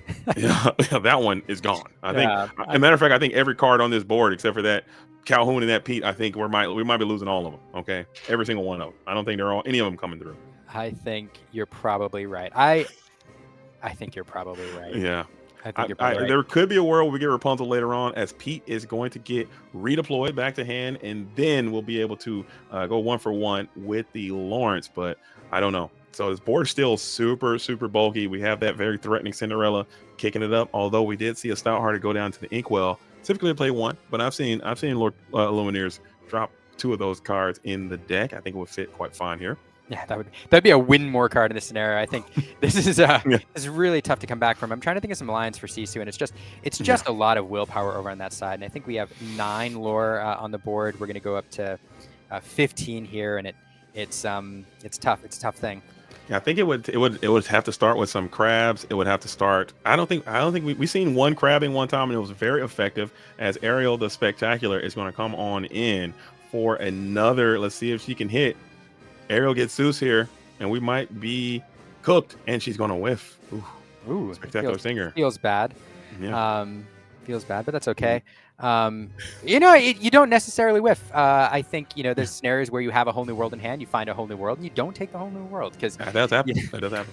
You know, it's worse than one whole new world is two whole new worlds. So I'll take it just to strike fear and panic into my opposition. Sometimes that's you take it in fair. Well, you do, but then you have to telegraph and striking fear, I think is fun. Send it their way, and then we're going to continue to quest. We're sending all of the glimmers exerted, and this is going to put the Lorthal in range. I know it's working. I think Lorthal is working. Okay. What do you think? Hey. He's all right with it. No, so just a rough. And so going back, I mean, that one key turn, I think, getting to sing 3 or 4, I lost count of Let the Storm Rage on a single turn. I mean, you do that's what these Steel Song decks are built to do, is to do a bajillion inks worth of things with less ink on the board. And so even with 3 Let the Storm Rage on, that's 9 ink worth of things. 4 is 12. Plus whatever you're using in the inkwell, that's like 16, 17 inks worth of stuff you're doing in a turn. Yeah. And that's just oppressive. And there's really not much you can do. And that kind of there's another universe that we are in where Lorcana gains. I keep saying Lorcana. I will never say Lorcana gains again. It's Lore gains. Okay. There's a world where Lore gains gets immediately destroyed in this game because of the way that you started and the way that your hand contents were, but it just so happened to work out this time. And I'm interested to see how that match worked out in round number 3, as it looks like we got the concession, and it appears as if Lore Gains is going to get the dub. I believe he's undefeated in the ICL as well. Wow. Let's hop on in and let's talk to these players. They did. I'll meet you over in the Discord, Lee. All those songs and just gentlemen. Gentlemen, we have the beautiful and the magnificent Sisu and the ultra hunky and handsome Lore Gains. I called you Lorcana Gains a few times, and I'm so sorry. Lorcana Gains. My bad. I am so sorry. Hey, you know what? That was almost one of my names, but I figured it's too long. You know, it's too long. Yeah, but you guys were big city gaming out there, and I enjoyed that matchup a lot. We have Liam from the Illumineers in the building as well, so you guys were playing amazing Disney Lorcana. I enjoyed it a lot. But first, we'll start with you, Lore Gains. Okay, I enjoyed that match significantly. You came out, you brought the patent pending Amber Steel strategy that you're kind of known for. You got the V-neck on. I need you to take that camera right on off, big dog. I got to finish this interview. All right? No, I'm kidding. But I just want to kick right to that game 3. Okay, you had no turn 1. You had no turn 2. Your hand seemed super clunky, bricked, unplayable. But somehow you managed to finesse that situation, turn it into a positive, and get the dub with a super dynamic quad storm play. Can you just talk about your hand contents, what happened, and how did you end up getting to a winning position? So I didn't have any turn 1. I didn't have a turn 2. I had an aerial. And I said, is Ariel going to carry me? But no, Rapunzel. Rapunzel was the key here. Once he exerted that Smee, I was like, oh, this is get back in the game city. And Rapunzel was huge. Just drawing those 3 cards, getting that Smee off the board. And I had all of my storms in hand. Really? And I was debating. That's why I kept passing. I was debating maybe I hold off on the storms, maybe I quest instead.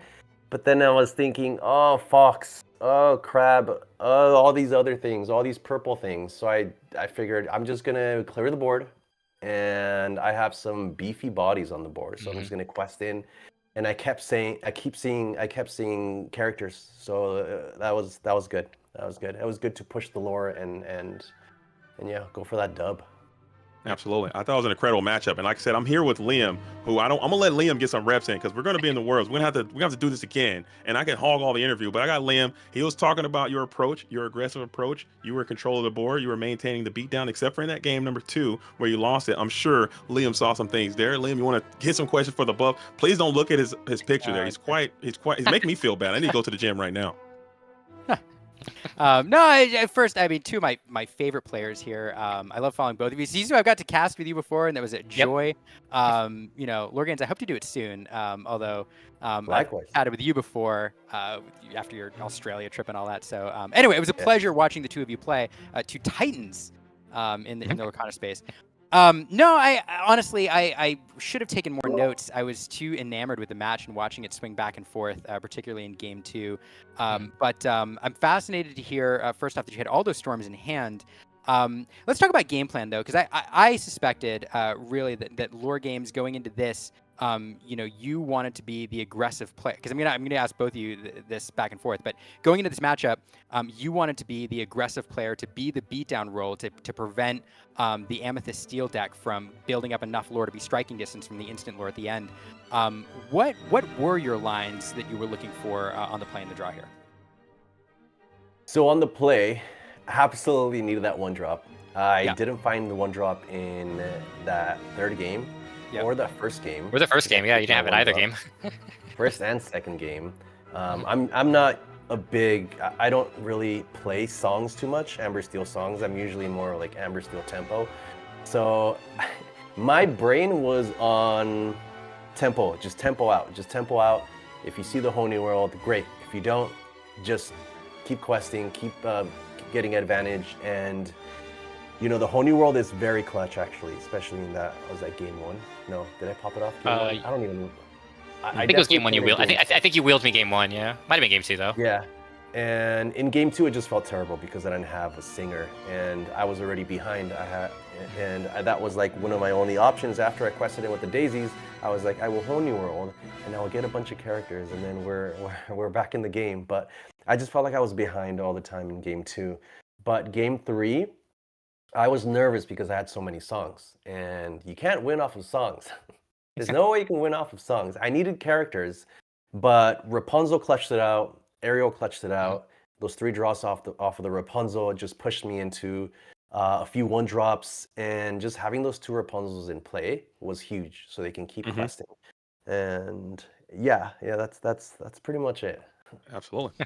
Well, I'm gonna interrupt you all here for 1 second, and they can hear me live too.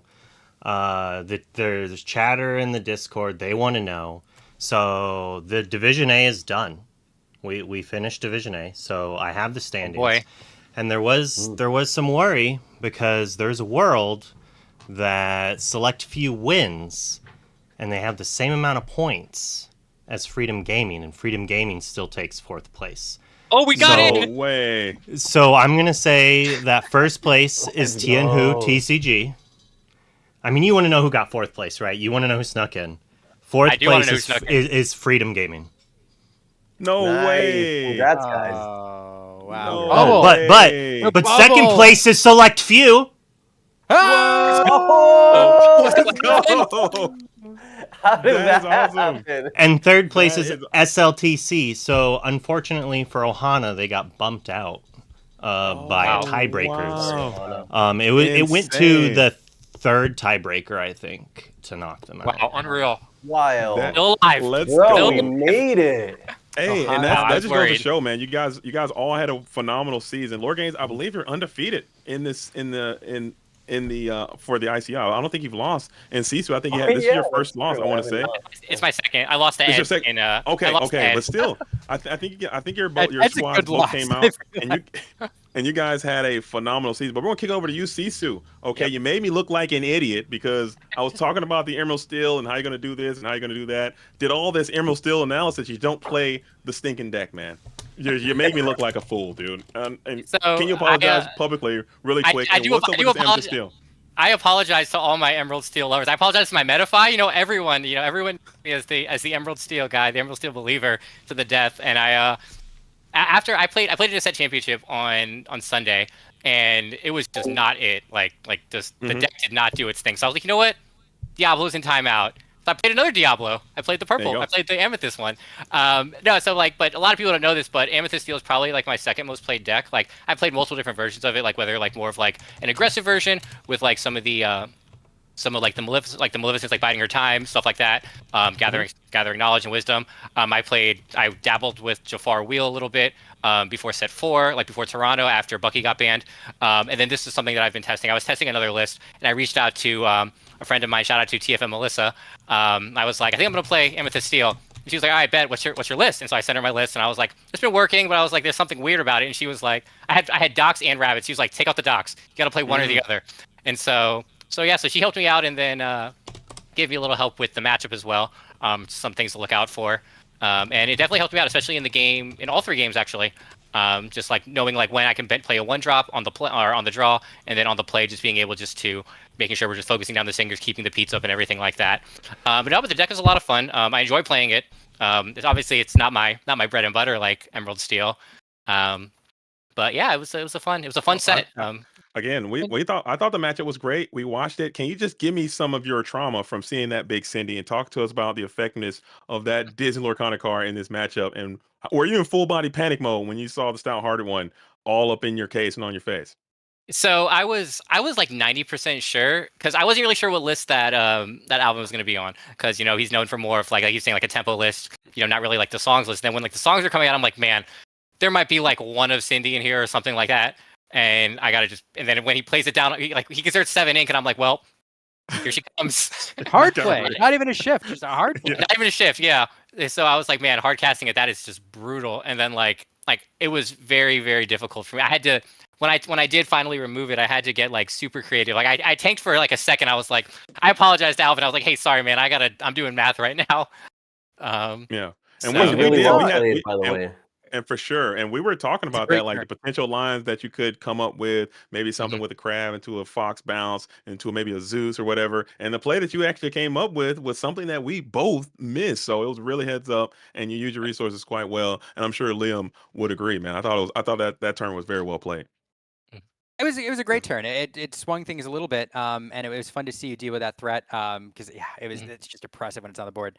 One, I really enjoyed the Cinderella. I really enjoyed that game. One question I want to ask about your deck list, because I think it's interesting for the audience to hear. You don't run genies, and I'm interested in your thought process. And I know there's a lot of players who are off them. Ed Chu won, the Continentals without them, but a lot of people think of them as auto includes, or they were for a long time. Why don't you run them? Just for me, just based on my testing, like how I like to, at least with this list, like how I like to play like with the steel cards, I just feel like you're getting more value off like rabbit bounce as opposed to like you don't really want to bounce a genie ever. Like it feels really, really bad when you have to bounce a genie, I guess to protect it, but like you're not getting that value out of it. So you want to play the rabbit and then like either sing with it, bounce it, whatever you want. I just felt like that as the uninkable slot for that 4-drop draw, I think the rabbit just gives you more value because you're focusing a lot more on bouncing the rabbit, bouncing the goats if you see them, bouncing cobras, anything like that. So even though I didn't really get to play Cobra at all. Yeah, I agree. Cobra, the one card that is in this list that is new for this set. Like everything else is from the previous set. Speaking of new cards, one card that I'm kind of bummed that people didn't get to see, Alvin, on your side, Chifu is a fun little card in your deck. Chifu and I've seen him around occasionally, but not a ton. And he's new. What is he doing for you in this list? He's questing for 3, and he has a 0-5 body. Quite good. That can get Rapunzel on curve. So last time we played in this competition, I dropped. it was against Zenulus, and I felt so bad because I ended up playing a Chifu, and the following turn I played like a Chifu and something else, and the questing just got out of control. And that was the first time I had played Chifu, and ever since then we become best buddies, BFFs. I do remember that. I remember that Chifu was saying him last time. He was absolutely cooking, man. I wanted to see more Chifu. I didn't say anything because I was hoping Chifu would make an appearance along with that GMPO as well. Yeah. So last time I was impressed.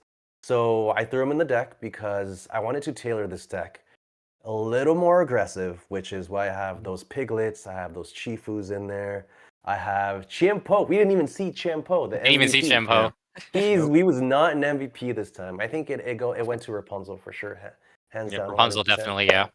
But the Chifu's goated. He's underrated. He's cool. I mean, for Amber Steel, he's good because if you ping him, you heal it with Rapunzel and you get some value there, and you can still quest in, or you can challenge into another character, like even a fox. You can challenge into a fox, and you can still get Rapunzel value. Absolutely, absolutely.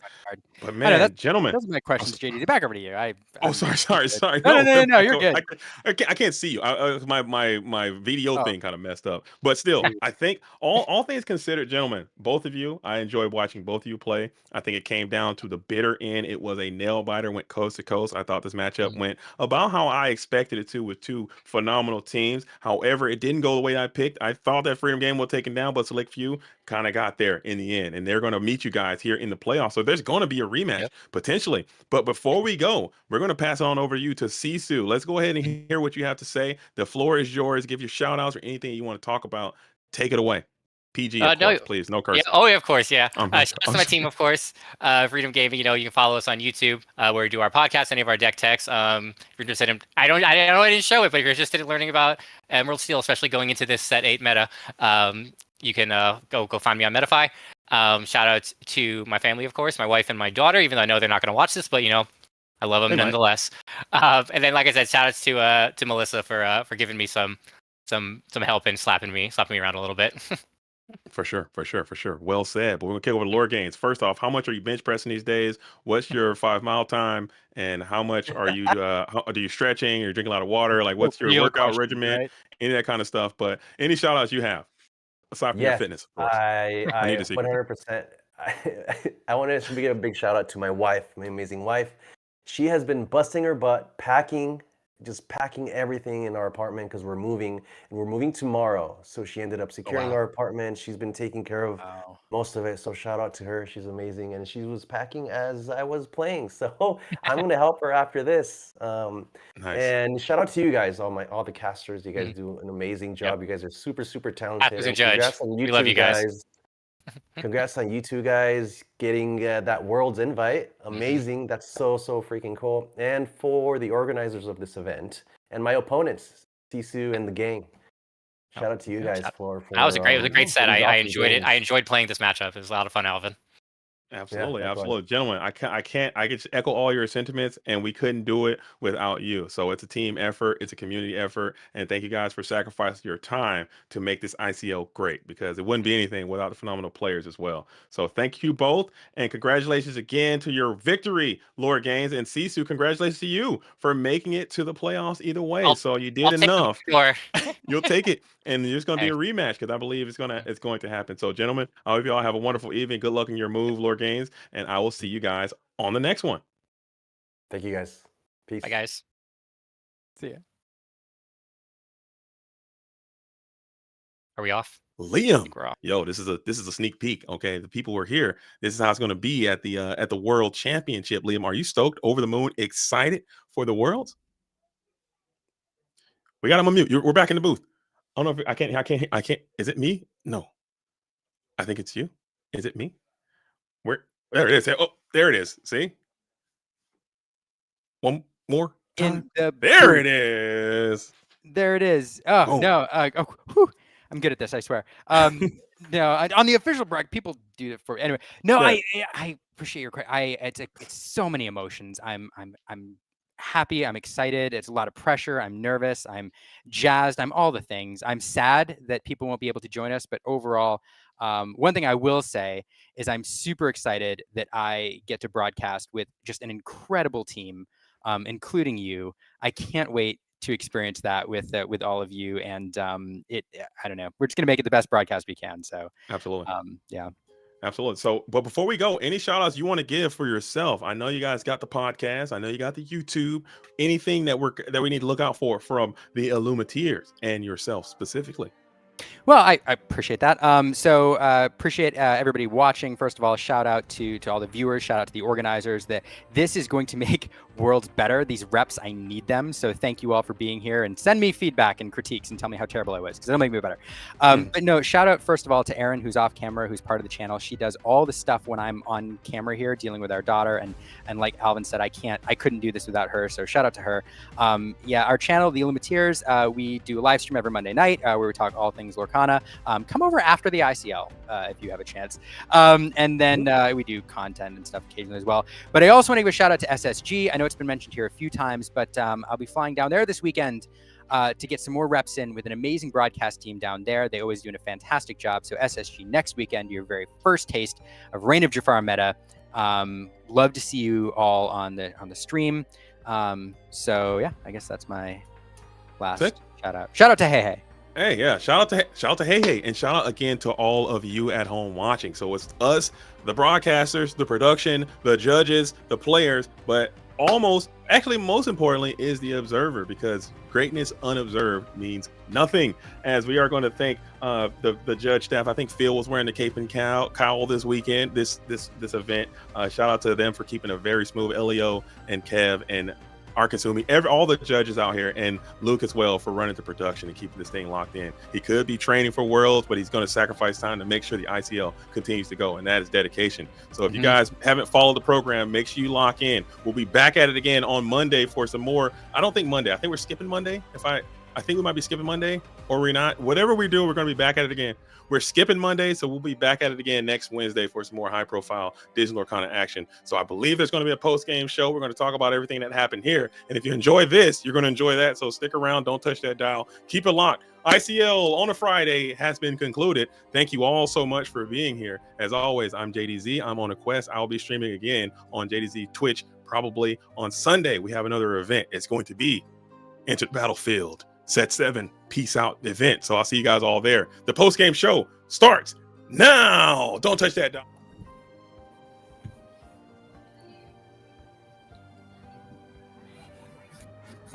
I'm still muted. Whoa, I was whoa. partially muted. I was partially muted. You know, it's how it is. Pretty amazing finale there, huh? Yo, tell me about it. That was insane. Just how close those games got. Just watching, and of course, Freedom Gaming. They're close friends of ours. You know, you've seen the jokes between the two of us. We're local rivals, but we really are friends. Yeah, it's all love. It's all love. And so to see them kind of stumble there at the end was kind of sad, but I'm really glad that they were still able to sneak into 4th place in that division. Sorry to Ohana for getting pushed out. They were so excited about that.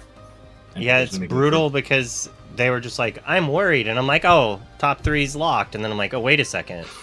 JK. Maybe it's not. And then I like looked. It was weird that like they jumped down so much. I did not expect the select few to take 2nd place, actually.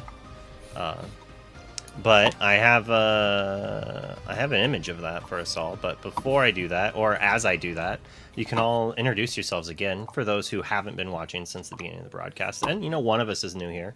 I almost never introduce myself. I'm Wonderland. This is my channel. I normally stream every afternoon, but I am lazy. I mean, I'm working really hard on testing for Worlds, so I'm not doing my daily stream. Hi, Wonder. Today I'm joined by Broham. You know, he said hi, so I'll let him introduce himself there. Yep, Bro Hamilton, part of the Sunflower Illumineers. And yep. All right, Lorcana Mama, let's go with you. Yeah, hey, my name is Lorcana Mama, also known as Jen, if you know me in real life. And I also have Beyond the Ink podcast. So do that and play with Ink Nights. So happy to be here. And welcome. Thank you for welcoming us to your little digital abode, Luke. Yeah, I'm glad you're here. All right, let's go with Color here, and then we'll go with Gabe after that. So he gets a full long one. I'm Color's Law. I'm here casting whenever Luke puts me on the schedule and I remember to be on it. And then I have a YouTube show called Allies on the Other Side where we play multiplayer. And yeah, I convince all of my super competitive friends like Luke here to come and play a multiplayer game with me. And he loved it. Torturous. That's what yep. That's how he says he loves stuff. Yeah. And also the last 5 minutes were heartbreaking, but you'll have to watch it, and then you can see my face slowly deteriorate to sadness. I need to learn how to read. Anyway, but I'm also on this team. Number 3. Yep. And I'm then, bad at that. oh, number T, yep, the SLTC. So you'll probably be playing at some point, if they allow you to. Nah, in the not in top 8. I went 2-0 by the one time I played, and I think it's a perfect retire record. undefeatedly. Yeah, undefeated. Well, speaking of ICL records, Gabe, what's your personal up? record? And why don't you introduce? I don't want to talk about it. Oh, then introduce yourself. Let's start with the good stuff. Let's introduce myself first, okay? Number one, I'm Gabe. How's it going, everybody? I'm a member of the Illuminati. I play in that team. I also am on a newly formed podcast, Voices from the Inkwell, with Skinner, First to 20. For ours, I guess we're technically episode 0. That dropped last week. You should go check it out. Voices from the Inkwell, cool stuff. And where you probably know me the most from, I'm one of the 2 bald guys that casts the SSG events. And as you all just learned, Liam will be joining us next week to be there to take part in that casting. He bet. Oh. I told him that was a condition, but he kind of like, he said like all these magical words, and now I don't think he is, but we're not 100% yet. But he magical words like no. You need to get a skull cap. Bring like a swimmer's hat for him or something like that. That would be amazing. That'd be so sick. That'd be so cool. But yeah, that's all the spots you can see me at. And my record at the ICL, you can go. You can look back at the history books and figure it out yourself. We'll just talk about the good stuff. There we go.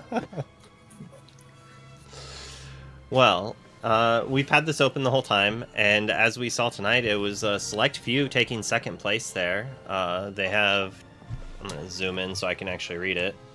Yeah, they have 10 points on the score, so, I mean, they didn't do as well as Tianhu, obviously, but pretty close. Like, with a loss only coming within 2 points is pretty good, as, like, there's a lot of variety. If we were to look at, I don't want to have to take a picture of it, but the other bracket is a little bit more broken up. After last week had a 1-0-2 match where they drew 2 games, and so it like really put the bracket up so like anyone is almost in contention for the top 4 on that side, except for obviously Enter the Battlefield, who is undefeated. It's highly unlikely that they're not going to get in. It is. I'm sorry, Corey. It's unlike. It's kind of interesting to see that almost any team can make the cut, and that if you get one loss, like it's up in the air. Like if you have like kind of a medium, you really have to win as many games, even if not matches, as possible to get the points you need. Yeah, I've actually been very enthralled with the system. You know, like I'm just barely getting used to how we do things, like at a store level, tournament level, and then you came in here and you introduced this crazy stuff with this 3-team situation and these, and it, like I'm just enamored by it. I'm like, wait, so what you're saying is there's a chance, and there's a number of layers here, because you know when you think about at a local level, people who are not playing in the ICL, if you're playing at a store or at a tournament, you know sometimes friends, they talk to each other and they figure out ways to sneak in and they do things, and that you can't do that here at the ICL. You've got the spotlight on you. The world is watching and you will perform. There's just no way around it. So it really is anybody's game. It's a lot of fun. No double draw in to win your play mat. This is what they wanted. But it's interesting is when people are like, oh, you shouldn't do draws. I basically, a lot of times I have to explain to them, it's like, even if they play and like the undefeated person loses to the pair down, they're still both most likely getting in the top 8. Their seeding's different. The only difference is if they play and the undefeated wins, then that could let somebody else get in. But I like to be rewarded for going 3 and 4-0 in 5 and 6 round events. So like, give me my 2-round break. I don't know. Yeah, I tend to do that too. I'm not even judging. Yeah, I'm not even judging. I definitely like that small window when I can go grab a burger or something. Yeah. Well, your local, or at least wherever that 1K was, has that like pretty nice burger joint right next to it. So. Oh yeah, shout out to Johnny's, right? Johnny's Burger Shack in KC, right next to Pulp Fiction. That place is amazing. Wait, there's a place called Pulp Fiction? Yeah. What? There's a Pulp Fiction comic book store. I like how this is turning into like a Yelp review. This is great. I'm in. I'm so in. This is like my kind of review. Let's do this. It's like an old school burger shack. It's really great. I think I'm just hungry, so I'm like, tell me more. Yeah. Yes. Yeah. I already ate, and I would probably take a few bites out of one of those burgers right now. Yeah. Oh, absolutely. I'd smash a burger for sure. Yeah, they have everything there is amazing. Yeah, so I was a little heartbroken to see my team do not very well in this event. They fought hard as heck, though. I will say, I got to see those matches, and I was able to cast one of those. It wasn't for lack of trying. You know, they certainly worked their butts off. If we look at the matches, they did not lose a round, I think. Oh, never mind. Tianhu 2-0'd them twice, and they 2-0'd them once. I was going to say they didn't lose a single time without at least taking a game, but that was wrong. That was immediately proven to be wrong. Yikes. But I feel like that's like with the ICL, you're looking at the luck of the draw, like who you're getting matched against, you know? So, I mean, it's interesting because it really shakes it up from that perspective. It's not like you have one deck playing against three different decks. It's whoever you get paired against, and you just have to outplay him and hope that you had a good matchup. It's not to mention similar. That, like, all of these teams have like some of the best players too. So it's like, well, yeah, the match against Tianhu was Sailor versus Ed. Yeah, that's like, like people would almost pay money to see that. You know, some people sub or prime sub or whatever. I mean, so technically, some do. And in a sense, some do pay money to see some of it. You know, it's like, I mean, they watch ads. Watching ads is literally paying for it with their time.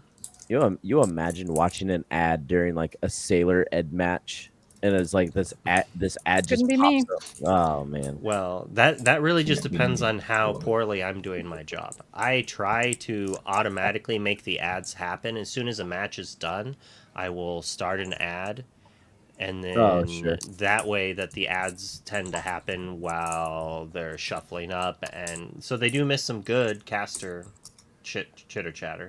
So that they could sub if they want to see that. And thank you to everyone who does. Obviously, it's very appreciated.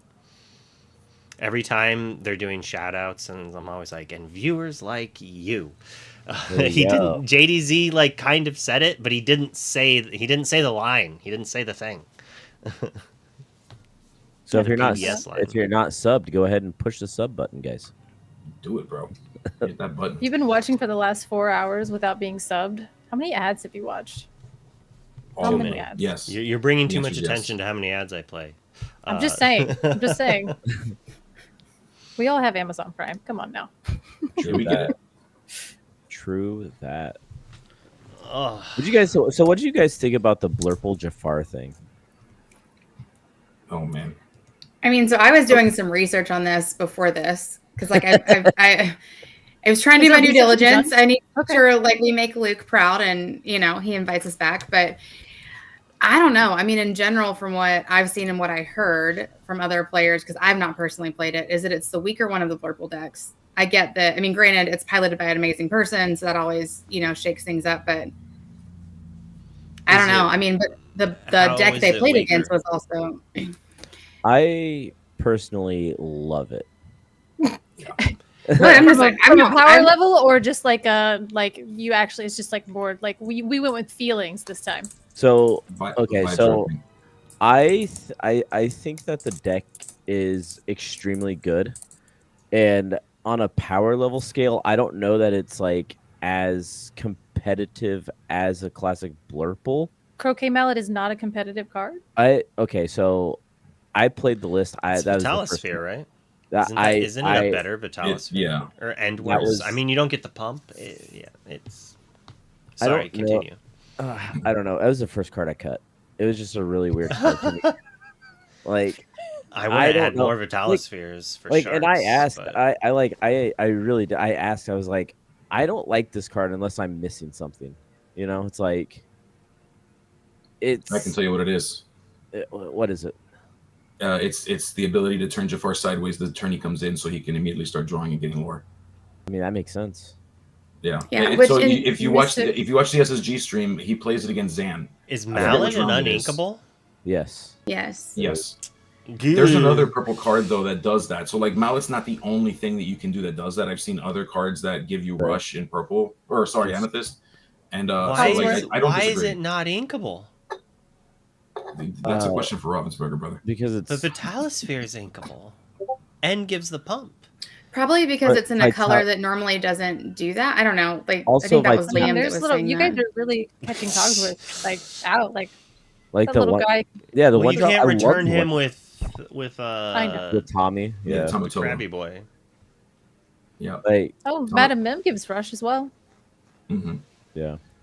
But yeah, but having seen it run a few times and having Gives seen it rush? play SSG, it is Oh, the when 5 it drop. runs, it runs. When it runs, that thing is so fast. And the second you start pop lamp, play Tamatoa, bring back lamp, play lamp, pop lamp, bring back lamp, pop lamp. Right.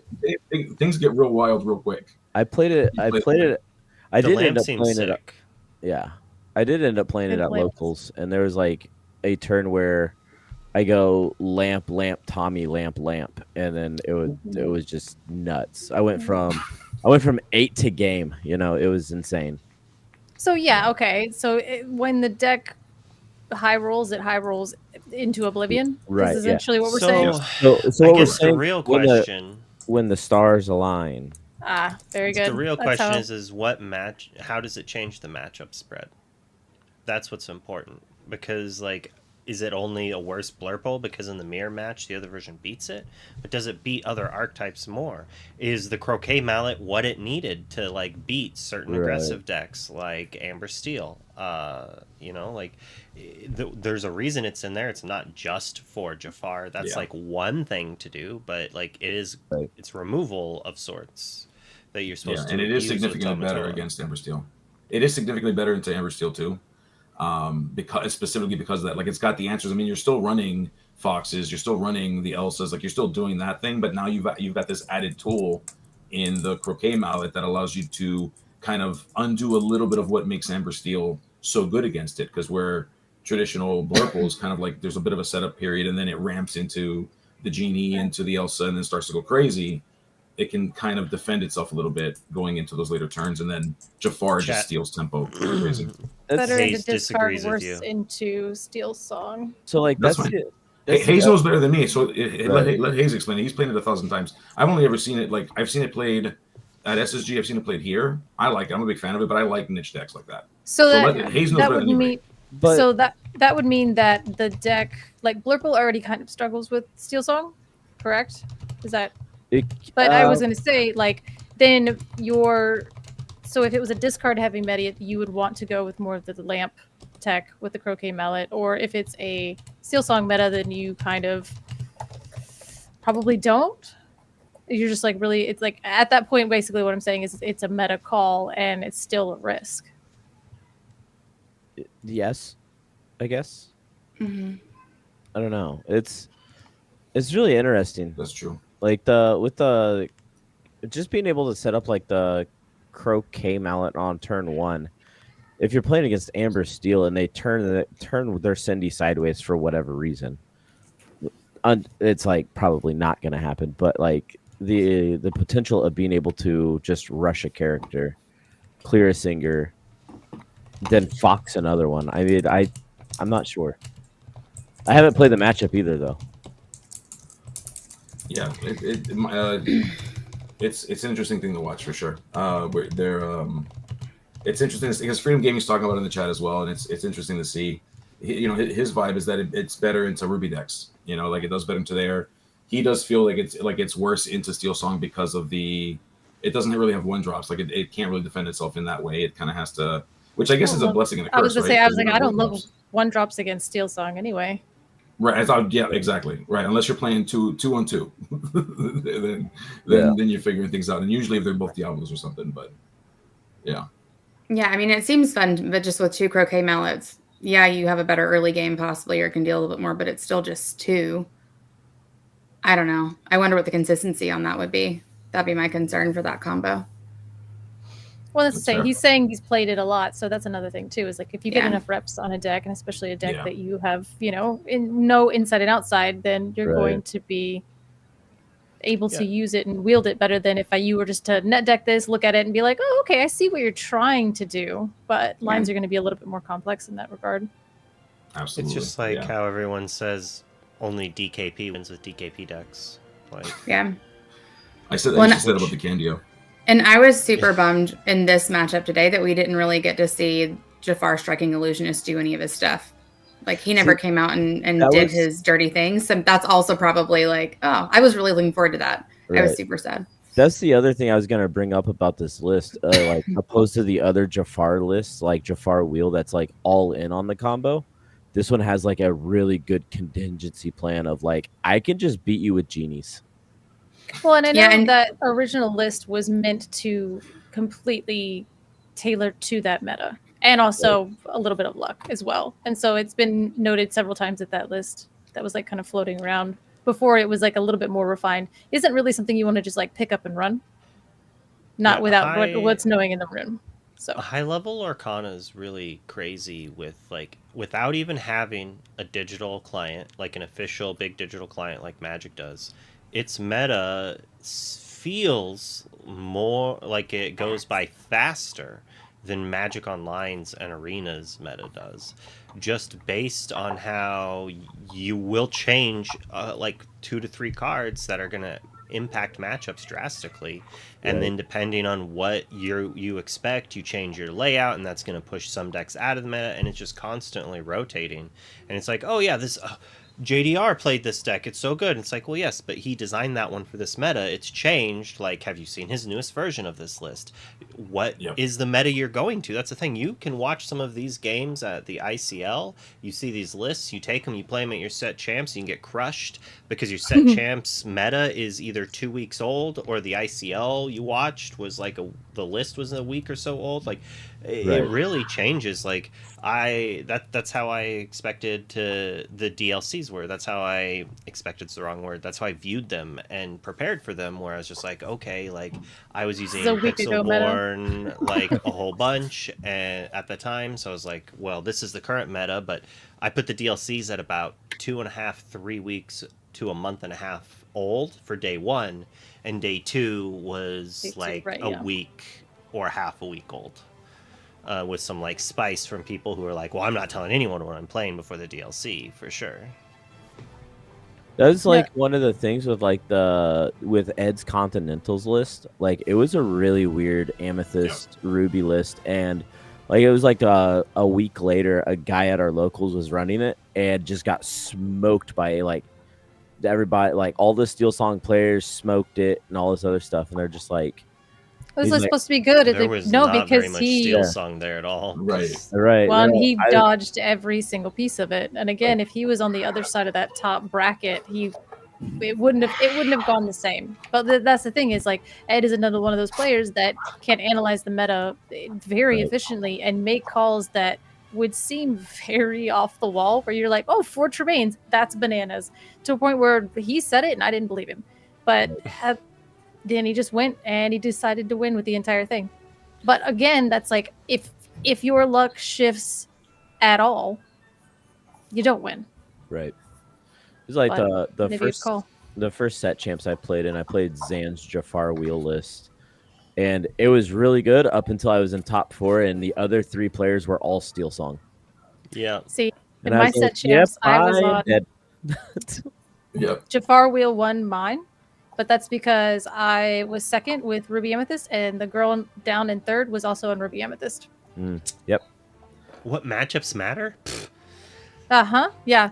And he was like, "Do you want to play it out?" And she and I were like, "No, like I'm good. Like, we're good. Just like cut it." I can't really think of a single top 8 that I've started that I haven't like looked at someone in there and been like, "Good luck. I hope you win. I don't want to play your opponent." It's just like a joking thing. So it's like, oh yeah, please beat whatever. Like, I played Steel Song a lot, right? So I'm just like rooting on all of the people playing against the Ruby Sapphire players. I think you said that to Raquel in Kansas City at the 1K when I say a lot. When you guys seen your matchups, and then you're like, I really hope you beat him because I don't want to play against that. And then it and then it was a good time. It's like, Luke, why are you handing this person a lucky rabbit's foot? Stop it. Oh my goodness. I can't lie. I've said that once or twice myself too. In fact, I'll tell you right now that I had the luckiest match spread when I got this little guy right here. So can't complain. It was so like I didn't see a single Ruby Sapphire. I actually saw two blurples on the way up to the top. I was very fortunate. Yeah, and that's the only thing that I lost to in Swiss was Ruby Sapphire that day. I was like, "Where's all the steel? Where is it?" My whole deck was teched for steel, and I was like, "I can't believe that I'm actually in top. That's crazy." Yeah, the metas are like some of the matchups are very polarizing. And when you lose a super polarizing match, imagine it happens 2 matches in a row. Are you going to want to play that deck at the next week's set champs? Or are you going to play a deck that you think beats the crap out of the deck that just puts you in the dumpster? You want your sweet revenge, Ashley. You want the blood of your enemies. You want to slay. Yeah, by the end of it, I was like, should I play Jafar Wheel? And I'm like, no, stop. Just go home. Go home. Yeah. It was after losing in top 4 with Jafar Wheel to Steel Song, I decided to just play like Amethyst Steel mid-range in Ice Week. And then I lost in top 4 to Steel Song again. Well, and it's interesting because like I had some teammates that played in I think it was, I'm trying to remember, a couple of them were larger tournaments, like 90 plus, and some of them were 30, still decent size. And like the first set, like 60% was purple steel. So they're like, oh gosh. And then they go the next day and there's like barely any represented there. And it's in the same area. So it's wild just on what the meta call of the day is at whatever store that you're playing at too. So, I mean. Right. Yeah, it's I think, a lot of people in Lorcana tend to be more willing to change their decks as well. That's one thing I noticed in Magic is people, great minds. Magic players don't like swapping their deck up. They don't necessarily have all the extra stuff. The decks in Magic cost a lot more. There's a lot less overlap. You could argue that it costs more to play Lorcana only because you probably need, I at least need 3 competitive decks to play at my next event. I was gonna say, which I'm not complaining about. I love the tweet I saw that said, "Oh no, the person who's won or plus golden Mickeys might have to afford 3 decks." It's like, yeah, I guess that's true. If you need cards, let me know. We live relatively close. Well, you want to buy a golden Mickey so I can buy the cards. I've seen it. It's beautiful. I'm gonna have to tag Gaben on that one. Kinda. 10 out of 10. Yeah, it's graded all. It's a solid 10 across the board. 1 of 1. There's no other Wonderland graded cards. Is it signed? Wait a minute, is it signed? Not directly on the card, no. Oh. He let his son sign the front of it. Yeah, there you go. Oh man, I can't wait. I'm actually these. I mean, I don't know if we're talking about that yet, but I'm actually really excited to see these formats in action at Worlds. I'm a huge fan of this triple sealed, the triple deck format construction. Oh, okay. There's no plan for the late night show tonight, so whatever we want to talk about until we're done talking. So Wonder, I am so excited about. Okay, you guys can get mad. How many there's like a few people in here. It's fine. I'm so excited about the sealed. Yes, I actually want to ask drafting. I actually want to ask Wonder about that, being a Worlds qualified player. What are your thoughts on the super sealed shenanigans thing? Yes, I want to know. Well, I think it's pretty awesome. I mean, there's just one real important thing you need to know. And that'll let you win everything you play. Yeah. Yep. You did not just do that. Oh my gosh. This man is getting ready for the fight of his life, and you're like, hey, your thoughts and secrets and your game plan. Do you have like a notepad you can share with us on what you're doing? Are you a fan of it though? Like, do you think it's a good idea? I have some limited experience. I didn't win anything. Yeah. Well, it's like coming from Magic, I know you do. Yeah. I played Magic for over 2 decades, I think. Okay. I don't know. It feels weird to brag about what I've done, but like, I've done well at some GPs, sealed GPs. I made day twos of a few of them, but I've not top eighted any GPs in Magic. My Lorcana finishes have been much better. So there's been like a lot of talk around the luck versus skill level when it comes to sealed. What are your thoughts on that? Whoop, whoop. I'd let my face do a thing. It's Lorcana, right? I mean, it's a trading card game. It's there in everything. Anything that someone comes across and they're not experienced in it, they're gonna assume it's based on luck until they're proven otherwise. Sure. There we go. I mean, that's where I'm at with it, and I have been very much disagreed with. So whoa, Bannable, we don't need to go to MTG Elo Project and look at my limited finishes. We don't need to see how poorly I've done at some events. But and it's kind of like what you're saying, like, oh well, like yeah, like oh, if you get a god pack, blah blah blah blah blah. I was like, well, okay, if you don't draw a Sisu and you don't shift it, you lose the game. So the variance is there no matter what. But drafting and especially limited and just drafting in general, there is an actual. I mean, since it's sealed, it's a little bit different, but there's an art to it. You have to know what you're doing. You have to know what you're looking for. You have to be able to properly evaluate cards. And if you can only evaluate cards in like a constructed format, you're going to not do well. So if you pass over a card that you think is really, really good and constructed, but it's a limited bomb and you didn't identify that, you're going to do terrible in sealed. So, and you're going to feel like it's a terrible format. I won a sealed event by playing 3 Earth Giants in a row against my opponent.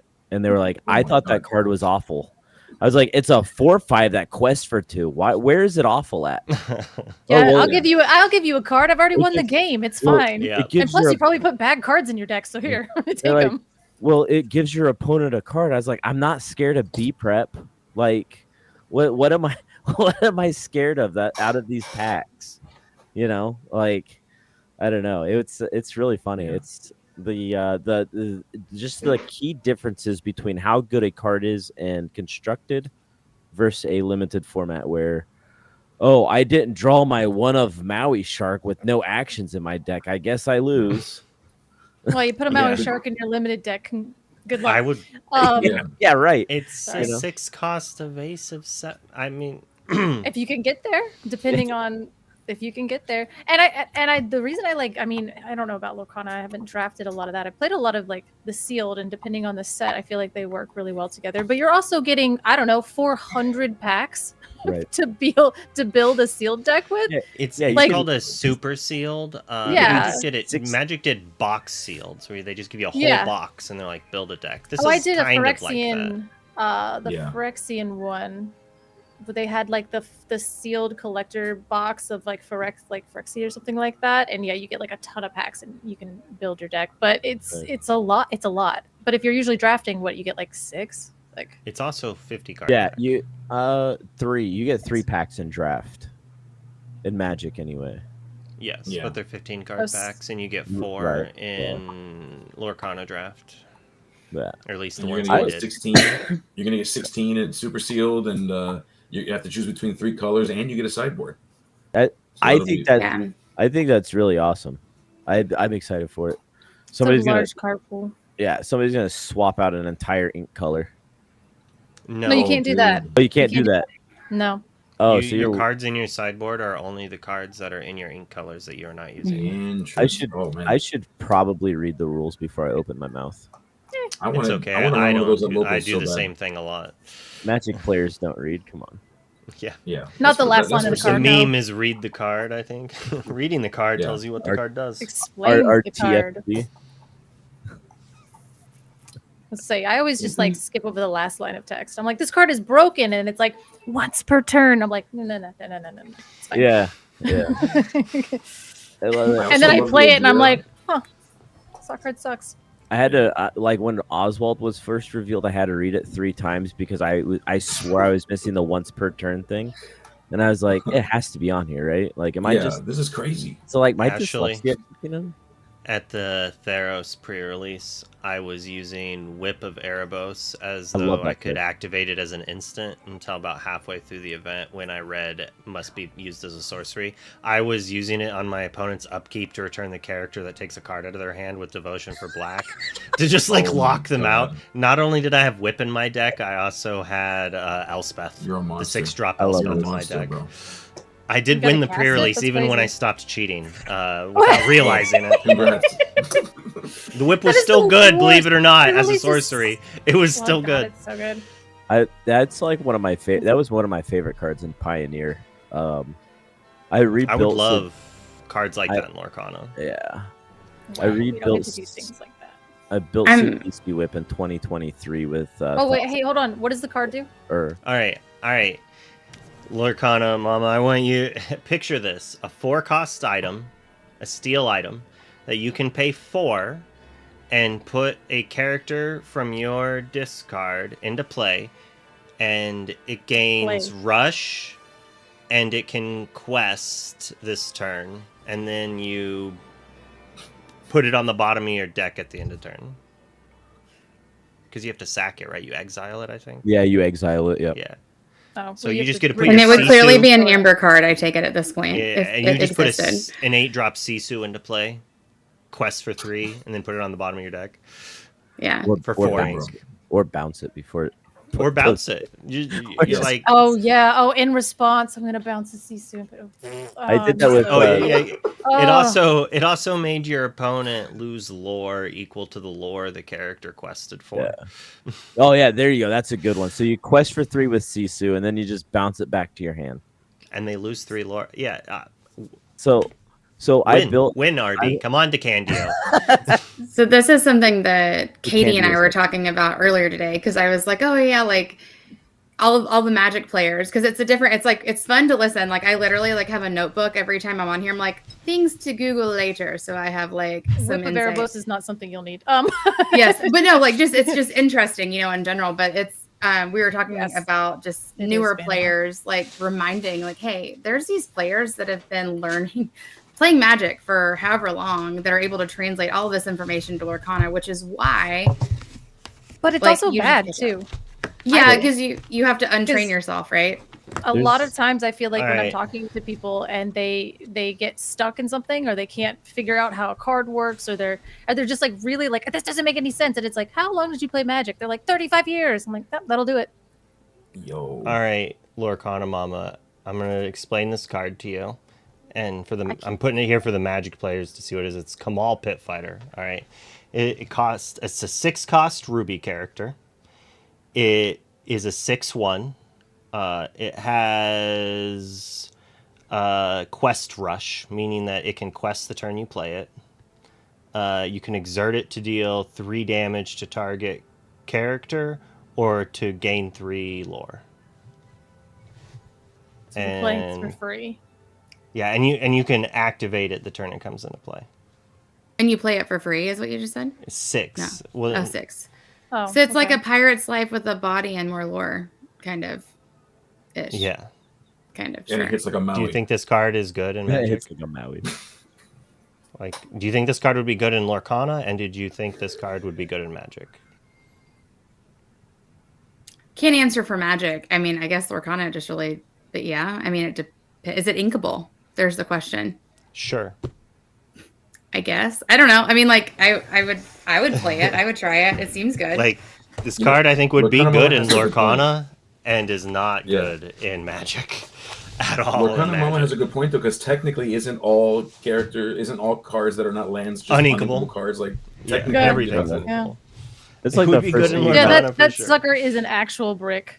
Yeah. Because everything. It's a limited bomb in Magic. That's for dang sure. That's like the first thing you got double red. Like the first thing you got to look at in Lorcana is this card an inkable card or not? If yes, it's worth testing. You can get to. Oh, if no, fine. I will test all the uninkable ones, and you keep on testing those inkable ones, and we'll see what happens. Would True Ultimatum be good in Lorcana? That's what No I'm Not wants to know. Is an 8-cost action that says your opponent loses 5 lore, you gain 5 lore, You draw Yeah. 3 cards. Your opponent discards 3 cards. Yeah. Your opponent banishes a character of theirs. You return a character from your discard to your hand. It doesn't have sing together. It doesn't have sing together. It doesn't have sing together. It only just costs an 8. cost Are you action. kidding me? Is It's it yeah. unplayable? You get DQ'd. get it out of here. 3 inks. You can only play it in Worlds Limited. It'll be like a Cinderella slipper. You only can have 2 in this deck. I don't know. That card would be nuts. It does the Yes. most. You're like, pay 8 and then do anything and everything that's gonna make you cry. Yeah, Dude, it was insane. And I'm gonna like, challenge with Maui Shark and get it back. Boom. I mean, There's so not going back very to many what cards. Just sing it with Sisu. What are you guys talking about? Like, It would not be a song. I don't think we can make that a song. That sounds abysmal. it does sound dirty. I mean, you I just hand it to your opponent. You're like, hey, it does all this stuff. Here. It's just or you just splash it and just be like, do you want to scoop? I guess at that point, I don't know. Talking about a power creep. That is a power move, actually. You just flash a cruel ultimatum. And you're like, Right, Yu-Gi-Oh style, just like just two cards and then throw it. Is that when you like flip Exodia? You have like 1 of each Exodia piece and you win the game. All right, there's a question. Do you think that something like that should be in Lorcana? Like a card that you can only play, that's each one's restricted, but if you get all 5 in your hand, you win the game. You just reveal them and win the game. Dude, I want him to do that with the Hi Ho song from the 7 dwarfs sing it together, you win. Like, bro. Dude, silly stuff like that. Like, what is it? I love it. Like I love if you it. get to 13, like what's that? The something nophobia card. Triskaphobia, I think, or Yeah, something yeah, like I that. don't know. It's like you get like if you're at 13 life at the beginning of your turn, you win the game. There's like things like that. Yeah. They're like, yeah. Give me a Thassa's Oracle. That's what I want. I want a Thassa's Oracle. It would be an interest, No, you like don't. No, you don't. self-mill No, you don't. over Right. that, because then cards like the Chrome, I want to say Sphere, but that's wrong. The one that you exert to have each player draw a card. Oh, the Amethyst Chromicon. Yeah, that one. The Amethyst Chromicon. Yeah, so Chromicon, like oh. that's a May ability. So Which is that's just- an issue for milling. But if you were milling yourself, right? It'd be amazing. They just don't want. They want to They want to give us blast to past. I'm so angry, know- and nothing goes into play And except and for out of Perdita, I guess. and out you know of they're going to order. give you that Thassa's Oracle, but they're going to make it amber. They're gonna give me. And it's Thassa's gonna Oracle. cost 14. Sorry. Good. I mean, so I have a question going back to what you guys were talking about earlier, and I know all of you have probably talked about this, Luke, I'm sure on your stream and then individually, but the impact of the world's playstyles on local events, where we're seeing some local events talking about adopting it. I love it. If Oh, my yeah. locals was like, hey, 3 different decks, bring them. They can't share ink colors. I'm so in. there, dude. I'm there so I'm fast. so in. I'm so in. I It's need gonna have a heads smaller up. turnout. It's gonna have Yeah, a like smaller the buried turnout. intro. Yeah, like I would need like a heads up. I mean, for some reason I can build a heroic deck, but don't make me build 3 different decks. That's crazy. That's a lot of sleeves, Yeah. and they have to be different colors because I'm gonna shuffle them all together. I don't know. For It one sounds event. fun in theory. Yeah, like an event. Like maybe like monthly they do like an event that's going to be like a world's format that would be really fun. But if you're like, oh, I'm just going to go to locals this week. Like you guys remember at the very beginning of Disney Too much Lorcana for when they were locals. they were like, oh, bring a themed deck. Have like a Disney Yeah. deck or like a Beauty and the Beast deck and this, that. And I was like, bro, I'm not building This shirt would have anything. gotten me a couple league points. This shirt right here. Yeah, exactly. There you go. Yeah. My like, locals you're already up are mostly upset about that, actually, that went away. Some of them were upset. And then the competitive players were upset that they never lost a round and still didn't get top prize because they didn't build theme decks and gather all of the awards and do everything that the person in first place did. So Heck it's just yeah. like, well, what are you competing for? Are you competing to play the game the best, or are you competing to grind points? Because that's a Right, different yeah. game. That's a different Right. game. Right. So you shouldn't be upset if you lose that game if you're At not the same playing the time, same some game. doesn't mean- Right. just give It's me like, do a you want this pin or what? Ugh. Do you want this pin or what? Come here, dress like Goofy, and let's Dance? go. And Dance come for here me. every day and get your points. Yeah, I know. No, I mean, Wow. and I eventually found like there's a shop like near me where they would actually do like a competitive constructed thing, and whoever won got a pin. And I was like, okay, this works for me. But like the store down the road where they were like, okay, take all of your Captain Hooks and cram them in a deck and come play with your mini ears. And I was like, okay, that's fun, but like, I don't want to have to re-sleeve everything and be like, it was just like, it became too much. So that rant had a point about the world's format. The struggles of being a competitive player and a social player at the same time. Yep. Right there. Yeah, I mean, I just need I need like a 5 to 7 business day warning for each one. Are we being competitive or are we being social? Which one is it? Let me know. I agree, but I do like the events, having events that model after it, because I agree with Luke, and I think someone else said this, is it is more of a skill set. Like, it's not just, ooh, I'm gonna bring, a deck and I'm right, and then I'm gonna look out and not see any of my bad matchup, and then here you go. It gives you much more. I don't know. It makes me love the game more because you're able to see people play it in different ways, but with skill set, as opposed to just, oh, I know my turns against this deck, and this is just what happens, and I'll punish you in this way. I like that it's like, if you're gonna be a world champion, you're gonna be good at Lorcana, everything. period. At everything. Period. You will be good at it. Let's put on our tinfoil hats. Yeah, let's do and it. Say Conquest is mostly a digital format for games. Like, it's normally for digital formats because it's much easier to have multiple decks to easily swap between them. You don't have to bring it all. So my tinfoil hat is telling me that it's like picture Charlie from It's Always Sunny, like going around, and that's RB being like leaving us little trinkets and prizes, breadcrumbs to find out that they're teasing a digital client. Right, confirmed right there. You're gonna get in so much trouble. Somebody's gonna quote you just on that part of it. No, that's it. There's a disclaimer. There's a disclaimer of. Do you think I'd be talking about this if they told me there was? There's a tinfoil hat disclaimer in there somewhere. We're good. He says it, and as soon as he says it, like Mickey just side tackles him through.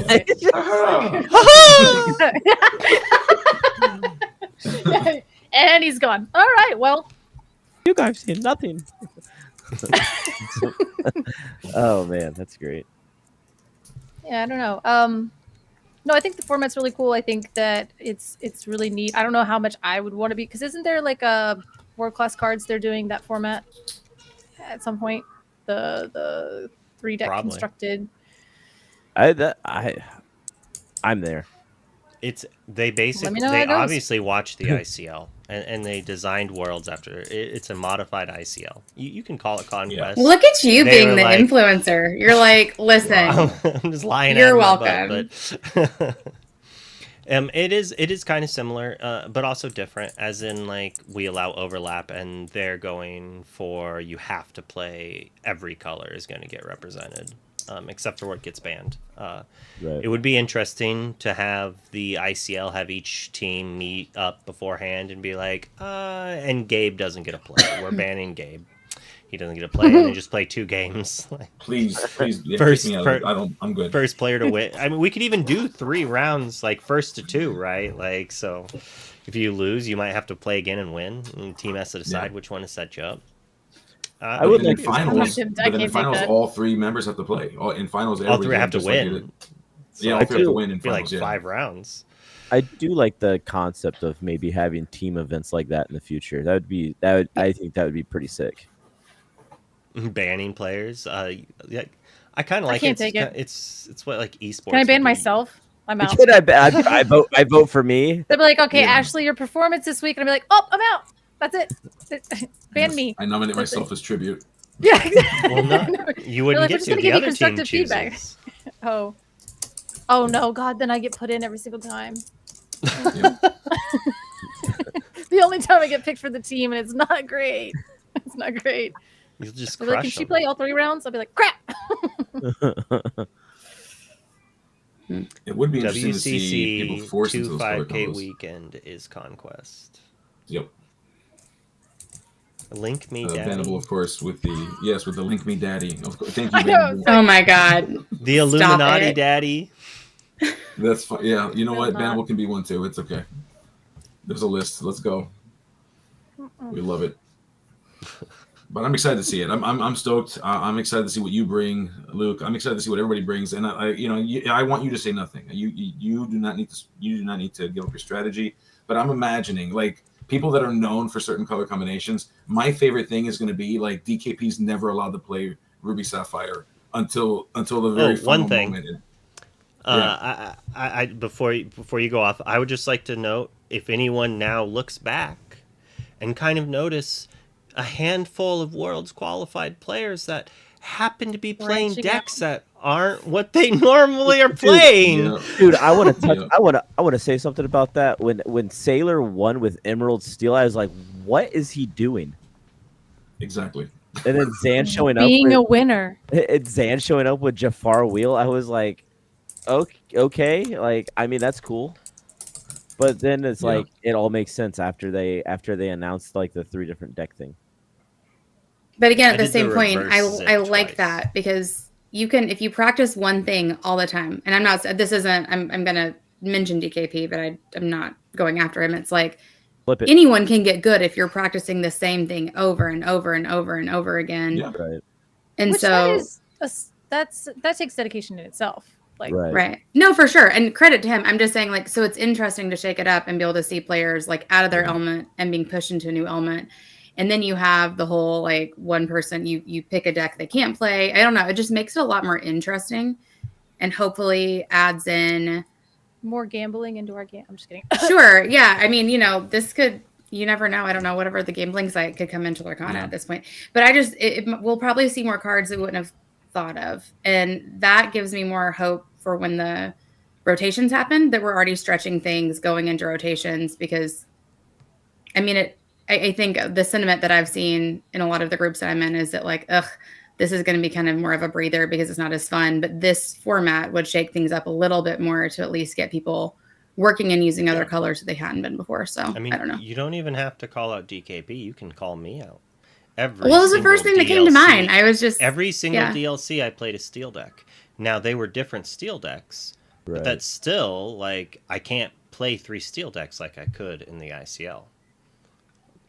Luke's bringing puppies. You heard it here first. Puppies, folks. Yep. Ludwig von Drake. Let's go. Thunderbolt. Oh my god. I'm so excited about Ludwig. I'm not even joking. I'm excited about that card. I want to play. I'm not gonna lie. While I was waiting to jump on here, I have a deck list written up, and the only 4 cards on the deck list right now. But I gotta go back and fix it. Ludwig von Drake, just sitting right there. I'm 100% playing. I don't care. The only he's going in my heroic deck. So think about that. He is an ally. I mean, that's his home. He is an ally. I know, right? Oh, he is. Imagine if he hit each opponent. The problem is his ramp's not very good in heroic. It's fine.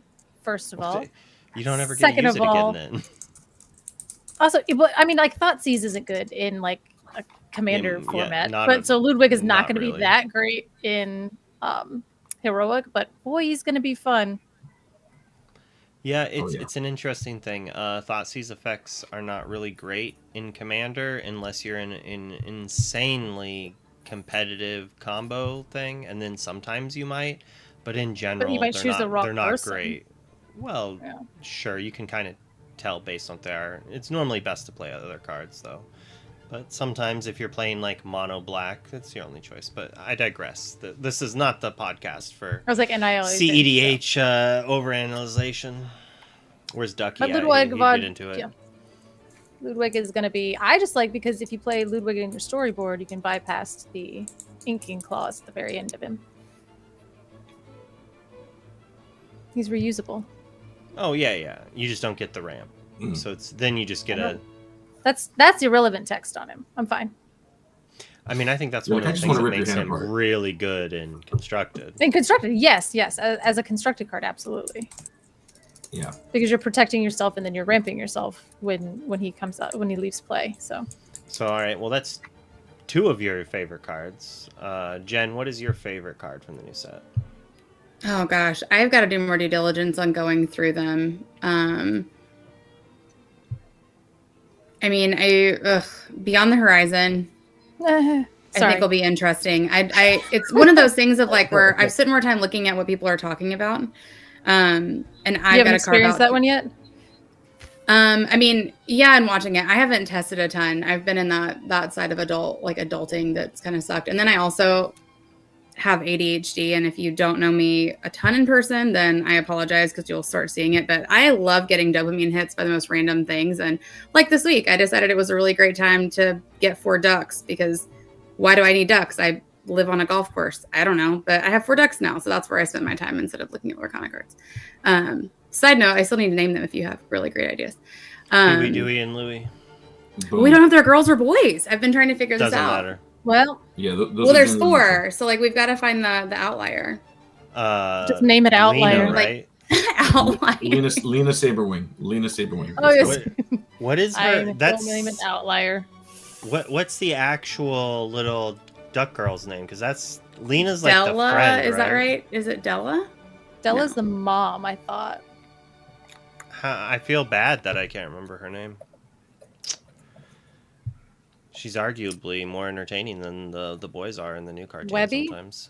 Webby, yes, Webby. I took it from chat. Sorry. Yeah, Della Duck is the mother of Huey, Dewey, and Louie. Yeah. Yeah, so I don't know. I mean, I've been trying to be a little bit more mature at this set, not just like get so excited about all of them and look at like what decks do I have? All right, what's Monster look like? What's Splurple look like? What do I need to add? That sort of thing. So I can't. I need to put more time in it.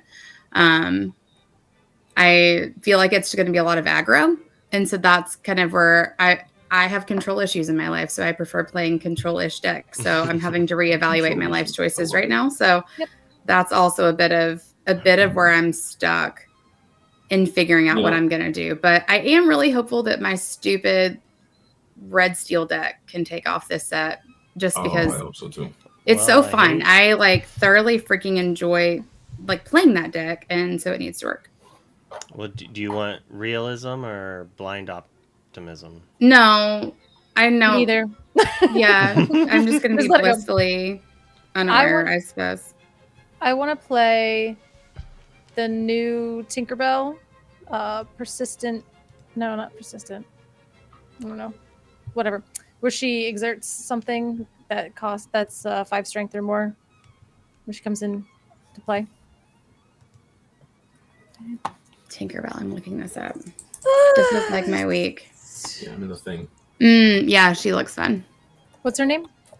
It's Insistent Fairy. And so, yeah, Tinkerbell Insistent Fairy. And I want to play her with the genie.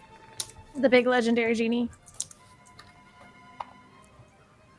Oh, bro's City back. Gains evasive. I was having camera issues. I apologize. You're the fired. Genie that when it's exerted, you your opponent's characters do not ready at the start of their turn. Oh, I love that card. Do you play it with the Ana that exerts everything when it comes into play? I have.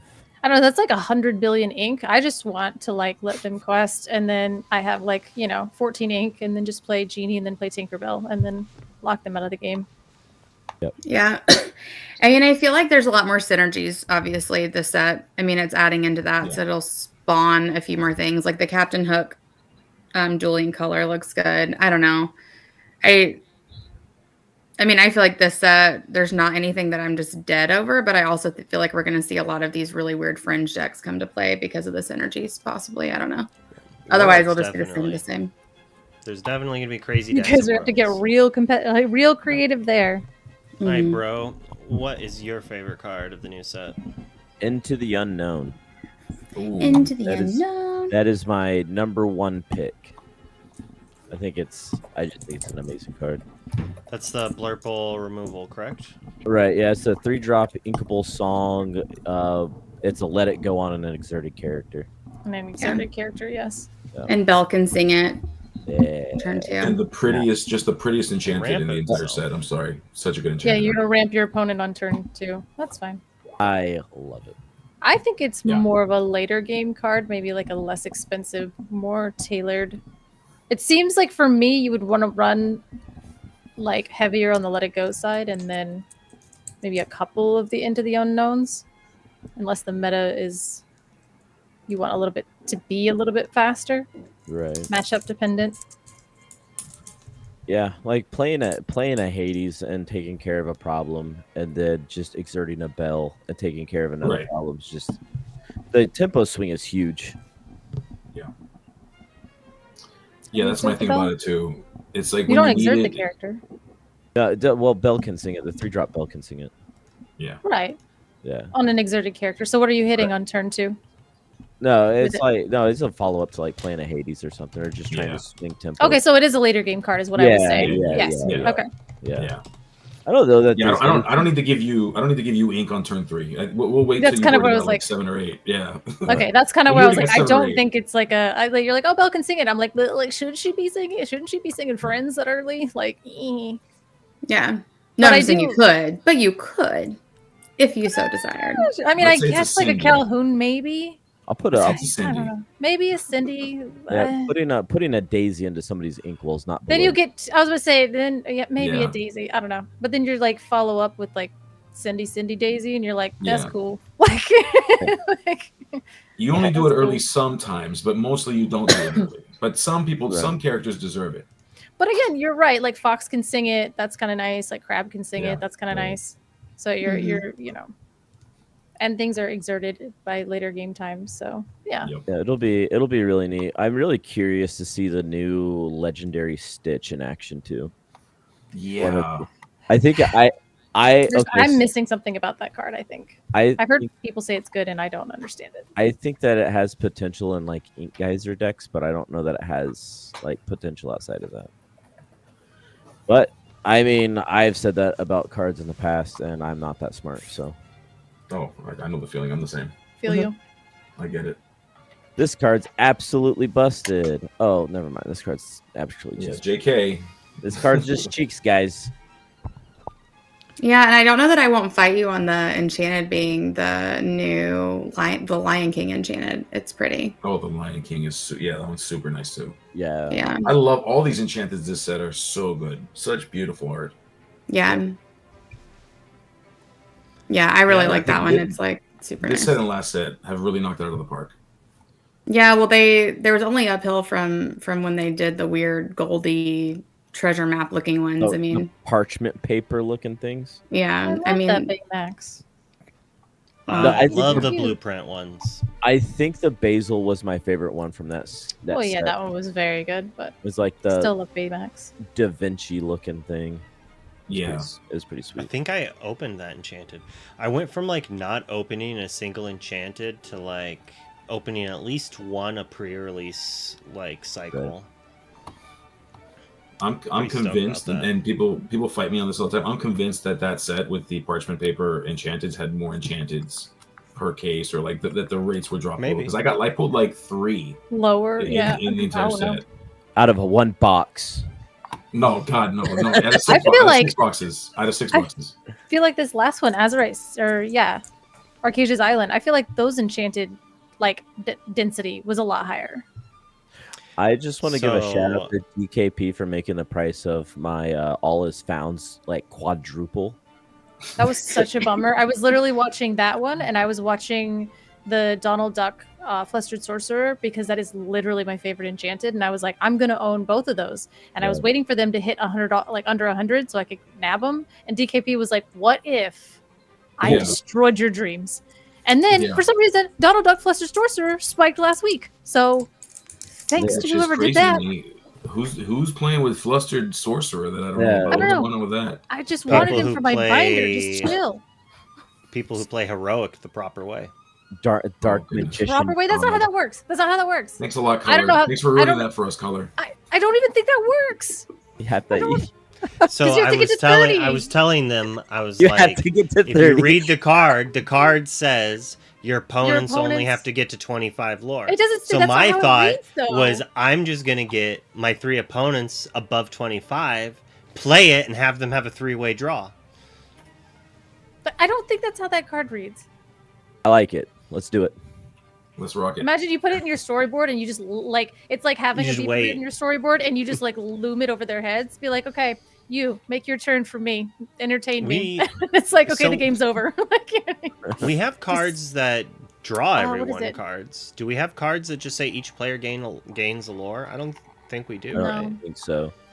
I kind of player- want that. Each player What is- discards and each player draws a card. what is the card in And Magic loses that's lore. like it's like the angel that you can't like your opponents Platinum can't Angel. win the game? Yeah, Platinum Angel. Yeah. Platinum Angel. Yep. Opponents need 25 lore to win the game. I don't know if that works. Dang it. I know. I'm like, you need it, but like... Where's Judge Phil at? Judge Phil. Yeah, Phil, make a call. Phil, where I you would at? say if it says really if weird- players need 20, if opponents need 25 lore to win the game, then that means that's what you said. Opponents need It says 25. Yeah, it says gonna opponents need 25 lore to win the game. Yeah, so that means that they need 5 less lore. They only need 25. Opponents need 25 lore to win the game. So if they're above 25, they have won the game because they're above 25. So I would call it a tie. I wouldn't even say whoever had the highest. I would say it's a 3-way tie if you play that card. Tie. Because as soon as you hit the threshold of 25, you just win. Right. Yeah, and so if there are 3 around it. I like it. That's how I would rule it. So just make him your hero. Oh, he can even be your ally. He could just be your ally. Yeah, just your ally. It's not even good for you. It's just to troll your No, opponent. it's just so I would actually never do it. But yeah, I was gonna say it's a way to as you get out of can the tell. game, like as whenever you need Yeah. to. You're like, this game's been 3 hours long. I cast Right. Donald. Yeah, it's the Monopoly table flip. Playing that card is like the Monopoly table flip. Like, we're done here. Yeah. The game's gone on for 3 hours. I'm not gonna stop this person from winning. And I'm going to bed. I'm gonna play. Yeah, good night, It's everybody. 3 Here's a morning, full Grandma, sorcerer. you win. Yeah. I'm gonna play Dark Magician Donald, guys. There you go. Dark Kingdom Hearts Magician Donald. Aw. Depends on what game you I come guess. from, what Kingdom other Hearts, franchises you see. Obviously, Ashley loves Kingdom Hearts, as she like called out creates Beyblade or not Beyblade, Keyblade. Oh, yeah. This man I just was said like- Beyblade. I was like, that was a fantastic match, really well played. I definitely have some really important questions for you. Is that a Keyblade back there? Can I have it? Oh, And your if girlfriend so, gives it to you? where did you acquire it?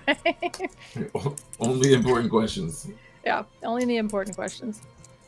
Oh my He God. had a lot Yeah, going on in his room. I got distracted, so. The Yeah. new On him. legendary Pinocchio in the artwork looks like he's reaching for a Kingdom Hearts key. I thought that card was pretty cool. Oh, I love that because it's supposed to be like a heist, so he's being like dropped down from the strings, kind of like a Mission Impossible thing, and he's Right. trying to get the key. Yeah. He's like Tom I- Cruise. Yeah, like that Pinocchio. was a really cool art. The card is fine, but like the art, you know, Yeah. It's like hinting at Kingdom Hearts for you, Ashley. strings attached. And it is a key. Yeah, he is grabbing a key. Yeah. I wouldn't call it a key blade, but it certainly is a key. All Just a right. key. It's got Jafar's Cobra on it too. It's pretty cool. Yep. It's almost 11 o'clock, so we're going to call it a wrap. Is there anything else you wanted to get off your chest before the end of the episode? I know. We need a Look Kingdom at Gabe. Hearts He has Donald. something he wants to say. Yeah. No, wait, Goofy. We need a Kingdom Hearts Goofy. I was like, you already have Donald. I know, but I want another one. No, I'm just kidding. I want a playable one.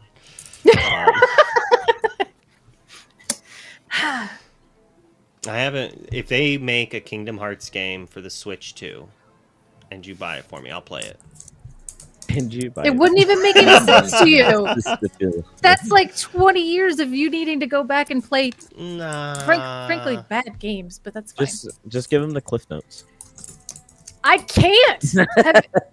Have She you ever hasn't even tried to played like them all. explain? No, like have you ever tried to explain like an anime plot to somebody that doesn't necessarily watch Yeah. anime? That's It's how like- insane you sound It's when you just try to crazy explain talk. Kingdom Hearts. When, Like, you- you know what I when- mean? when your friend tells you, just give me the Cliff Notes of One Piece, they're like, well, they're on episode 1576, so Bingo.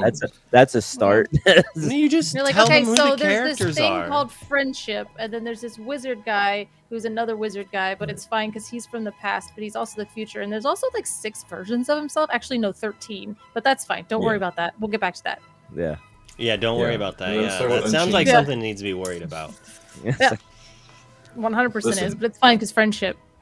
Mickey Mouse has a keyblade, bro. That's all you need to know. Mickey Mouse key knife. I'm in. Let's go. All right, bro. Where can we find you? You can find me on Twitch and X at Bro Hamilton, and I'm also on Blue Sky or Blue Ski, whatever, however you pronounce that. Blue Sky, I think that's what I call it. But Blue Ski, you know, I mean, that's on like- brand for you, so you Mm-hmm. could use that. I mean, that's fine. All right, Ashley, you've done it 3 or 4 times now. Do it again. You can find me on Twitch and nope, I lied. Not there. Why not? Because I haven't figured it out yet. But you can't find me on YouTube. Colors Law. So Allies on the Other Side. Either one. I don't know. I think it is called Colors Law on YouTube. I gotta figure that out. But just Discord and Twitch. Nah, I keep saying that. Somebody else go. I'm done. I'm tired.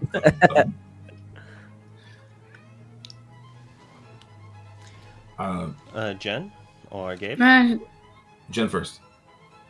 You can find me at Discord. It's Lorcana Mama. Twitch and X. It's real Lorcana Mama because I was an idiot and let go of a handle when I was switching it around and lost it. So now it is real Lorcana Mama there. And then also be on the Ink podcast you can find on YouTube and X as well as Spotify. I just had a new episode drop the other day that's super cool. It's with artist Kendall Hale, and it kind of gave a behind the scenes of what it's like to draw cards for Disney, which was really cool. And then it was super awesome.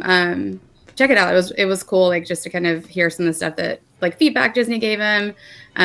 Big Disney fan, so I really enjoyed him. And then I just had recorded one with JDRR this week that's really great that I'll get out next week. And then the YouTube one for Kindles will drop hopefully this weekend when I get off my butt and finish editing. So, and Luke has a cat on his head, or I guess it's not his head; it's a chair. It looks like his head. It's in the air. It's floating in the air. Oh my god! It's a flying cat, everybody.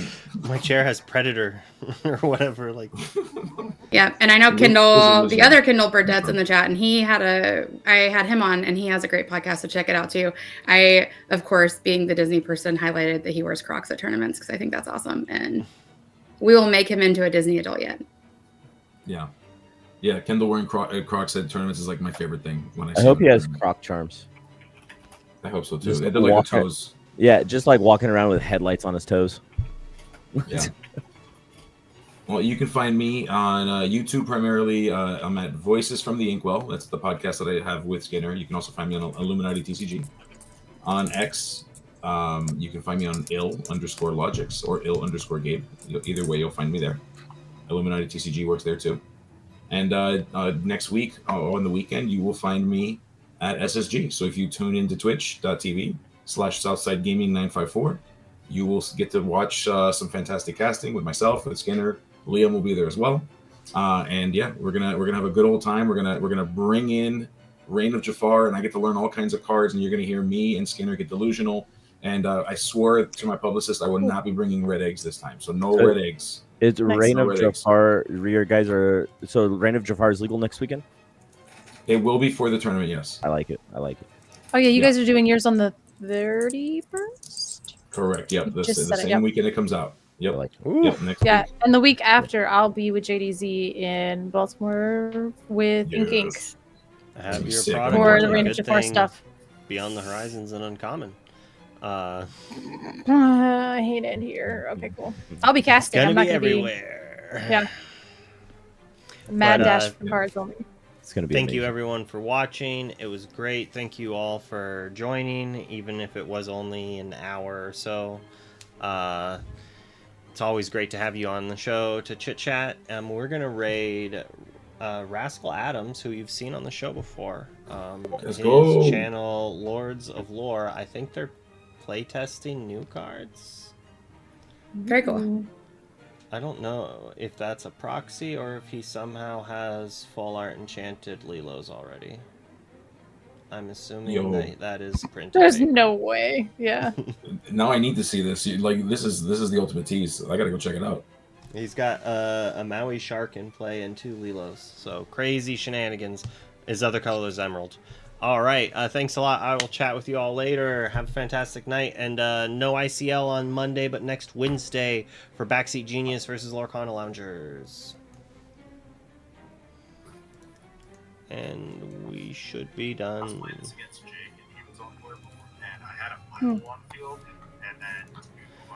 Well, thank you very much. Thanks for having me, dude. Yeah, thanks guys. Happy Memorial Day weekend. I'll let Stay you safe know. out there. I'll let you know for sure about the 25th of next month or whatever. What is All right, awesome. I'll try to send you the link. Yep, for sure. Thanks, man. Bye. Bye guys. All right, Good friends. seeing ya. Take care. Yeah. Have a good night, guys. See you later. Yeah.